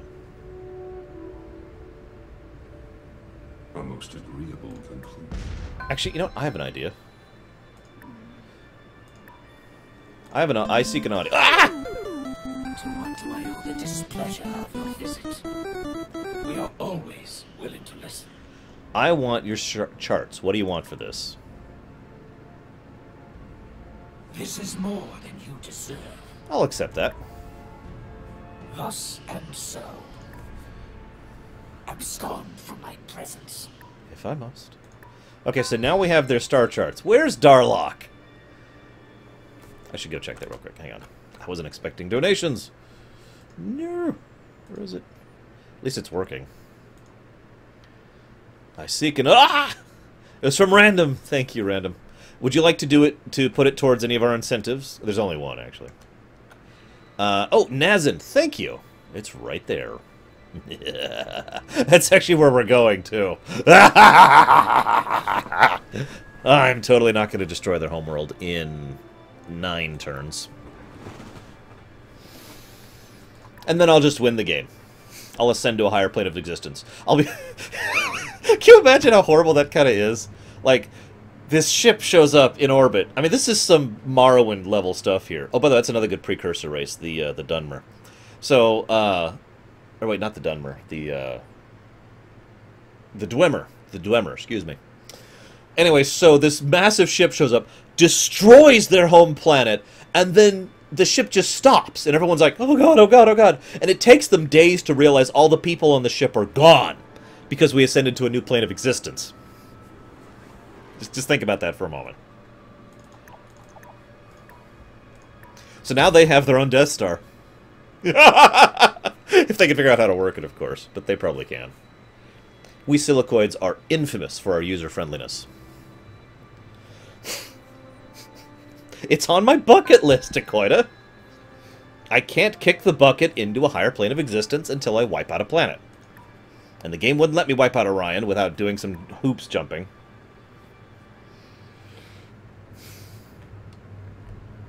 So what do you want from me?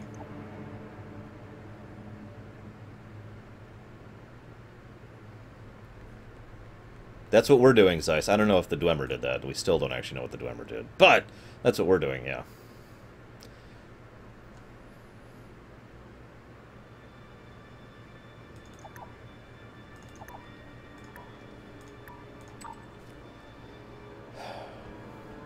Ah, right.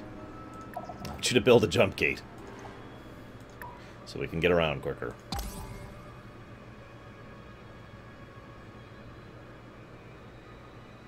Yeah, exactly. There's just this giant red button. And of course, silicoids don't really have very dexterous hands or fingers, so it's designed to just be mashed. And so, picture they get onto the ship and they're like, what's this do? And because they can't read silicoids. They're like, what's this do?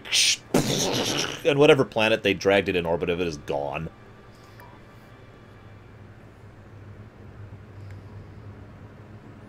I don't know, Necro. I guess, but, you know. No, our economy is actually flourishing. Look at our money.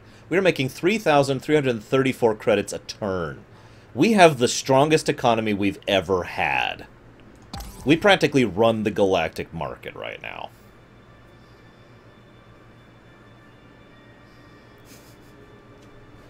Oh, they just...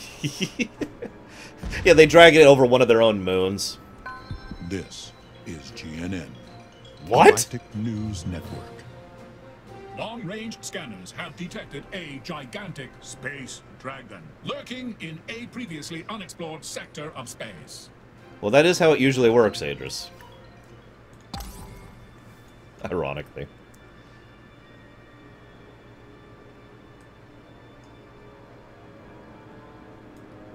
Oh crap, oh crap, oh crap, where's my fleet? Well, we just lost a bunch of troops because I misclicked something. Whoops. Wow. GNN. Galactic Yeah, that's News. great. That's great. Where's my fleet of doom? There it is. Get up there. And destroy the opposition. Just destroy them. Just destroy them.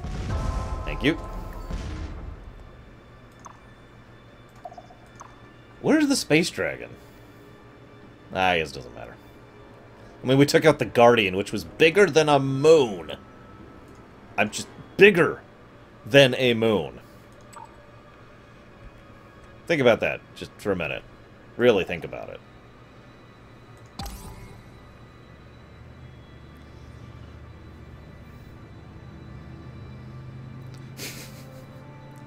It's okay. We didn't mean to lose those troops. They probably didn't even realize they were doomed because they were just all a bunch on a transport and all of a sudden the transport blew up. So their death was probably very quick. I doubt they even realized they were going to die. You know, it just happened.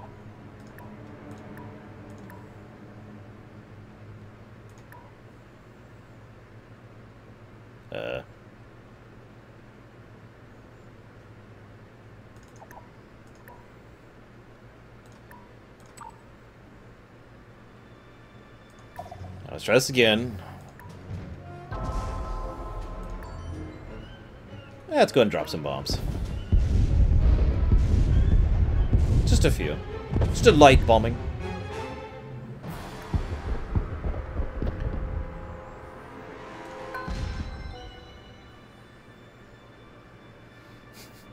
It was only 1 million troops. It's cool. Oh, that's even worse. So now they're just floating Meadfist forever. They'll never be found.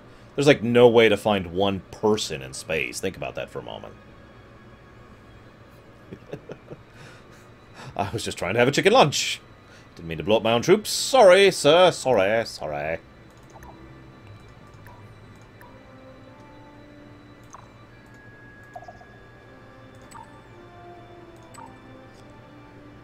Oh, hey, our Doomstar is almost here.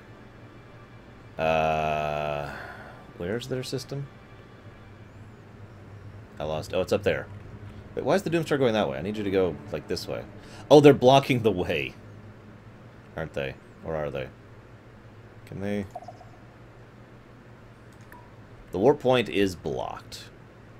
Is there another way around? No. How soon can we declare war on them? 3 turns. 3 turns. Just chill there for a bit. Kefka Sphere. Just chill there.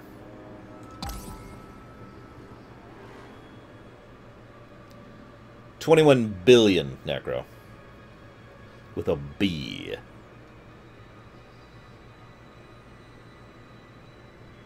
After millennia of floating. Remember, they don't need to eat, so they're just like... With each new discovery, the knowledge of the... Oh, we're about ready to win the game and ascend to a higher plane of existence. What? We just need to wait 3 turns so we can declare war. Why do I have to wait so long to declare war? Gosh darn it. I just want to declare war now.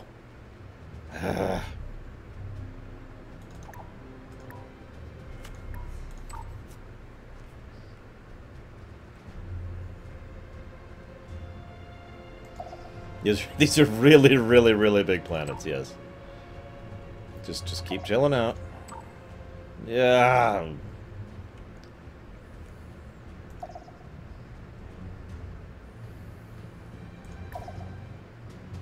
Ooh. This should be fun. They actually have a fleet.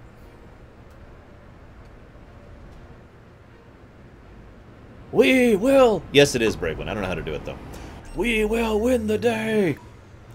We, the great Sacra people, will stand up and note that this was the day when we decided to fight!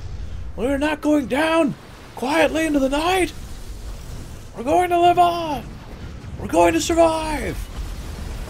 Holy crap, those are some big guns!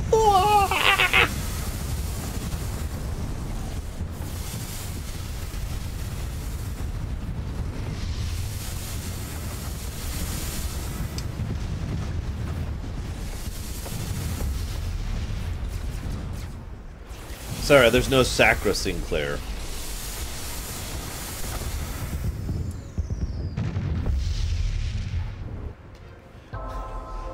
If the Sacra had a MacBook, they'd be fine. Bam. Whoa, they've got a lot of defenses there. Let's just start withering that down a bit. You know, the funny thing is, I wonder if only the Silicoids ascend, or do all our, like, subservient races who are citizens of the Unity also ascend?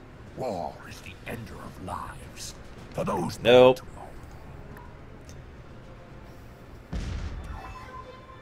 No, Spirit. We'll be able to make drugs you've never even heard of.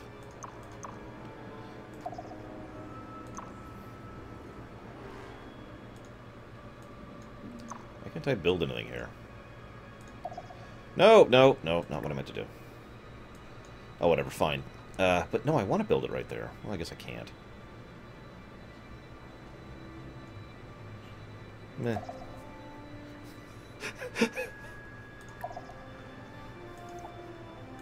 This outpost won't even be finished before we've ascended to a higher plane of existence, I think. Can we attack yet? Are we... One more turn of a truce. One more turn. Just hold off, guys. The admiral in charge of the Kefka Sphere is like, can I finally destroy these people?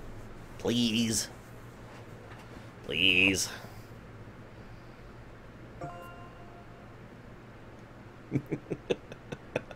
Q&A about everything!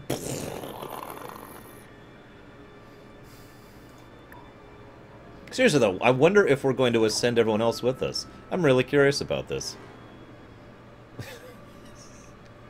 Please fill out this pamphlet. It's a short survey to tell us how you feel your destruction was handled. We're here to better serve you.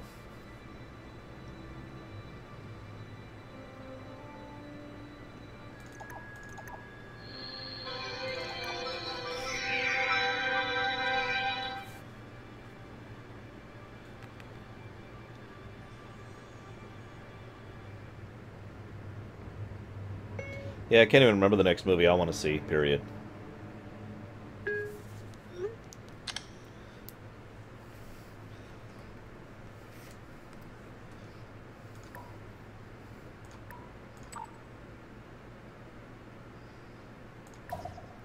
Oh no, they made a destroyer.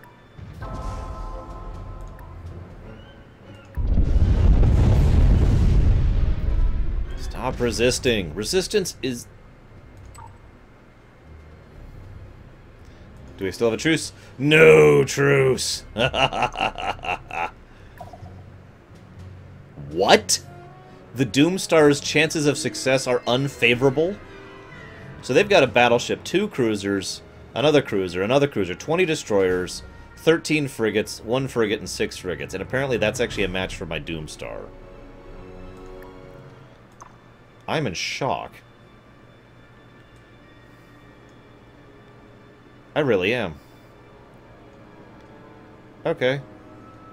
They apparently can match the Death Star with a fleet of everything.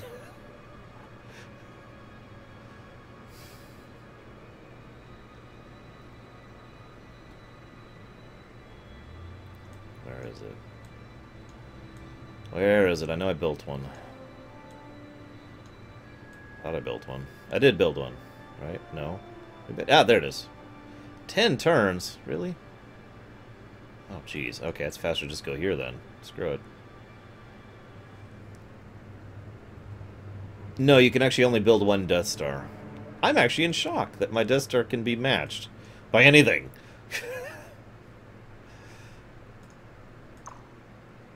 Alright, whatever. How can... You know what? I'm actually questioning that. Let's just go ahead and save really quick here.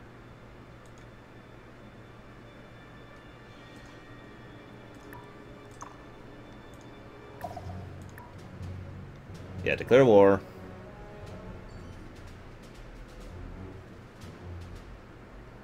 No, I have not, Scythe. I know it does, Nymph. It's like, I just want to destroy a planet. God damn it. Look at how tiny their fleet is. Come on.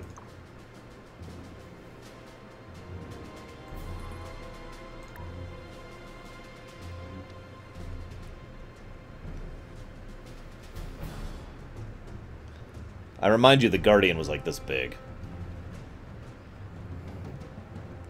They're letting me to come to them. That actually worries me a bit.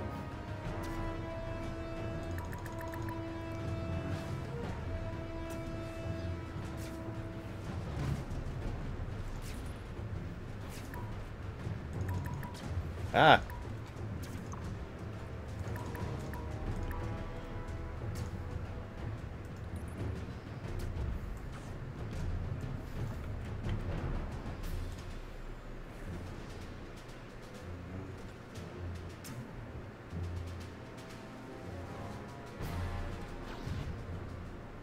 I mean, I understand the concept of death of 1,000 paper cuts, but really, their fleet is a bunch of frigates and cruisers.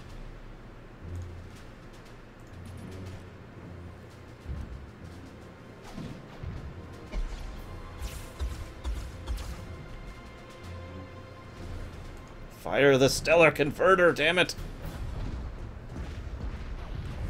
Or instantly destroy it. Sure, that works.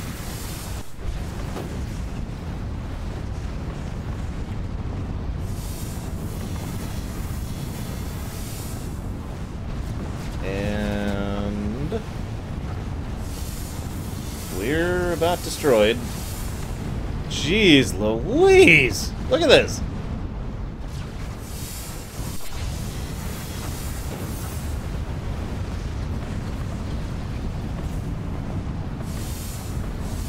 Yes, this is much more Independence Day.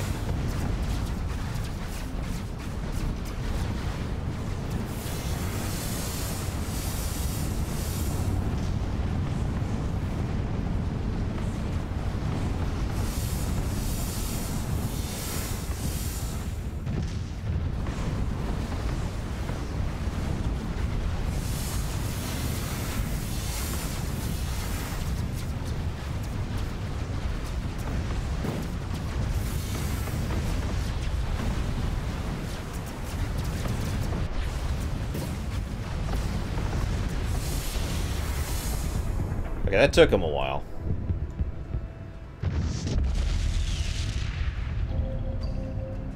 Wow. We didn't even take out half their fleet. That's pathetic. We have learned much of you from our shared experience. Yeah, that's great. We're gonna reload that. Just screw off.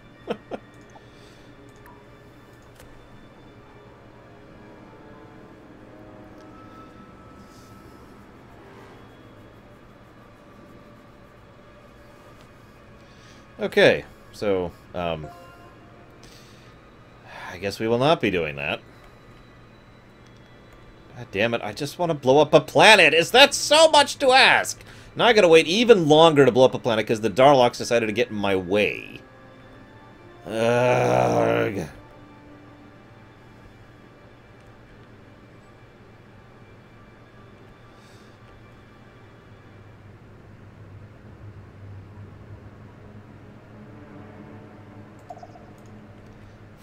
Frackin' frukin'. I can't even reach another planet without going across the galaxy. That's part of why I'm irritated. Alright, let's get 10 turns out of the way here. Yeah, blah blah blah. End turn.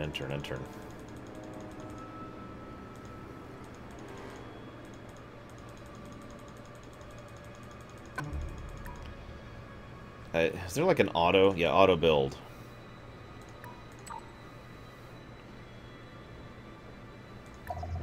You know, at this point, I don't even care. Thanks to the Darlocks, I'm about to wipe you offer out. this freely with one hand, but keep the other one. Yeah, that's great. We need. Yeah, I'm a little disappointed that the Doomstar is basically this weak, considering you can only have one. Like, admittedly, I used to have fleets of Doomstars in Mu 2. But that's because you could have multiple. You know?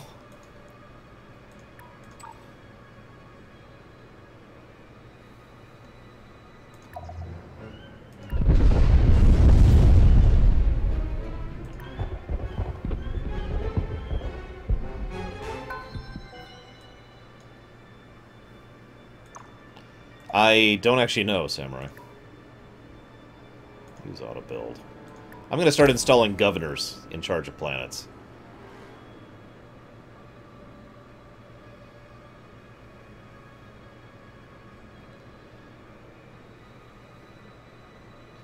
But I want the planet gun. That's the only gun I want, War Witcher. Don't take that out of context.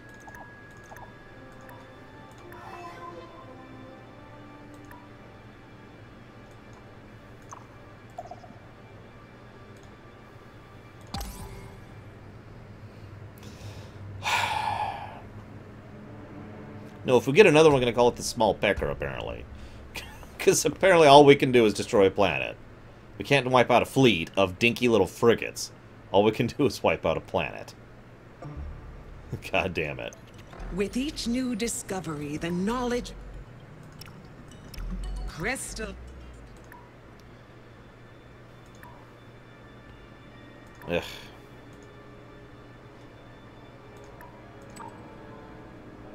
I'm just... Really? Really? This is ridiculous. Destroy!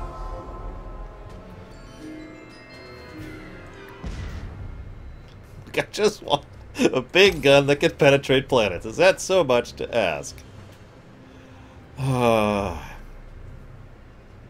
many more turns till my fleet gets over here?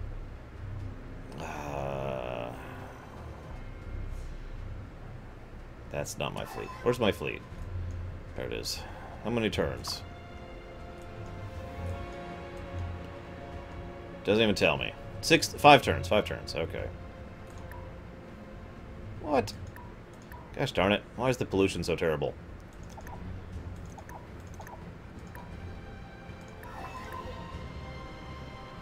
You know, that was actually one of the things I hated most about Star Wars Rebellion.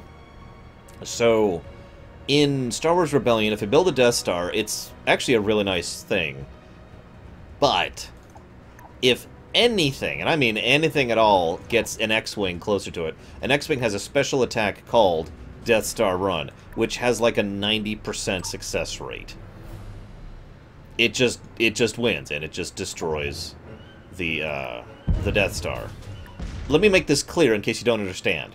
If you build a Death Star, they could send one X-Wing, and that one X-Wing will destroy your Death Star. I know why they did that, but for balancing purposes, it's ridiculous. It actually makes it so it's not actually worth making a Death Star at all in that game. Maybe that was the point, of course. I mean, because, you know, Death Stars are silly. But, yeah. And Halcyon 6? Never even heard of that. Now, if Luke had had the 90% chance and regular X-Wings had like a 2% chance, I would have gone with that. Excellent. It's a pleasure doing business with you. And I mean literally like 2%. Oh my god. Stop being so polluted.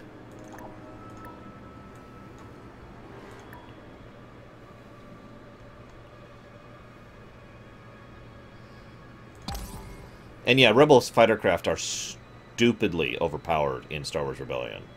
Like, I know I kind of champion the TIE fighters and the TIE Advanced and the TIE Interceptors, but, like, seriously, the standard X-Wing is so overpowered in terms of stats that, again, not a joke, a couple squads of X-Wings can take down Star Destroyers without really much trouble. It's a little silly. I mentioned that I actually modded Star Wars Rebellion several times. One of the biggest things I used to mod was fixing all that crap. Trying to rebalance the stats of all the ships and whatnot, because it was silly how completely imbalanced everything was.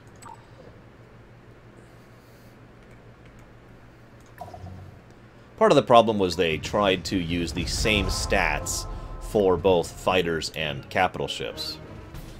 No, Adris. I have it bookmarked somewhere, but I have not modded it yet at all.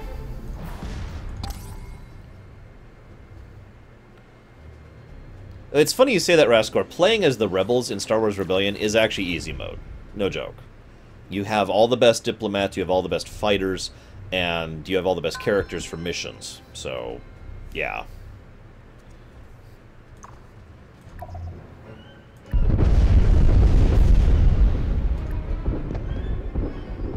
Join us or die. It's really simple.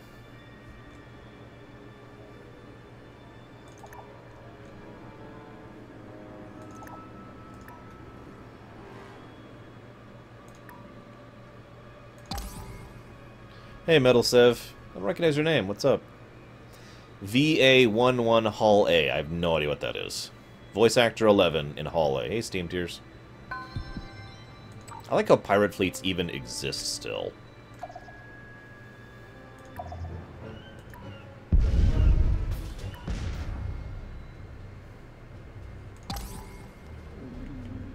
So we're closing in on the Sacra homeworld, which we are going to obliterate because I'm pissed off that I couldn't do it to the Darloks. And then we're going to frickin' ascend to a higher plane of existence, and the Darloks will probably rule the galaxy without us, to be completely honest. I mean, honestly, that's extremely likely to be what's happening. Why are you... What the hell? Why are you building stupid things? Stop building stupid things.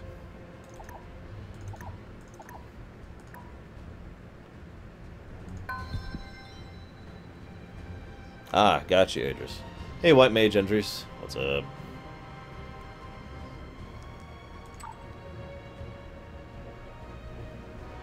Okay, where's my Death Star? It's getting close, it's getting close.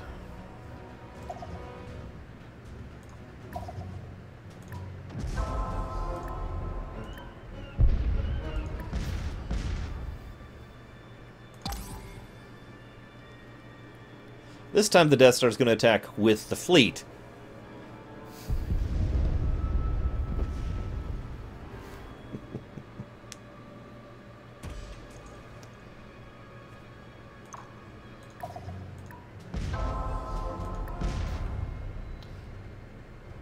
Let's see, where's my Death Star? There it is.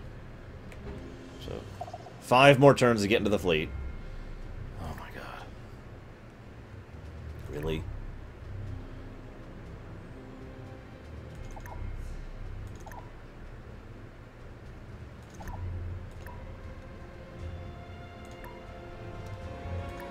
I really wish Rocket League had added more gameplay modes. It just...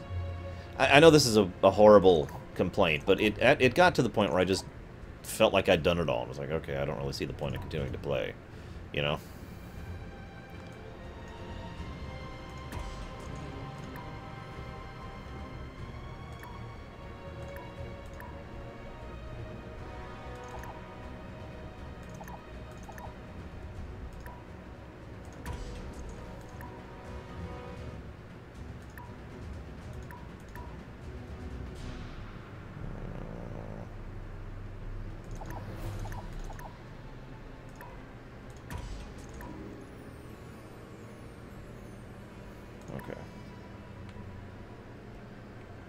Yeah, that's pretty much where I was at, Dakota. I had a lot of fun with it, and then I put it down. It was pretty much the definition of a popcorn game for me. And all the positives and negatives that implies. Can I not make that here?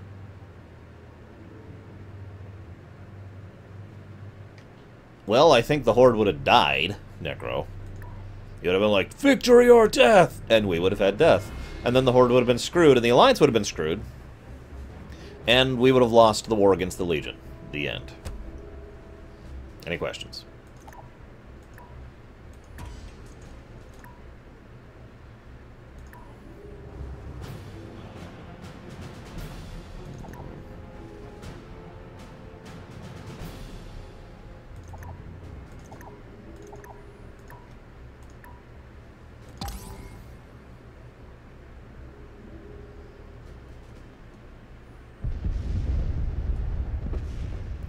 Destroy a planet. That's all I want.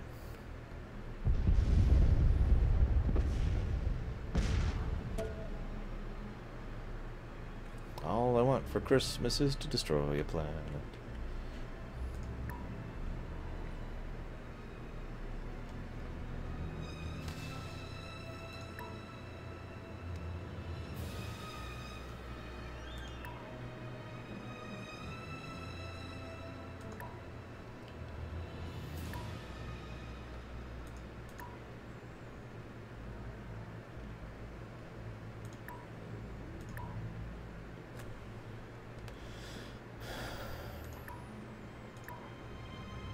I gotta find where the hell I was building my Ascension device.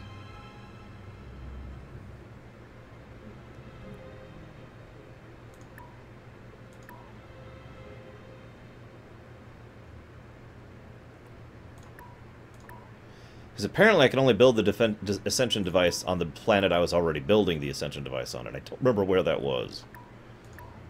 So I gotta figure out where that is. So give me a minute, guys. Give me a minute. I'll tell you what, the enemy's pissing me off a few times. I will destroy them. Oh, yes. Oh, here it is. Verinia 3. Someone remember that. Verinia 3 is where we will ascend to a new plane of existence. It's very important that I don't forget where that is.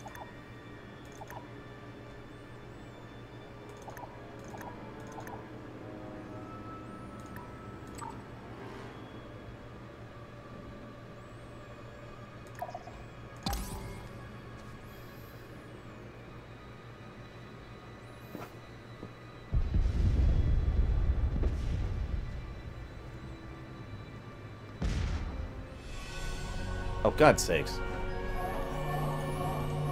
I don't want to rule you diplomatically. I don't want to rule you at all at this point. Although maybe if I was in charge of everyone, I could bring everyone up to a new plane of existence. I will reserve my vote. Nobody wins again. This one would bear this weight alone. What's funny is we're very close to winning that vote.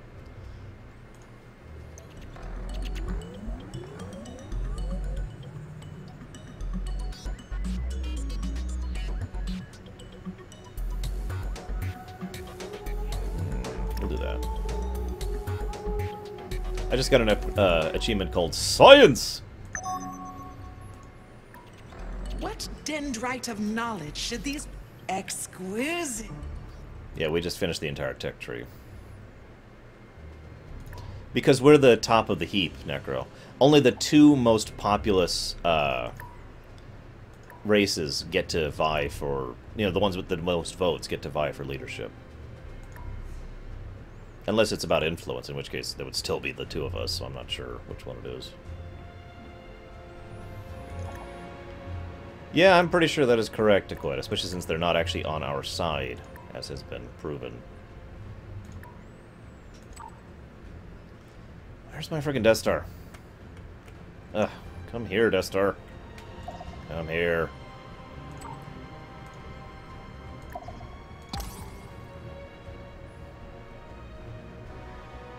I've been playing this for about 8 or 9 hours, this match, so I'm not sure I agree with you, Raskor.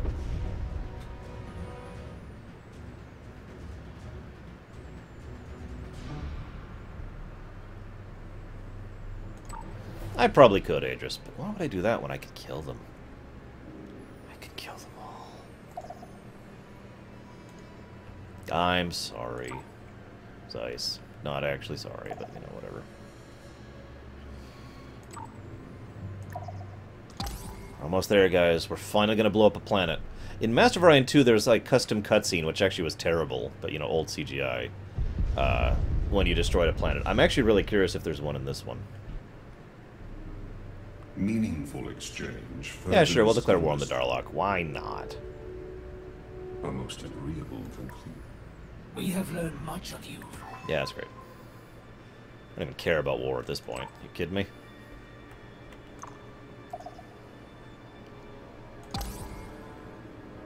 I can't, Dakoita. You know, the Cylons are like totally oh my god, the Cylons have 2 systems left under the control. They are just getting crushed by the Darlocks.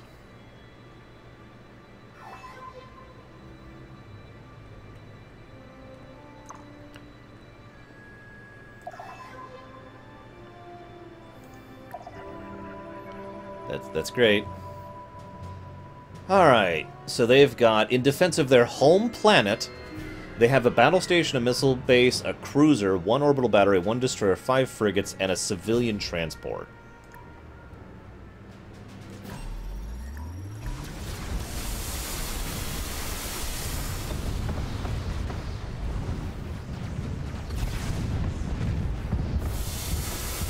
We will rock you.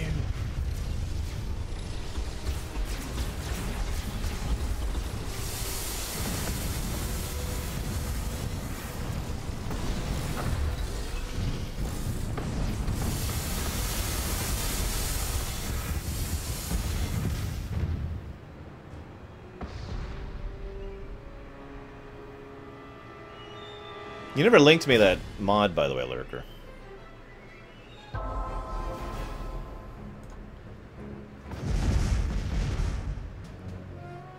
Attack colony.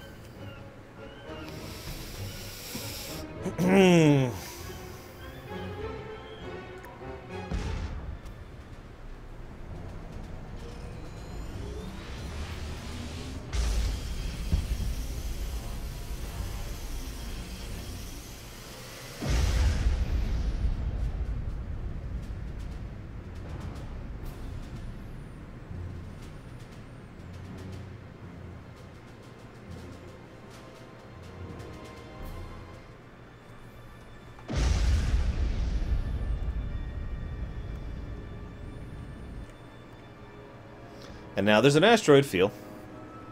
And the best part is we can now turn that into a new planet. So I was right all along. Yay. Alright. Ah, where's Verinia? There it is. Verinia 3. Yeah, I don't... Cancel all that. Cancel all that. Ascend! Thank you, Lurker. Thank you, White Mage.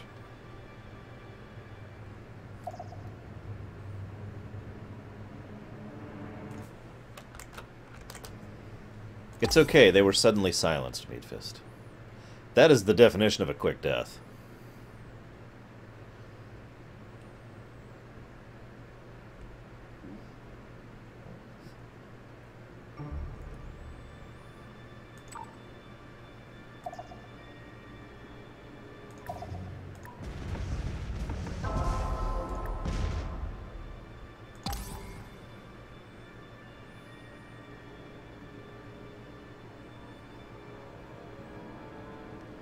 I've always found it interesting how wiping out a planet is for some reason worse than other things you can do. Like, if you bomb a planet into extinction... Oh, here we go. That's not bad. Hidden away from prying eyes, the Silicoid achieved transcendence. Relieved from this crowded plane, they passed into a higher existence of isolation.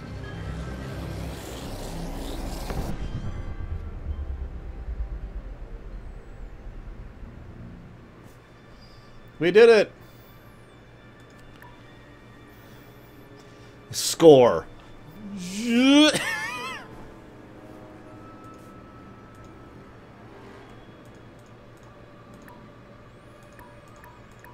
Wow, the Darlocks were actually doing pretty well there, weren't they? The Sacra were doing pretty well until they declared war on us. The Mershon were never doing well.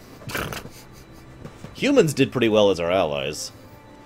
The Cylons were actually doing pretty badly until they declared war on the Darlocks, or the Darlocks declared war on them. And they just kind of nosedived. Look at our military. None, none, none. Oh, we're at war? Military. Oh, we're at war again? Military. Wow, the Sacra, thanks, Team Tears. No, this was not on easy difficulty. The Sacra were actually doing pretty high on population, and then for some reason, they decided to piss us off. Number of colonies. Wow. Darlocks had a lot of colonies, holy moly. And money. Yeah. We won! We did it! We've conquered Orion. We couldn't destroy it, though. I need a brief break. I'll be back, guys.